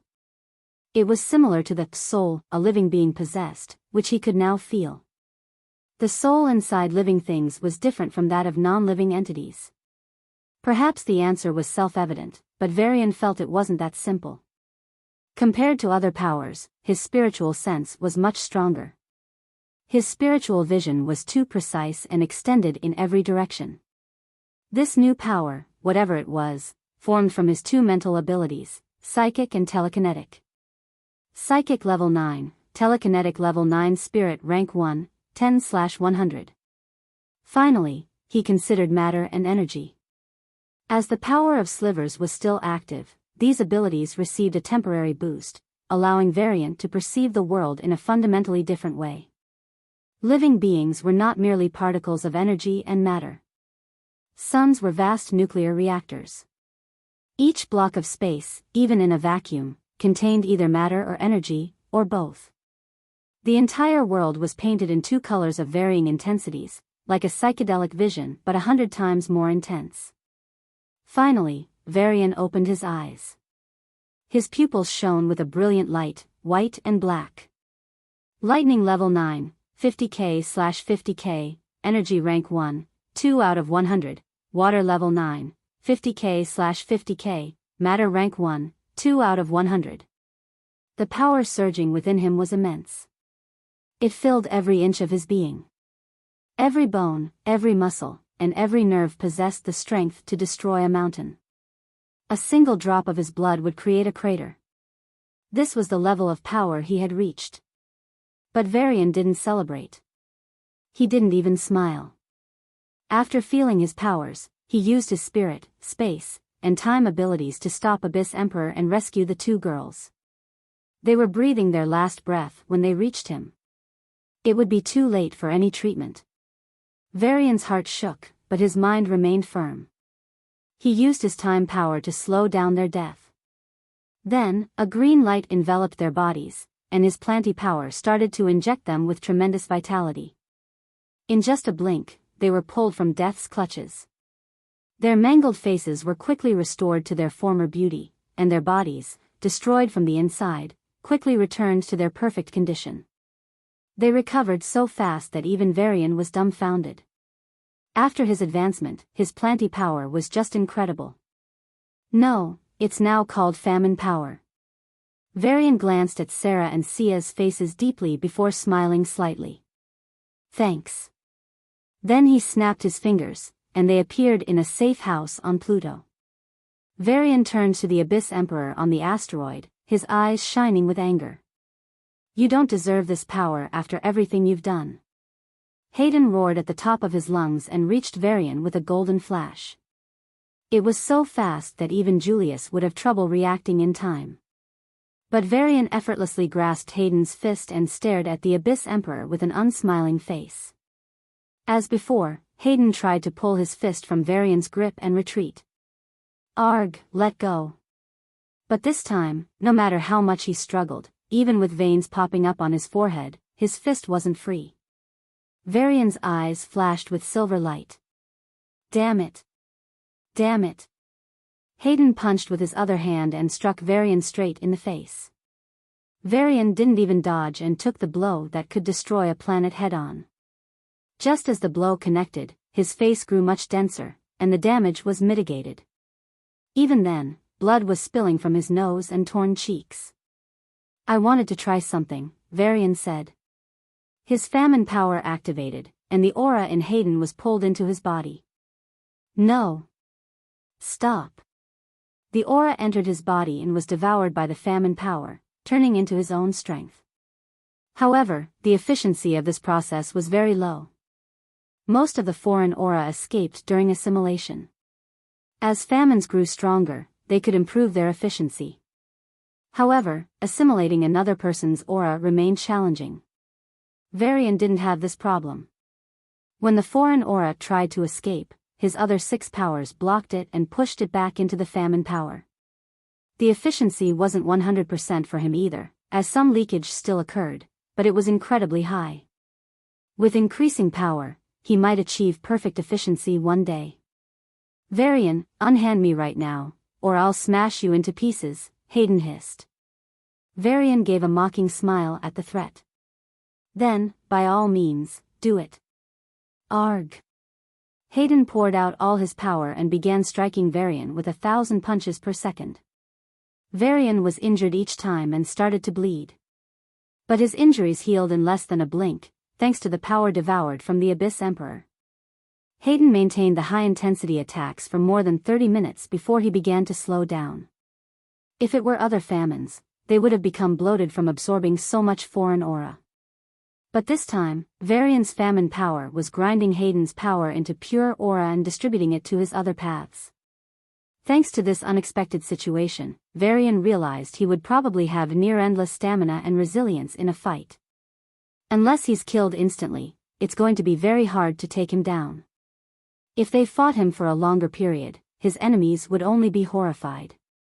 Mystic rank 1, 2 out of 100, plus 2, Famine rank 1, 3 out of 100, plus 3, thanks to Hayden's punches, these two paths progressed a bit. It's also the primary reason Varian let him attack. But before long, Hayden's breath grew ragged, his punches weak and slow, and he could barely stand straight. There was no progress he could squeeze out of him. The aura of the Abyss Emperor dried up. Now, he's weak and powerless to the point where even a level 9 could kill him. Varian grabbed him by the neck and lifted him up. Hayden tried to struggle, but his limbs couldn't move due to the lack of energy. Abyss Emperor, Varian called out, slightly loosening his grip. Hayden stopped struggling and looked at Varian. I promised there would be peace for my people. With your end, I'll fulfill that promise. Hayden sneered and replied in a hoarse tone, there's no peace. It's just a lie. Your civilization will soon be exposed to the nearby province, and your secrets will be revealed. You'll be hunted down by duchies, even kingdoms. Your race will be killed brutally. And I... Varian felt an ominous premonition. I prepared a gift for you. For both of you. Hayden's smile twisted into something sinister. You'll find out soon. Facing an enemy far beyond your power, you'll feel the same helplessness I did. Varian wanted to ask more, but Hayden's eyes started to dim, and he was about to explode. Tisk, Varian broke his neck and brought him to the asteroid where Julius' remains fell. There's barely anything left that could be called human. But through his famine vision, Varian saw Julius in the remains. Varian hated Julius with every fiber of his being. But without Julius sacrificing himself, Varian would have died. He didn't really understand what happened to him or why he suddenly changed his mind. But he could still recall Julius' expression before his death. It was a face filled with relief. Julius. Varian sighed.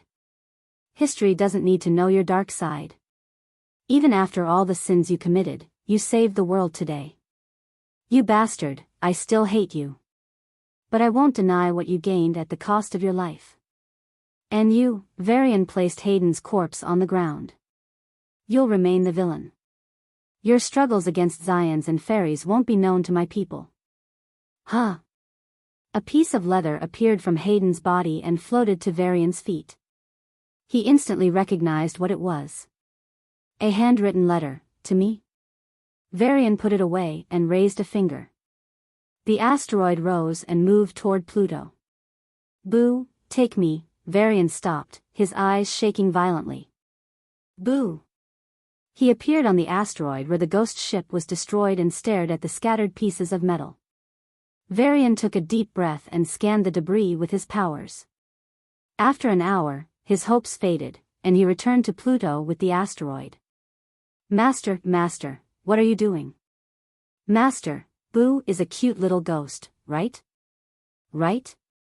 Sia and Sarah were waiting for him.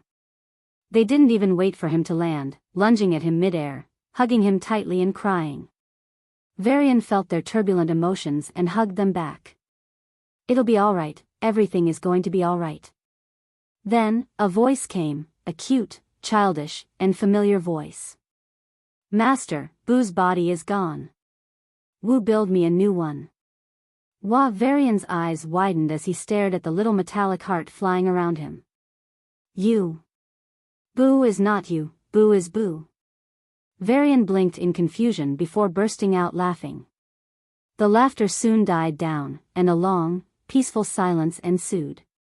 The repressed grief, frustration, and fear in his heart melted away, replaced by hope for the future. He looked at his two lovers and smiled. "Ladies, are you ready for the marriage?" Sarah and Sia looked at each other in shock before kissing him on the cheek. It was everything he needed to hear. Every inch of Pluto was bathed in a gray light. The ashes on Pluto, the remnants of 1 billion dead humans, floated with the fiery storm that had ravaged the planet. "I am sorry I couldn't save you all those years ago," Varian whispered gently as he landed.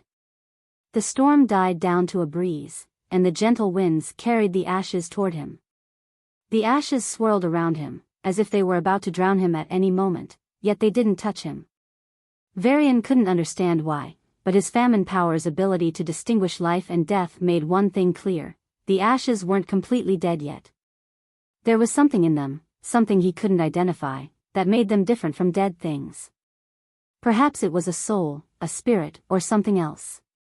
It had no power, physical or mental, and acted like a spectator, allowed only to watch and not interfere. "I was young at that time. I couldn't understand what the news meant, but I felt really sad." Varian gently caressed the ashes and closed his eyes. The memories of that day flashed in his mind, the horrifying deaths, the wails of the helpless, the doom of 1 billion. His young mind hadn't grasped the depth of that horror. "After I grew up and gained my powers, I wanted to avenge you all one day. I didn't consider whether that conviction would make a difference. The Abyssals had to die, with or without revenge. But now, I'm glad I killed them trying to avenge you." Varian smiled, his eyes narrowing. "Even though you're all gone, some part of everyone still remains." The gentle breeze stopped, and the ashes slowly began to fall. "Now it's all over. You can rest in peace." Varian gently grabbed a handful of ash and buried it in the ground. It was the trigger. The ashes all over Pluto began to melt into the ground and disappear. Bit by bit, as if bidding the last part of their existence farewell, the ashes of 1 billion dissolved. "This is my first and last gift to everyone," Varian said, lifting a finger and tapping into the space. The sky rippled, and a small, firm crack appeared. Out of it emerged the Abyss Emperor's corpse. Varian clenched his fist, and the corpse wriggled before an invisible force ripped the heart from the body and brought it before him. "I wish I could have buried him whole here. But Neptune lost more of us. A lot more. He will be buried there. But I can give you his heart." Varian snapped his fingers, and the heart exploded into bits of violet and green. Then, a lump of water materialized in the air, enveloping the blood. After assimilating the blood, the water rose into the sky and formed hundreds of clouds. The clouds dispersed across Pluto, raining a river of blood. The rainwater seeped into the ground, washing the ashes and bathing them in the blood of the man responsible for their death. Today, 1 billion souls were avenged. "Father," Sarah knelt in front of the healing pod and lowered her head.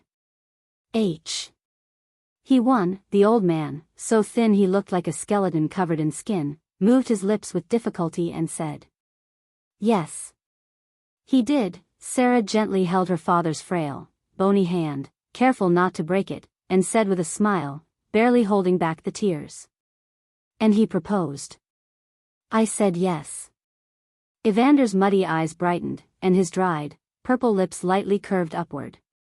His weak chest heaved up and down, and his breath grew ragged. His already fragile heart began to protest, strained by the extreme joy. "Ah, ha ha ha." Evander used all his strength to turn his head to the side and glance at his daughter's face. Unfortunately, he couldn't see her clearly, it was blurry and dim. But he could imagine her. Be happy." Evander's voice was lower than the flapping of a fly. Even then, it seemed he was using all his strength to speak. I'm sorry I won't be able to make it." The door opened, and Sia stormed in with teary eyes. "You promised her. You promised me." Evander opened his mouth to speak, but his throat was failing him. He felt weaker, and his eyelids began to droop. It felt like he was pushing his chest out of his mouth. I am sorry. Sarah covered her face and burst into tears, while Sia turned around and leaned her forehead against the wall, her face growing pale. Evander stared at the ceiling, and his eyes slowly grew dimmer. Breathing grew difficult, and every time he pulled air into his lungs, it felt like he was trying to fill a balloon riddled with holes. It hurt. It hurt badly as his legs grew numb. Then it reached his abdomen and waist. It was a chilling coldness that ate into his very being. Evander spasmed and groaned as the gut-wrenching pain wrecked his body. His frail body began to collapse further with his excessive movements. Ha! Evander struggled to breathe. Father! Sarah cried out in panic and looked at the medical bots for help. The bots tried to stabilize his condition, but it continued to worsen. You're our only elder. If you go, too, we'll be orphans. Sia sniffed back her tears and muttered in a low voice. She prayed for him to recover, but he was really beyond any help. His vitality was fundamentally broken, and he was now a tree without roots, destined to die. Evander felt his eyes slowly close, and as they did, he sighed in his heart. He was happy to have died for the greatest cause. But he still regretted missing his two daughters' weddings. He regretted breaking his promise to Sia and neglecting his responsibility to Sarah. As his vision turned dark, Evander sighed as his consciousness grew blurry. But at least with Varian, I can go with peace of mind. You're not going anywhere, old man. A familiar voice rang in his ears, and the darkness enveloping him was torn apart by a pillar of light that struck deep inside him. Evander felt something stir within him, and then a tremendous vitality flooded him. It was richer than anything he had ever seen or heard. A single drop of this vitality was enough to grow a forest for 100 years. Now, an entire river of such vitality was filling his entire being. The weakness in his body, the fragility of his being, and the fatigue in his soul all disappeared as if they had never existed. Evander blinked his eyes and stood up in confusion. His arms were no longer wrinkled, his head was no longer bald, and his chest no longer ached. What hap? Evander paused midway as he heard a familiar voice. It was his own, but not frail and weak, rather strong and deep, his original voice. The voice of Earth Academy's dean, the voice of Earth's High General. You did promise to do your duties at the wedding. How can you be allowed to die? Varian wagged his finger at Evander and grinned. Try harder next time. What next time? Stop joking around, Sia and Sarah chided him for the joke. But Evander stared at him blankly. Varian's face didn't change much since they first met. It appeared more mature, but he was still incredibly young. What did change, however, was his temperament. From a confused and hot-blooded young boy, he had transformed into a man who wielded power so great that he could fight against the entire human race and still emerge victorious. Seeing him bicker with his lovers like they were just the neighbor kids, Evander recalled the young student who had arrogantly barged into his study not long ago. If you want humanity to survive, make me your disciple, Varian had said a year ago. And now, he had indeed saved humanity. Humanity had survived, and his disciple had saved it. Ha ha ha. Evander suddenly burst into laughter and pulled Varian close. The bickering stopped, and the girls looked at the two men in surprise. Evander patted Varian's shoulder and smiled at him with pride. Varian smiled back in gratitude and promise. Sometimes, words weren't necessary. A sincere smile was enough. Even if you never wanted it this way, the deaths of every soul on this planet are your responsibility. You were a good father, husband, and caring emperor. But Hayden, those were the very reasons for your downfall. Varian shook his head as the entire planet of Neptune experienced rain. As a good husband, father, and caring emperor, Hayden couldn't just abandon his family and risk coming to this side. If he had done so long ago, he could have slaughtered the human race and claimed the legacy. If he hadn't been so caring about his people, he would have ordered the Abyssals to massacre humans, regardless of the cost. But the Abyss Emperor wanted them to win with minimal casualties. He wanted as few tragedies as possible. He genuinely wanted to see smiles on his people's faces. That noble aspiration was the cause of his downfall. You intended good for your race, but they were wiped out. Zions made your lives hell out of their own paranoia and were unaffected, Varian said, staring at Neptune's raining sky with narrowed eyes. The last remnants of the Abyss Emperor washed away the soil stained with the blood of those who died a few days ago. What an end to everything and nothing. Varian shook his head and vanished from the planet. The war against the Abyssals was one of the most critical periods in human history. But in the vast universe, it was just a fight between two insignificant beings. How many would truly care if the human race was wiped out? How many would care now that the Zions have wiped out the Abyssals? Just as a single human's life or death is meaningless in the context of all humanity, a race's existence or extinction is meaningless in the eyes of the cosmos. With the abyssal treasures in the solar system destroyed, the wider universe would soon discover humanity. But waiting for them wouldn't be roses and rainbows. Perhaps the real struggle had only just begun. The human empire was in turmoil following the death of Emperor-to-be, Julius Caesar. Panicking crowds took to the streets, and despair filled the planets. If even such a strong awakener could die, what hope did they have of surviving? They could die at any moment. Law and order were about to collapse, and chaos was imminent. Then, a brilliant light hovered over all the planets of the human empire. A man made entirely of aura sat on an illusory chair of light, appearing in the sky of every planet and broadcast on every network. The man's familiar face was quickly recognized by everyone. Varian. Why is he here? He went missing after Sir Julius ascended. Speculation drove people wild, but before rumors could spread, Varian's voice reached every corner of the planets. Julius detected early on that the Emperor of Abyssals was hiding in the solar system, planning to destroy our race. The mention of this unseen ruler left people pale.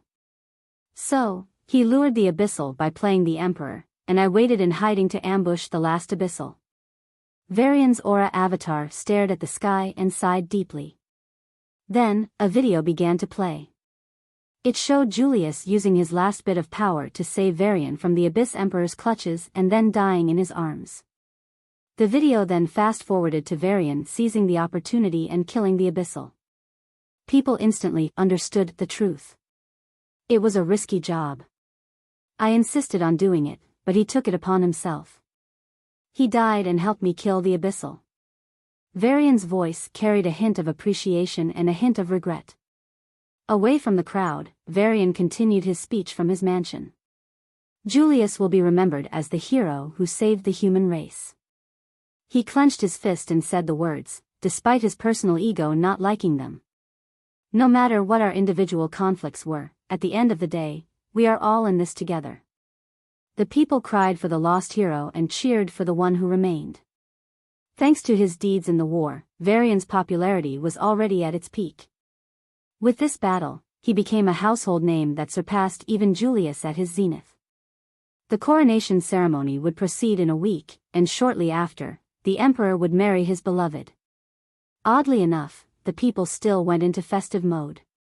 Perhaps they knew the enormity of the danger they had just survived. That's why they celebrated even harder for the upcoming coronation and prayed it wouldn't end like the previous one. But in the depths of their hearts, people still harbored doubt. So, they lived each day as if it were their last. As they prepared for a death they couldn't control, they cherished the life they could. Only in these final hours did many realize what a miraculous gift being alive truly was. So, they hoped for life. Julius reached the legendary power level beyond the sovereign state and helped take down their biggest enemy, finishing the last Abyssal. With a much younger and incredibly talented Varian reaching the same state and even surpassing his predecessor, people hoped for the impossible. They hoped despite his young age. They depended on a young man who, if still in the academy, would have been a second-year cadet, hanging around with his level 5 or 6 peers. But they still hoped. Because he stood at the apex of the pyramid. Varian's story, or at least his military exploits, was fully released to the public. It set off a storm in the social media space. From the most legendary hero, he turned into a mythical figure of sorts. Perhaps they were right. His journey from an unawakened state to the celestial rank was less of a legend and more of a myth. Many people could become living legends by doing things deemed nearly impossible. But there were no living myths. For awakeners, Varian was the existing impossibility. For the common people, Varian was the living hope. Your performance should meet the highest standards. The whole human race would be watching you. You'd be performing under His Majesty himself. I implore and order you, do your very best. If your best isn't enough, do better, the new Dean of Earth, Anna Walker, said in the conference room. The cadets shifted nervously in their seats and nodded repeatedly. There was visible anxiety among them, one was literally wetting the chair with sweat. Anna pursed her lips and gave them an encouraging nod. I know it's hard on you, but remember, you were chosen over millions of other cadets. However small it may be, you're carving a part of history for yourself. People need hope, they wish for things to get better. The Emperor brings peace to the realm, and you youngsters will be telling the public that their future is in safe hands. Her words eased some of the tension. Indeed, they were incredibly lucky to get this opportunity. The performers would even get a chance to dine with the Emperor and talk with him privately. I must be dreaming. Olivia pinched her thigh and wondered as the dean walked out. After Sarah disappeared from the academy, she took over as the captain of the Sayara team. Ivy, Crimson, and Luca remained. They are all third-year cadets now and have all reached high level 6. They'd reach peak level 6 by the end of this semester and, in 4 years at most, they'd be able to advance to level 7. Or in 1, if the new surprise product announced is not fake. Hey, Olivia, the dean is cool, isn't she? I heard that she used to be a low level 9. But after the war, she suddenly reached the peak of level 9, and there are rumors that she'll hit the sovereign state. Luca nudged her with his elbow and snapped her out of her thoughts. Olivia looked at Luca's face and nodded with a strange expression. Wasn't he feeling weird about all of this? Yeah. What will I do? Should I resign? There's still time, right? Right? Ivy jumped out of her chair and clutched her pink hair, walking back and forth. Her petite frame made her look like an angry cat. You'll be fine, Crimson leaned back in his chair and said. Really? Ivy leaned toward him, her eyes sparkling with hope. I mean, you might fail, but it'll still be fine, Crimson replied with a bright smile, but Ivy didn't return it. Arg, you're hopeless. Olivia. What do you think I should do? Ivy hopped toward her and asked with a pitiful face. Even though she was a third-year cadet, her small face and petite body made her look like a doll. Everyone instinctively treated her as a little sister they must protect. You've prepared well. We'll be fine, Olivia patted her small head. Ivy enjoyed the head pat for a moment before stepping back and crossing her arms with a defiant expression. I'm not a child, okay? No head pats. Olivia smiled at her antics. Ivy tapped her chin and looked at her teammates with a silly face. But really, are we going to perform in front of Varian? It's... Shut up and show him proper respect, a sudden shout from the 6 cadets in the room interrupted Ivy. Ivy put her fingers together and looked down in embarrassment. I know him from before, I was just... The 6 members glared at her. Fine, Ivy's shoulders slumped, and she gave them an annoyed glance. Are we really going to perform in front of His Majesty? It's just weird, right? What do we say at dinner? How have you been? Olivia smiled wryly. I think we're getting ahead of ourselves. Would he bother talking to us? Her words caused the 3 of them to look lost. But they also agreed that it might be the case. Varian, no, His Majesty, was now far beyond their reach. Every year on this day, the graduates would hear something about the horrors of war and the need for peace. But not today. You've lived through the worst war of our times and are alive to see the beautiful peace. Irene glanced at the graduates of Uranus Military Academy with compassion and pride. The graduates seated in the huge auditorium looked at the empty seats around them. Each seat had a designated nameplate, but more than 40% of them were empty. All of them had died. They saved many helpless lives and killed many invaders, all at the cost of their ultimate sacrifice. They wouldn't leave a big mark in history. 100 years later, no, even 10 or 20 years later, the world wouldn't talk about them. Only their families and close friends would remember them. But the impact they had on the world was irreversible. Who knows? A child they saved at the cost of their life might one day become a sovereign and push the human race forward. Yet, even with all these thoughts, the graduates still cried softly. They had lost their friends, roommates, and comrades. Just a year ago, they were all laughing and having fun together. A year later, they were all dead. Irene looked at them, and her eyes softened. But she took a quick breath and continued. The Abyssals have perished. But we cannot discard our weapons. The Emperor said. The graduates sat upright at the mention of that title and unknowingly held their breath. Tears stopped flowing, and ears perked up. He said that the end of the Abyssals is just the beginning of many such conflicts. The universe at large contains many civilizations and races, far beyond our current imagination. We are not in immediate danger now, but we need to be prepared. If you want to prevent another war like this, if you don't want your juniors and their juniors to have a graduation like today, then grow strong. Irene finished. The graduates stood up and gave her a military salute. Irene saluted them and said, "For the human race." The stadium shook with the graduates' shouts. For the human race. For the human race. For the human race. Situated in a beautiful forest on the outskirts, surrounded by a delicate garden, the palace looked majestic yet lonely. Irene made her way to the quarters of Queen Radiant. Although the queens would eventually live with the Emperor, for now, they were following customs and staying in a separate quarter. The corridors were wide, the floor was plated with a golden red metal coating, and the walls were adorned with paintings and art pieces from all over the world. The pillars supporting the structure were carved with stories of heroic humans. Irene walked absent-mindedly, and before she knew it, she bumped into the door. Touching her forehead, Irene looked left and right, and after confirming no one had seen her awkward moment, she sighed in relief. It still felt surreal to her. Was the war really over? Were the Abyssals truly finished? While she was telling everyone to get used to the new world order, she herself struggled to integrate. And why is the door so hard? She wiped her forehead and muttered. The large, golden double doors, crafted from the finest wood, smelled of roses and lilies. Studded with precious gems, they sparkled every few seconds. Irene had happened to bump her head into one of the harder gems.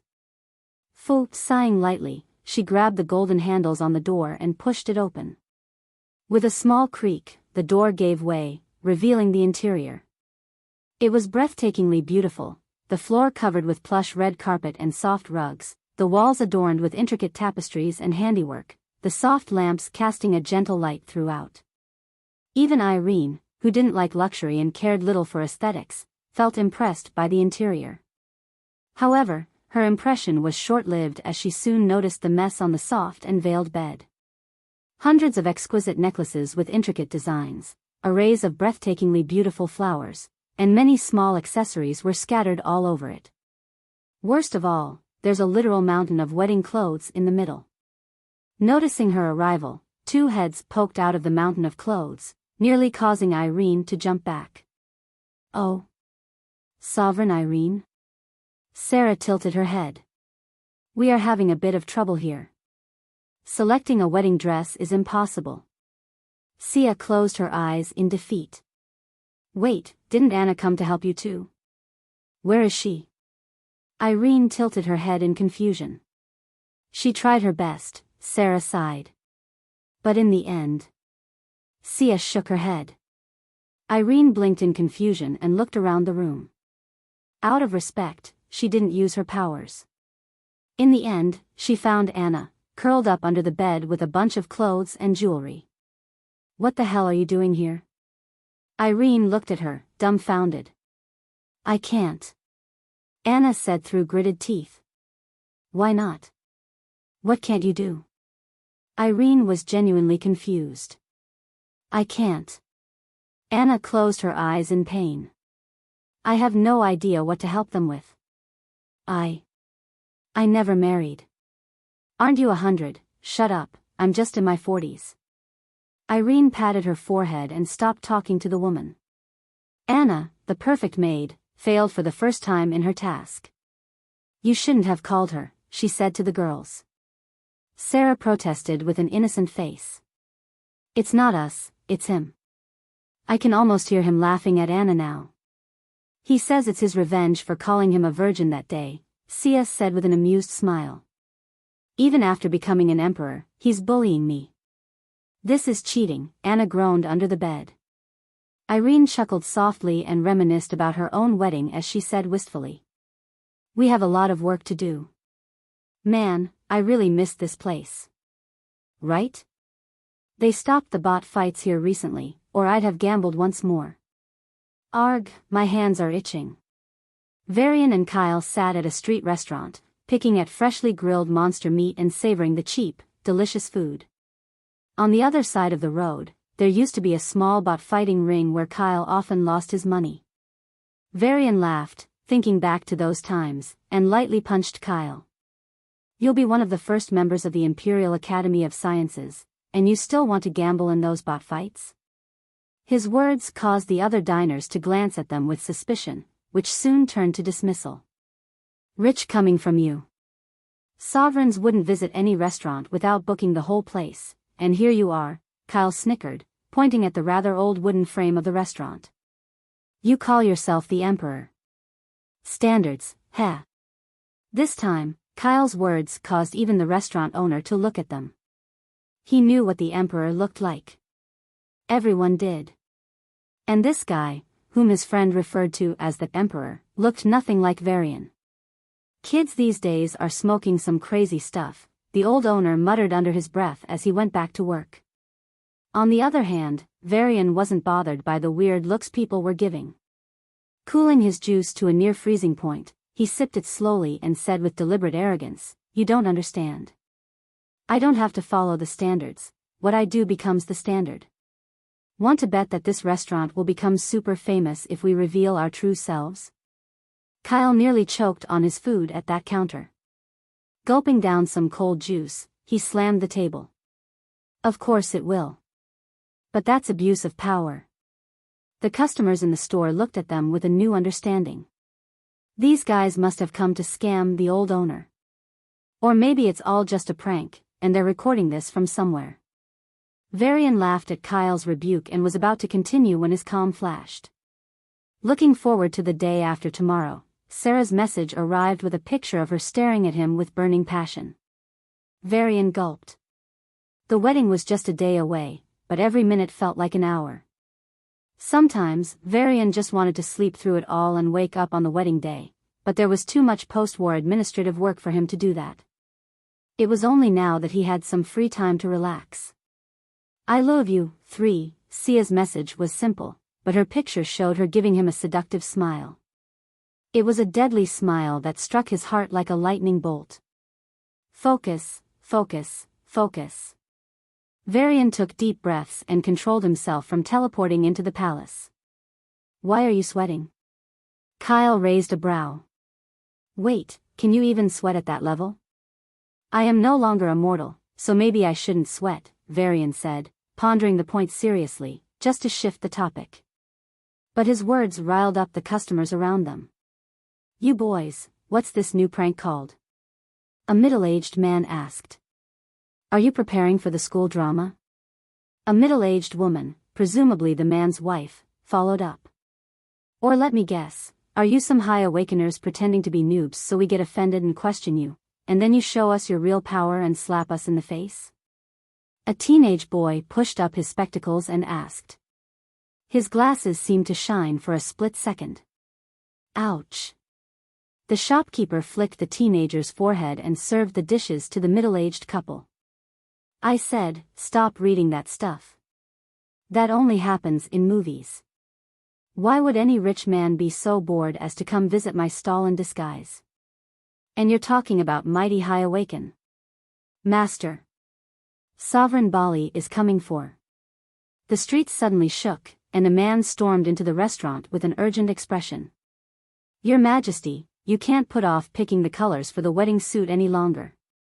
It's the only dye of its kind and will take 2 days to dry. Varian rolled his eyes. Why pick one when I can have them all? Your Majesty. Bali looked like he was about to cry. You're picking a wedding suit, not a circus tent.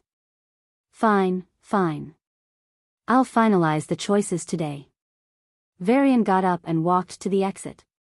He didn't pay attention to the customers, the middle-aged couple, the teenager, and the owner, all staring at him with wide eyes. That's Sovereign Bali, right? The middle-aged man gulped and asked. Why yes, it's him. That demeanor, that aura, it can only be a sovereign. The middle-aged lady nodded. Then the one they called, Your Majesty. The teenager opened his mouth in shock. I called the emperor a kid and got away with it. The shop owner gasped, feeling both lucky and terrified at the same time. The day of the coronation arrived faster than anyone was prepared for. The rays of the sun reached Kia, the new space city. It's a small city, spanning about 1,000 square miles, but only appears small when considered for residential purposes. As it is primarily built for administration, Kia is massive. In Kia, the palace grounds occupy an entire 100 square miles. Most of this land consists of beautiful forests and gardens surrounding the palace complex. The palace complex, around 10 square miles in size, sprawls with beautiful buildings, water fountains, precious gardens, administrative blocks, and meeting halls, among others. The complex is divided into 3 concentric circles. Each circle is encased by a special wall and has 2 large gates. The outermost circle consists of training grounds, combat halls, auditoriums, and duel rings, among others. This is where the palace guards train, maintain security, and train the special teams in the army. All Level 9 military officials report here and hold meetings with their colleagues to draw up plans for the human empire. If the planetary forces need help, they approach this section. Only if they fail does the matter reach the emperor. The middle circle consists of all the administrative blocks. The most prominent among these are the 9 crystalline blocks, 1 for each planet, and a block for the space cities. This is the brain of the empire, drafting and implementing plans for human civilization. The sovereigns all have quarters here and can stay if they wish. The inner circle is the smallest but also has the fewest structures. It features extremely rare flower gardens, very precious arrays of trees, sleek roads built from the best stones, and at the center, the Grand Palace. The Grand Palace is made from a rare crystal found in the ruins. It looks absolutely stunning and majestic, with a pyramidal structure that grows sharply smaller the higher one goes. The palace had 9 floors, with the first floor consisting of hundreds of rooms and the 9th floor containing only 1. The first floor housed the reception area, appointments lounge, and other facilities. The second floor was the throne hall. The third floor had the special guest quarters. The fourth floor featured the gallery, museum, and other attractions. The fifth floor was the offices for the emperor's direct staff and the emperor's own office. The sixth floor was the servant quarters and imperial kitchen. From the 6th floor onward, no one could enter without the emperor's direct permission. The 7th floor was the entertainment floor, equipped with the best facilities from across the planets. The 8th floor consisted of about a dozen rooms, including resting, drawing, storeroom, and others. The 9th floor had only 1 large bedroom. When the first ray of sunlight touched the forest in the palace complex, the ceremony began. The large gardens outside the walls slowly began to glow, starting with the leaves, then the thin stems, and finally the entire plants, which shimmered with a soft light. Each garden, built with specific and special plants, lit up with a different hue.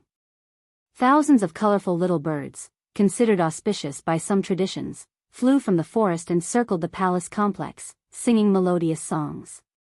The flowers around the palace complex bloomed, releasing sweet fragrances. Then, the four main gates to the palace complex opened simultaneously. Hundreds of artists entered the complex, each with their own activity. One gate welcomed ethereal musicians, another saw the arrival of bards narrating age-old tales. Despite the human race's modernization, cultural roots remain strong. Post-Blink, all Earth cultures merged and evolved into something more vibrant and dynamic. Each planet contributed its own signature culture to the larger human culture. As a result, the coronation began with the traditional music of Old Earth's East, energetic songs of Old Earth's South, mythical tales of Old Earth's North, and the elegant dances of Old Earth's West. All of these happened simultaneously in an orderly and harmonious manner. Once their performances were finished, the artists retreated to 4 different training grounds in the outer circle. Drones captured their performances and broadcast them to the billions of humans who had not slept since the night before. Clearly, it was a public holiday, and even the most unyielding of bosses did not dare to sneak in urgent work for their employees. As a result, more than 40 billion people watched the coronation in their homes with hope and wonder. We are the pride of yesterday, hope of today, promise of tomorrow. Our spirit never yields, our hope never dies, our adventure never ends. Peace to the motherland, salute to the brave hearts, glory to the human race. Little boys and girls, dressed in colorful outfits, stood on the stage and sang the glory song of the human race. The viewers watching them were moved, and many began to sob. After such a tragic war, the song struck a deep chord. The children then left the stage, and the next activity quickly began. The top geniuses from the best academies stepped onto the stage and faced off against each other in teams. The coronation ceremony, originally intended to be filled with songs and roses, took an unexpected turn when Varian proposed a duel for the academies. It was quick, intense, and captivated every viewer. The shortest duel tournament in the history of mankind was also the most significant. Neptune won in the third-year team, Earth in the second year, and Mars in the first year. Unsurprisingly, the main contenders in the duel were the same geniuses who had competed in the solar banquet less than a year ago. Winning the coronation tournament was a matter of great pride and joy. The winners didn't rejoice, they just felt weird. The one crowned was the man who outsmarted them, as he couldn't win them head-on. Just a few months ago, he was weaker than them. Now, he's the supreme leader of mankind. I wanted to fight him the next time we meet, Mysa Hall, one of those who fought Varian at the solar banquet, shuddered. I invited him to fight in the front lines of Neptune, and he did. But he overdid it. Ashtar, the brightest genius of Neptune, sighed. They stood together with their other team members from Neptune. Mysa joined Neptune's team because her cluster wasn't sending anyone else. Beside them, the second-year winners were also staring blankly at the sky. He grew so fast, but Sarah? Olivia stood with her team, pondering the meaning of life. The winners of the competition will be personally awarded by the Emperor. And you can have a private conversation with His Majesty, Blue Flash, real name Allison, announced as she appeared in the training ground.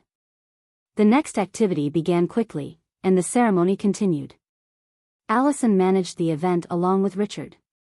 Watching the splendid celebration that had been ongoing for hours, Allison sighed. I never imagined this day would come. Uprooting the Shadow Order with the help of Enigma was my biggest goal. No one imagined this day, Richard shook his head, glancing in the direction of the palace with a smile. Except him. Are you kidding? You're about to be coronated? It's time, Your Majesty. Get up and get ready. You can't be absent from your own coronation.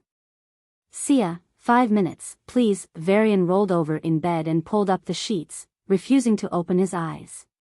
Enigma stared at Varian with exasperation. Since Sia and Sarah made the rule to not meet him until after their marriage, she had to step in and manage this unruly man. But who knew he could be this stubborn? Enigma could see that Varian was genuinely exhausted for some reason. He was completely asleep, and his subconscious treated her as Sia. I heard that he put off all official work for 2 days and went somewhere. What did he do to get so tired? Enigma frowned at his exhausted face, wondering. She usually saw that look on Sarah and Sia after their sessions with Varian. But he wasn't meeting up with Sia and Sarah, so he wasn't doing anything as sexual. Enigma blushed before she shot him a glare. Wait a minute, even if he did something sexual, he wouldn't be the one exhausted. Poor Sia rested for 3 days before she could walk properly. This guy is a beast in human skin. Varian felt a chill and pulled the sheets tighter. If he only knew his reputation was facing such serious slander, he would have sacrificed his sleep to defend his actions. Seeing him curl up tightly in the sheets, Enigma wanted to pull them off. But before she could say anything, his exhausted expression made her stop. He seems so vulnerable. When the Abyss Emperor was thrashing Sia and Sarah to near death, they both fell unconscious. But Enigma was conscious and saw it all. She saw the breakdown of Varian's mental state, the pain in his eyes, and the helplessness shaking his soul. Enigma understood him more deeply than she realized. She knew why his soul was in pain. He doesn't want to feel helpless like he did that night. It's his scar. Even if our relationship becomes normal, his scar will remain forever. Enigma bit her lip and tugged at the sheet as her usually cold voice mellowed.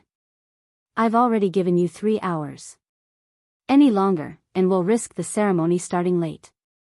Emichim, please, my whole body aches. 5 more minutes, Varian mumbled in his sleep.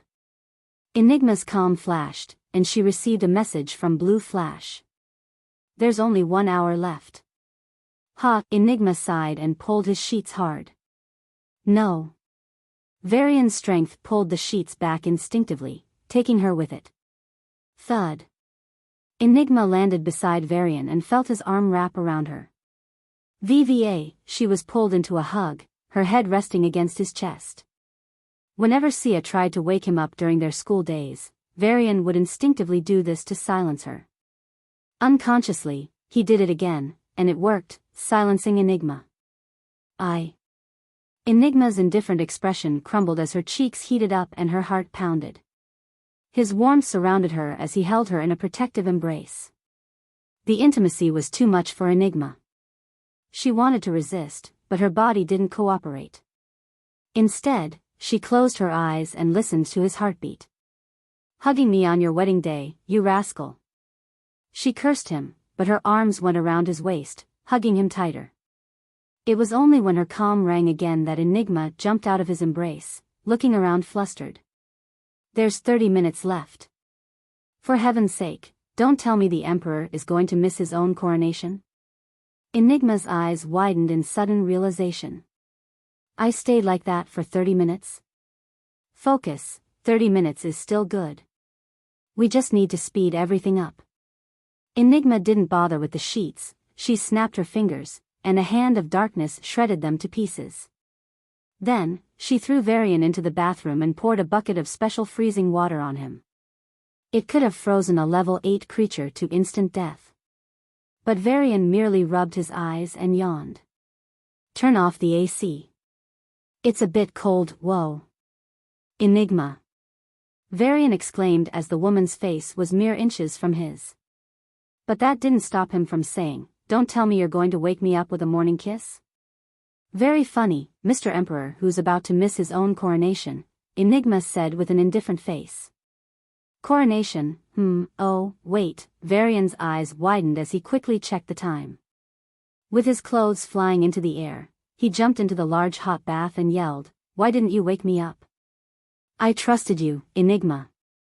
Out of all people, Shut up. Enigma retorted, her face stiff as she turned around to avoid seeing anything she shouldn't. I'll be ready in 20. My time power should help, Varian's voice came from behind. You're the only one who uses time power for these things, Enigma thought, unsure whether to laugh or cry. But Varian kept his word and appeared on the 8th floor in less than 20 minutes. As he descended, a few professional maids came up to finalize his attire. Varian offered a simple white and black dress, but the ceremony did not allow such informality. He wore a smooth and elegant white overcoat that covered his torso and flowed down to his knees. It fit nicely over his jet black shirt and pants, contrasting and complementing each other. The shirt was adorned with ruby buttons and embroidered with special insignia made of rare threads. Draped over his shoulders was a golden robe, painted with the symbols of the Human Alliance, Human Federation, and the Human Empire. He had neither a crown nor a scepter. Varian rejected them when they were first presented. Instead, he had a sword sheathed at his waist. Long live the Emperor! Glory to the Human Emperor! Glory! Glory! Glory! The maids knelt on the ground, their muffled cries blending with the cheers. Varian gave them a helpless look and stepped down into the throne hall as the ceremony neared its critical point. In the seating area at a lower height and closer to the throne were important military and civil officials, as well as leading businessmen and prominent scientists. On the ground level, the closest to the throne, were just a few dozen seats. Overall, the seating arrangement resembled a stadium, except it was infinitely more exquisite and gorgeous. As Irene, Bali, and Kevin seated themselves close to the throne, the hall was filled with whispers. Standing beside the gate, Blue Flash stared at her calm with an anxious expression. "Please don't be late, the whole world is watching. I beg you, you bastard." As if answering her pleas, solid footsteps sounded from afar. The throne hall fell silent as everyone held their breath. They couldn't see him and didn't dare to use their powers. But even then, they could feel it. With each step, waves of aura washed over the throne hall. As Varian appeared at the entrance to the throne hall, Allison instinctively lowered her head. Along with her, everyone did the same. There was no pressure on them, no psychic power forcing them. Yet, they felt an incredible pressure just by trying to look at him.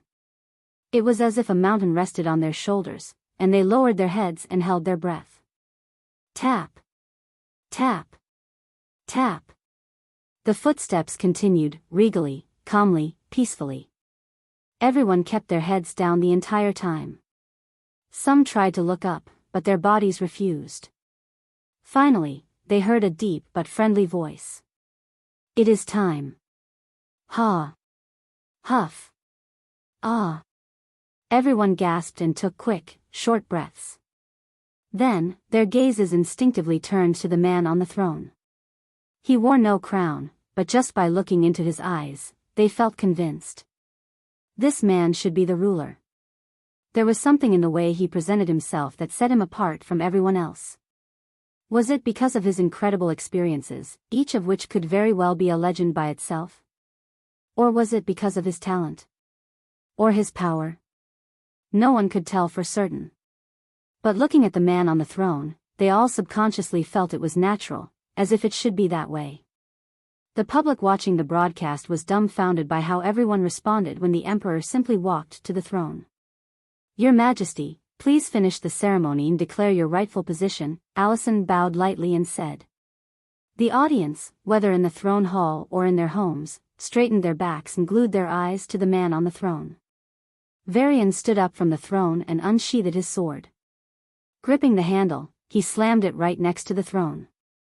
Boom! The throne hall, the palace, and the entire space city shook for a moment as the sword penetrated the shining stone beside the throne. Gripping the sword, Varian stared forward with a solemn gaze. "I, Varian, proclaim myself the Human Emperor." He began to glow like a star and, from the light, he raised his hand toward the vaulted ceiling. "Today will mark the start of a new era." Rays of color shot out from his hand and appeared in outer space. They lit up and shone brighter and brighter, outshining even the two suns. From every planet, people saw the new star in the sky. Then, the star exploded. The shock waves of aura spread from Earth all the way to Pluto in mere minutes.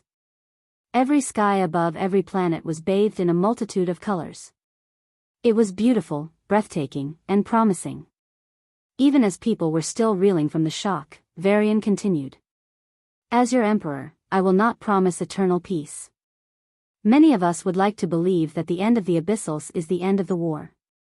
We cannot be more wrong. His words caused many to panic. They had suffered for so long. Should they still keep fighting? Couldn't they have peace? As if reading their thoughts, Varian continued, survival is a fight for resources. Since the inception of our civilization, we have fought for food, water, and land. After the blink, when nuclear wars razed the planet, we fought for the little fertile land left. When Murlocs invaded our lands, we fought their race and pushed them to extinction. When dungeons appeared, we fought to survive. And we have kept fighting the Abyssals for more than 100 years. In our history, when did we ever stop fighting? His words set off a storm. These were facts known by most, but looking at it from the perspective of war and peace gave them a new understanding. Life is a battle from the onset. From birth, we keep fighting. For better resources, for a better position, for a better future, we fight, fight, and fight. Until you breathe your last, it never stops. Varian stated his changed perspective after everything he had gone through. There is no eternal peace, as there is no eternal war. Peace is the gap between two wars. War is the tool to establish temporary peace. We can hope for a long period of peace, but it would be naive to think it would last forever. To survive, we have to prepare for war. The Abyssals are gone, but there are a million other races like them, many much stronger. We have come very far, fought many wars, lost too much, and suffered for too long. This is a great victory for us, and we should celebrate it. But remember this, we are not at the end, we are just beginning. On the day of his coronation, Varian ended his speech with those prophetic words. The military is undergoing a major restructuring. Armies will be shifted from the inner planets to Pluto, and there will be no armies on planetoids anymore. At the banquet following the coronation ceremony, Olivia's team chatted with other academy students about what they had overheard from top military officials. Not just that, entire planetoids will be shifted beyond Pluto and used as military outposts and garrisons. Ashtara's team joined their conversation, with Ashtar himself leading the discussion. Senior Ashtar, you knew this beforehand? Ivy looked at him in admiration. I'm getting enlisted in a few weeks, so I do. Ashtar smiled and sipped some wine from the glass goblet in his hand. With a smack of his lips at the strong taste, he narrowed his eyes. It's just, I never imagined I'd be fighting outside the solar system. That's really border. Who could have imagined? Sighing beside him, Misa emptied her cup and glanced at the Earth team wistfully. One guy from Earth changed everything. No, not just him. The two beside him are also at the threshold of becoming sovereigns. Do you guys eat elixirs for breakfast on Earth? Ivy downed another dessert and shook her head. We're normal. Just normal people. Only the people around that man are weird. Who are you calling weird? Mommy. Ivy screamed as she jumped onto Olivia and clung to her like a koala. Her gaze was fixed on the man who had suddenly appeared behind her. He wore an elegant three-piece formal suit in white and black, nothing luxurious or showy compared to the elaborate clothes other men wore for the banquet. Yet, he had a dangerous charm and a regal air that drew everyone in. Yes? Who are you calling weird? Varian pursed his lips and stared at the petite girl who was once his teammate. I didn't, Ivy stammered, trying to find an excuse. Her head was blank as her heart thrashed against her chest, both scared and curious about him at the same time. But most of all, her survival instincts went into overdrive, trying to find a way to get her away from this dangerous man. Please forgive her, Your Majesty. Olivia pulled her teammate behind her and apologized in a sincere tone. She had no intention to disrespect. Ivy cried in surprise as she appeared in front of Varian. Varian raised his hand, and Ivy slammed her eyes shut. Olivia was about to rush forward when Ashtar grabbed her arm and stopped her. No. Under Olivia's terrified eyes, Varian's hand touched Ivy's head. Huh? Feeling the warm hand patting her head, Ivy raised her head in confusion. The Emperor, no, Varian, was looking at her with sadness and regret. I'm sorry, I heard you lost your father in Neptune. He saved so many lives. He's a hero. Ivy opened her mouth to reply, but her throat seemed to be clogged. Not a single word came out.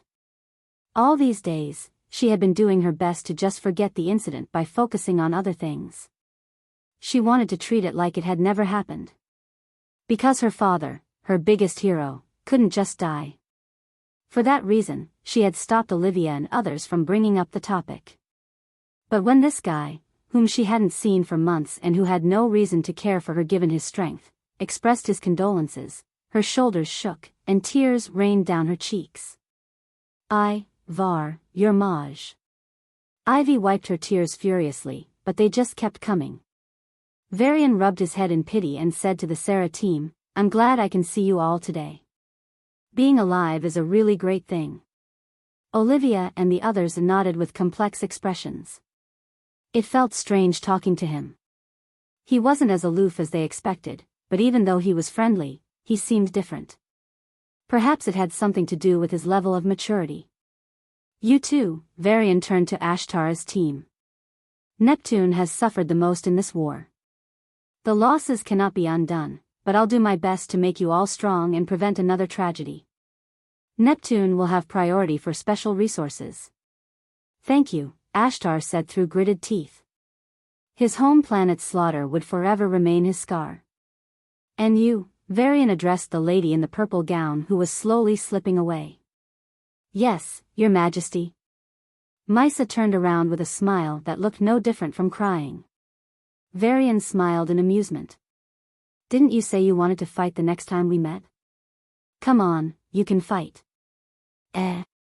I said that? I can't remember though, Mysa's sweat dropped. Lying to the Emperor is a capital crime, you know? Varian's voice cooled down. Please forgive me. I don't want to die. Mysa obediently confessed. Forgiven, Varian waved his hand and turned to Olivia with a serene smile. Sarah wanted to invite you to help her out. But you know her, she didn't want to disturb your preparation for the tournament. Olivia was about to respond when her comm rang. Her eyes lit up as she saw it was indeed a message from Sarah, giving an address. Then I'll get going. I miss her too. Grabbing Ivy, Olivia departed from the banquet hall. Your Majesty, do you need any help with your wedding? You know, guys and all. Crimson said with a cheerful expression. Yeah, I can help too, I guess, Lucas added. Ashtar also nodded. Varian looked at them as if they were crazy. Why the fuck would I need so much help? All I need to do is dress up and get married. Someone else will take care of the rest. Fuck. So carefree, Crimson said with an envious look. That I am, Varian admitted without hesitation. If I still have to worry about everything, then I don't need to be an emperor, I can go become a wedding planner. I heard that girls care a lot about this. It might be tough if the queens hold a grudge against you because of this. Ashtar looked at him with pity. Heard? Varian laughed and slapped the man on the shoulder. You should really get a girlfriend and speak from first-hand experience. Ashtar stiffened at those words. He's very famous in Neptune for his prowess, but a girl? Nah, forget it.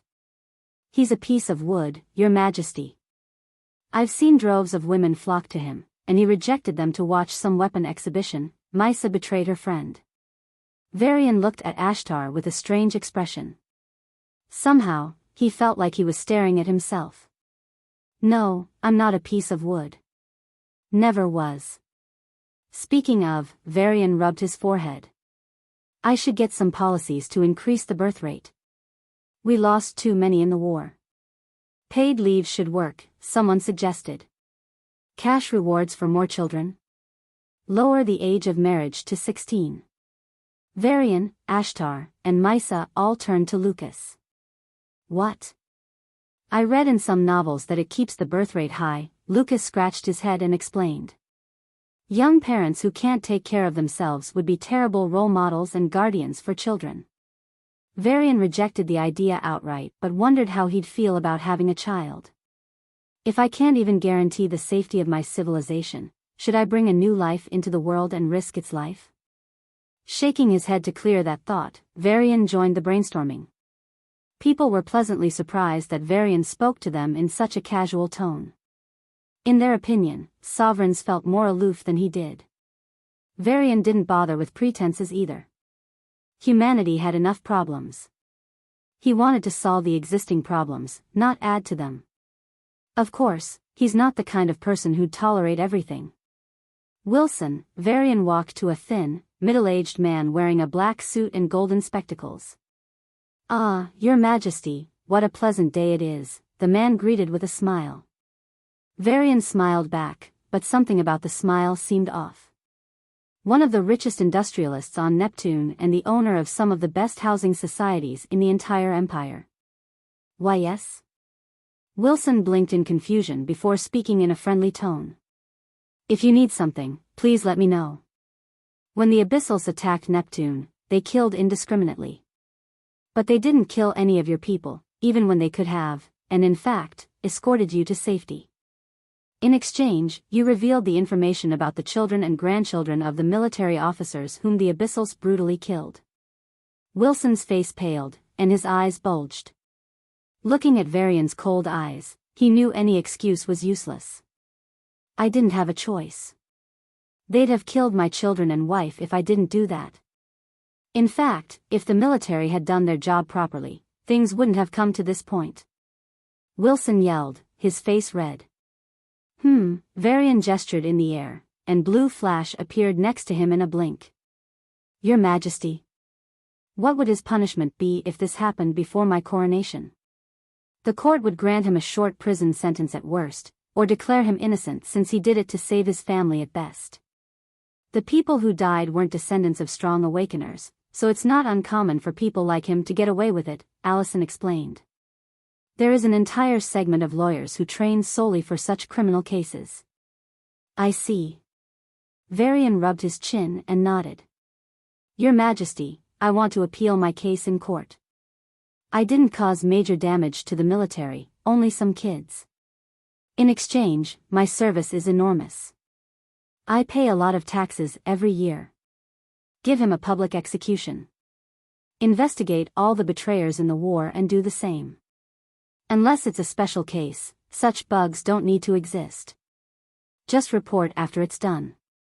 Varian said in a casual tone and walked away. No. Your Majesty. Stop. Varian. You fucking bastard, who do you think you are? Wilson's screams grew more and more hysterical. The banquet fell silent, and everyone held their breath in fear and anticipation. Varian's steps paused, and his eyes flashed lightly. His voice was bone-chilling and completely different from the friendly and casual tone he had used before. Who am I? Varian turned to Wilson. Looking into those star-like eyes, Wilson froze and kneeled reflexively. Varian's voice reverberated throughout the banquet hall and beyond. I am the Emperor, the ruler and guardian of the human race. Is my hair fine? It's gorgeous. It's so silky and golden. How about my eyelashes? They're perfect. You've already checked them 5 times, though. Is my face fine? Any blemishes? Oh, mine too. Is there anything on my face? Bah. Your faces are so perfect, it's cheating. That's why the makeup team refused to do anything more than a touch-up. Is that so? I want to look perfect today. Me too, my heart is about to burst out of my chest. You too, do whatever you want. Maya, Olivia, and Ivy sighed in frustration, walked out from behind the curtain, and slumped onto the sofa, away from Sia and Sarah.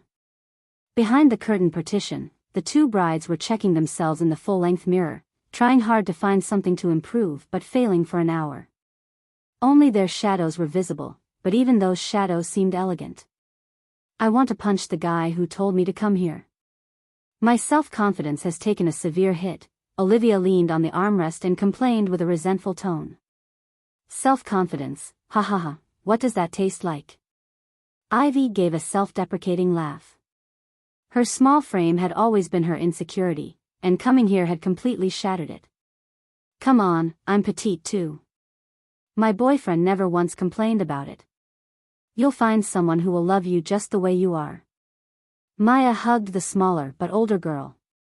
I guess. I also want to smile like them at the wedding. Ivy blushed and lowered her head. And you're right, Maya looked at Olivia, comparing yourself to them does hurt your self-confidence. But look at the positive side. Statistically, you'd be in the 0.001% of the most attractive unmarried females, and your score can reach as high as 93. Indeed, the bridesmaids were all dressed in exquisite dresses of white, pink, and green, each with intricate border designs and luxurious fabric. If anywhere else, they would have attracted all the attention. But today, they were destined to be overshadowed by the dazzling presence of the two beauties. And so, combined with your strength, your beauty gives you a comparative edge over other females when you go find a mate.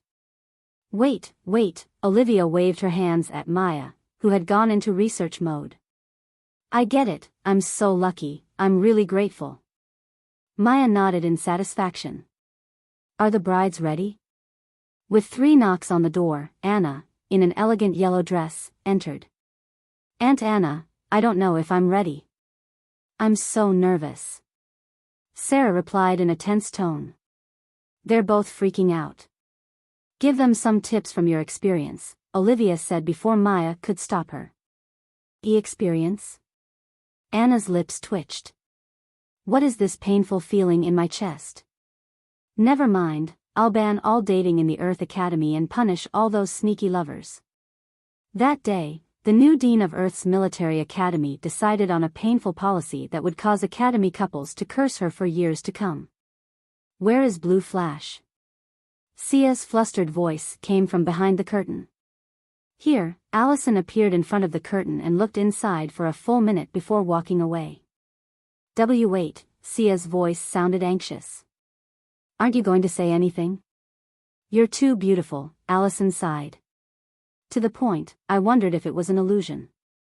Trust me, even if you go to this wedding in plain clothes, you'd still shine the brightest. But I want to look my best for him. Sia's voice was dreamy and full of longing. Allison smiled softly. Every girl feels that way. But I'll tell you a silly secret, for the guy who loves you, you'll look best every single day. The young girls and the old woman stared at Allison with admiration and jealousy. Allison noticed the stares she was getting, especially from Anna, the ex-maid, and now the dean. Clearing her throat, she changed the subject. I wonder how the groom's side is doing. How do I look? This hairstyle is dope. Varian grinned at Kyle's response and snapped his fingers.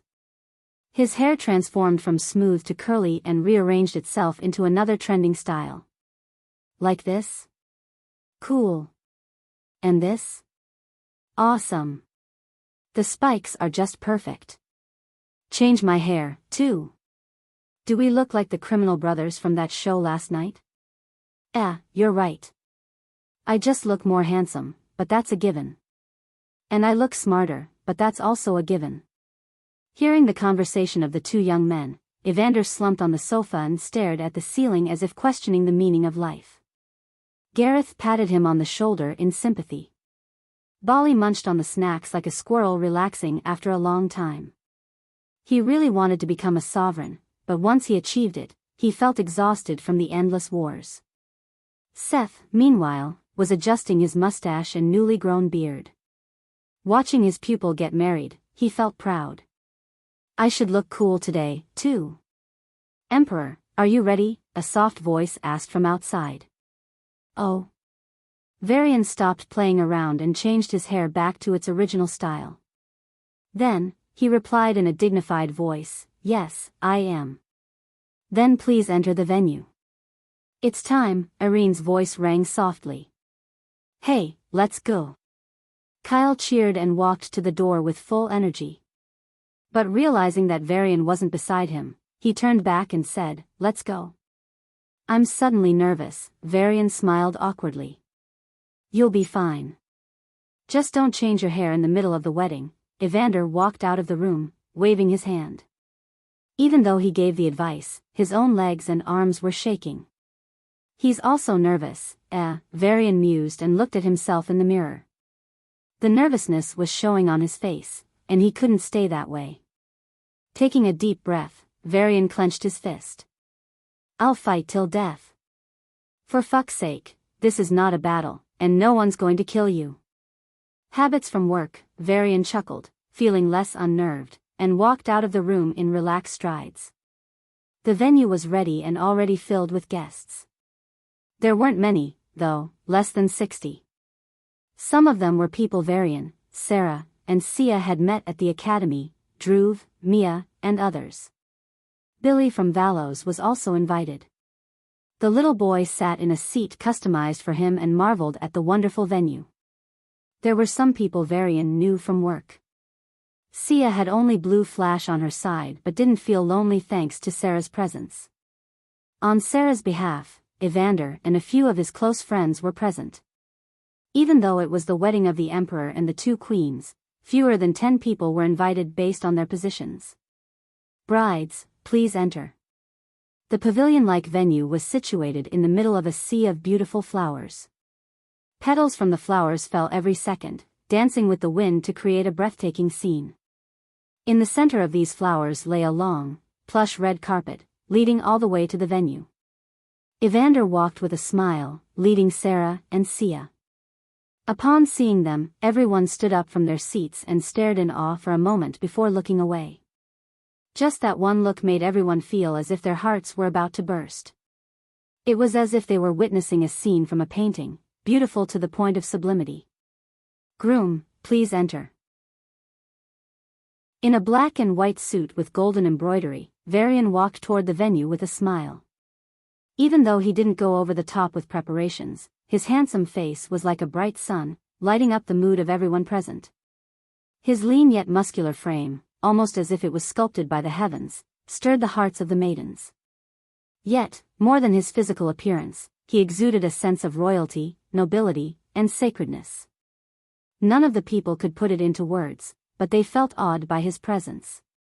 Varian was like a scorching sun shining in the darkness, his mere presence grabbed all attention. The venue was built entirely of flowers, emitting an intoxicating fragrance and appearing like a scene out of a dream. The entire venue was surrounded by a sea of special flowers that turned red for a few minutes, then blue, then yellow, and so on. It was such a beautiful sight that it brought tears of wonder. Varian stood in front of his two brides, and his smile grew wider. Sarah was clad in an exquisite snow-white wedding dress. Her face was covered by a long, thin white veil, adding to her angelic beauty, while the soft white gloves only enhanced it further. The veil was special in that the bride could see others, but others couldn't see her. However, Varian could see her eyes. Those eyes, the color of the sky. Sarah. Varian's heart stopped for a moment before it burst with pure joy. She'll be my wife. I'll be her husband. Was it normal to feel this way? Was it okay to feel this happy, this excited? Varian didn't know. But he didn't care to think. All he knew was that the emotions in his heart and the people in front of him were real. Then he turned to the beauty in black and sucked in a cold breath. Her dress code was similar to Sarah's, but he could see Sia's bare shoulders. Her veil didn't fully cover her face, revealing her lips. Those familiar red lips were curled into an arc. Her golden eyes were shining brightly, and even without looking at her lips, he could tell she was smiling. They had lived together for years, and today, they would become husband and wife. Varian's eyes were filled with the sight of his two lovers. One was noble and elegant, like an angel, while the other was charming and tempting, like a devil. Brides and groom, please exchange your tokens of love. At the instruction, Sarah and Sia took out a white and black bracelet, respectively. Identifying the metal immediately, Varian's heart trembled. Heart stone. An extremely rare metal with a special property. It needs to be nurtured with one's own blood and aura. Through mechanisms no one has figured out yet, this metal will shine when taken to the person the nurturer values the most. And the person wearing it can feel the nurturer's feelings toward them, even if it's only vague and fleeting. Even though it's the captured feelings from the nurturing period, even though it's just an echo of the actual feelings, it's still incredibly precious. Under Varian's shocked gaze, the girls each took a hand and placed the bracelet on him. It shrank, then melted, and imprinted itself as a mark on his wrist. Varian's body shook for a moment as a wave of intense love washed over him. It was caring, gentle, and cute, but also fierce, worried, and charming. Two completely different but familiar loves engulfed him in a tsunami of emotions. The love carried every shade of the girls he loved, every tone of their voices, every arc of their smiles, every hum of their songs, every frown of their brows, every sound of their laughter, every touch of their fingers, every scent of their hair, and every beat of their hearts. It was everything, yet only so little of what they had in their hearts. At that moment, Varian vowed that even if everything broke down, he would love them until his heart stopped. It all happened in a blink, but for him, it felt like an hour. Varian took out 2 silver rings, and the air stilled. The rings were made of precious alloys, but the main ingredient was a plant vine filled with tremendous vitality. Varian had to search some of the most dangerous areas of the ruins to find this vine. Each of these rings also had a special gemstone, one black, and one white. These stones were found after much effort, and even with all his strength, he was nearly late for his coronation. Tokens of love, they won't convey emotions, but they will keep you safe. And that's all I want, Varian said as he placed the rings on their ring fingers. The vine had a singular function. In case the wearer was fatally injured and about to die, it would forcibly keep them alive for a brief period. The stones would then teleport them away. Sarah and Sia looked at the rings on their fingers and smiled softly. Every person loves differently. If their way of expressing love was showing him their feelings, then his way of loving was ensuring their safety at all costs. Brides and groom, state your oath. Sarah and Sia raised their heads and looked into his eyes. Their eyes were bright and shining with intense emotion. Varian stared into their eyes, and they stared back. Everyone and everything seemed to vanish, leaving only them in this beautiful ocean of flowers. In that place, at that moment, Varian and his lovers knew what their oath would be. There was no need to talk about sickness, poverty, or even death. For a love so strong that one was willing to sacrifice themselves for the other, these oaths became common sense and didn't need to be reiterated. The ageless vows of tradition melted into a single declaration. I love you. I love you.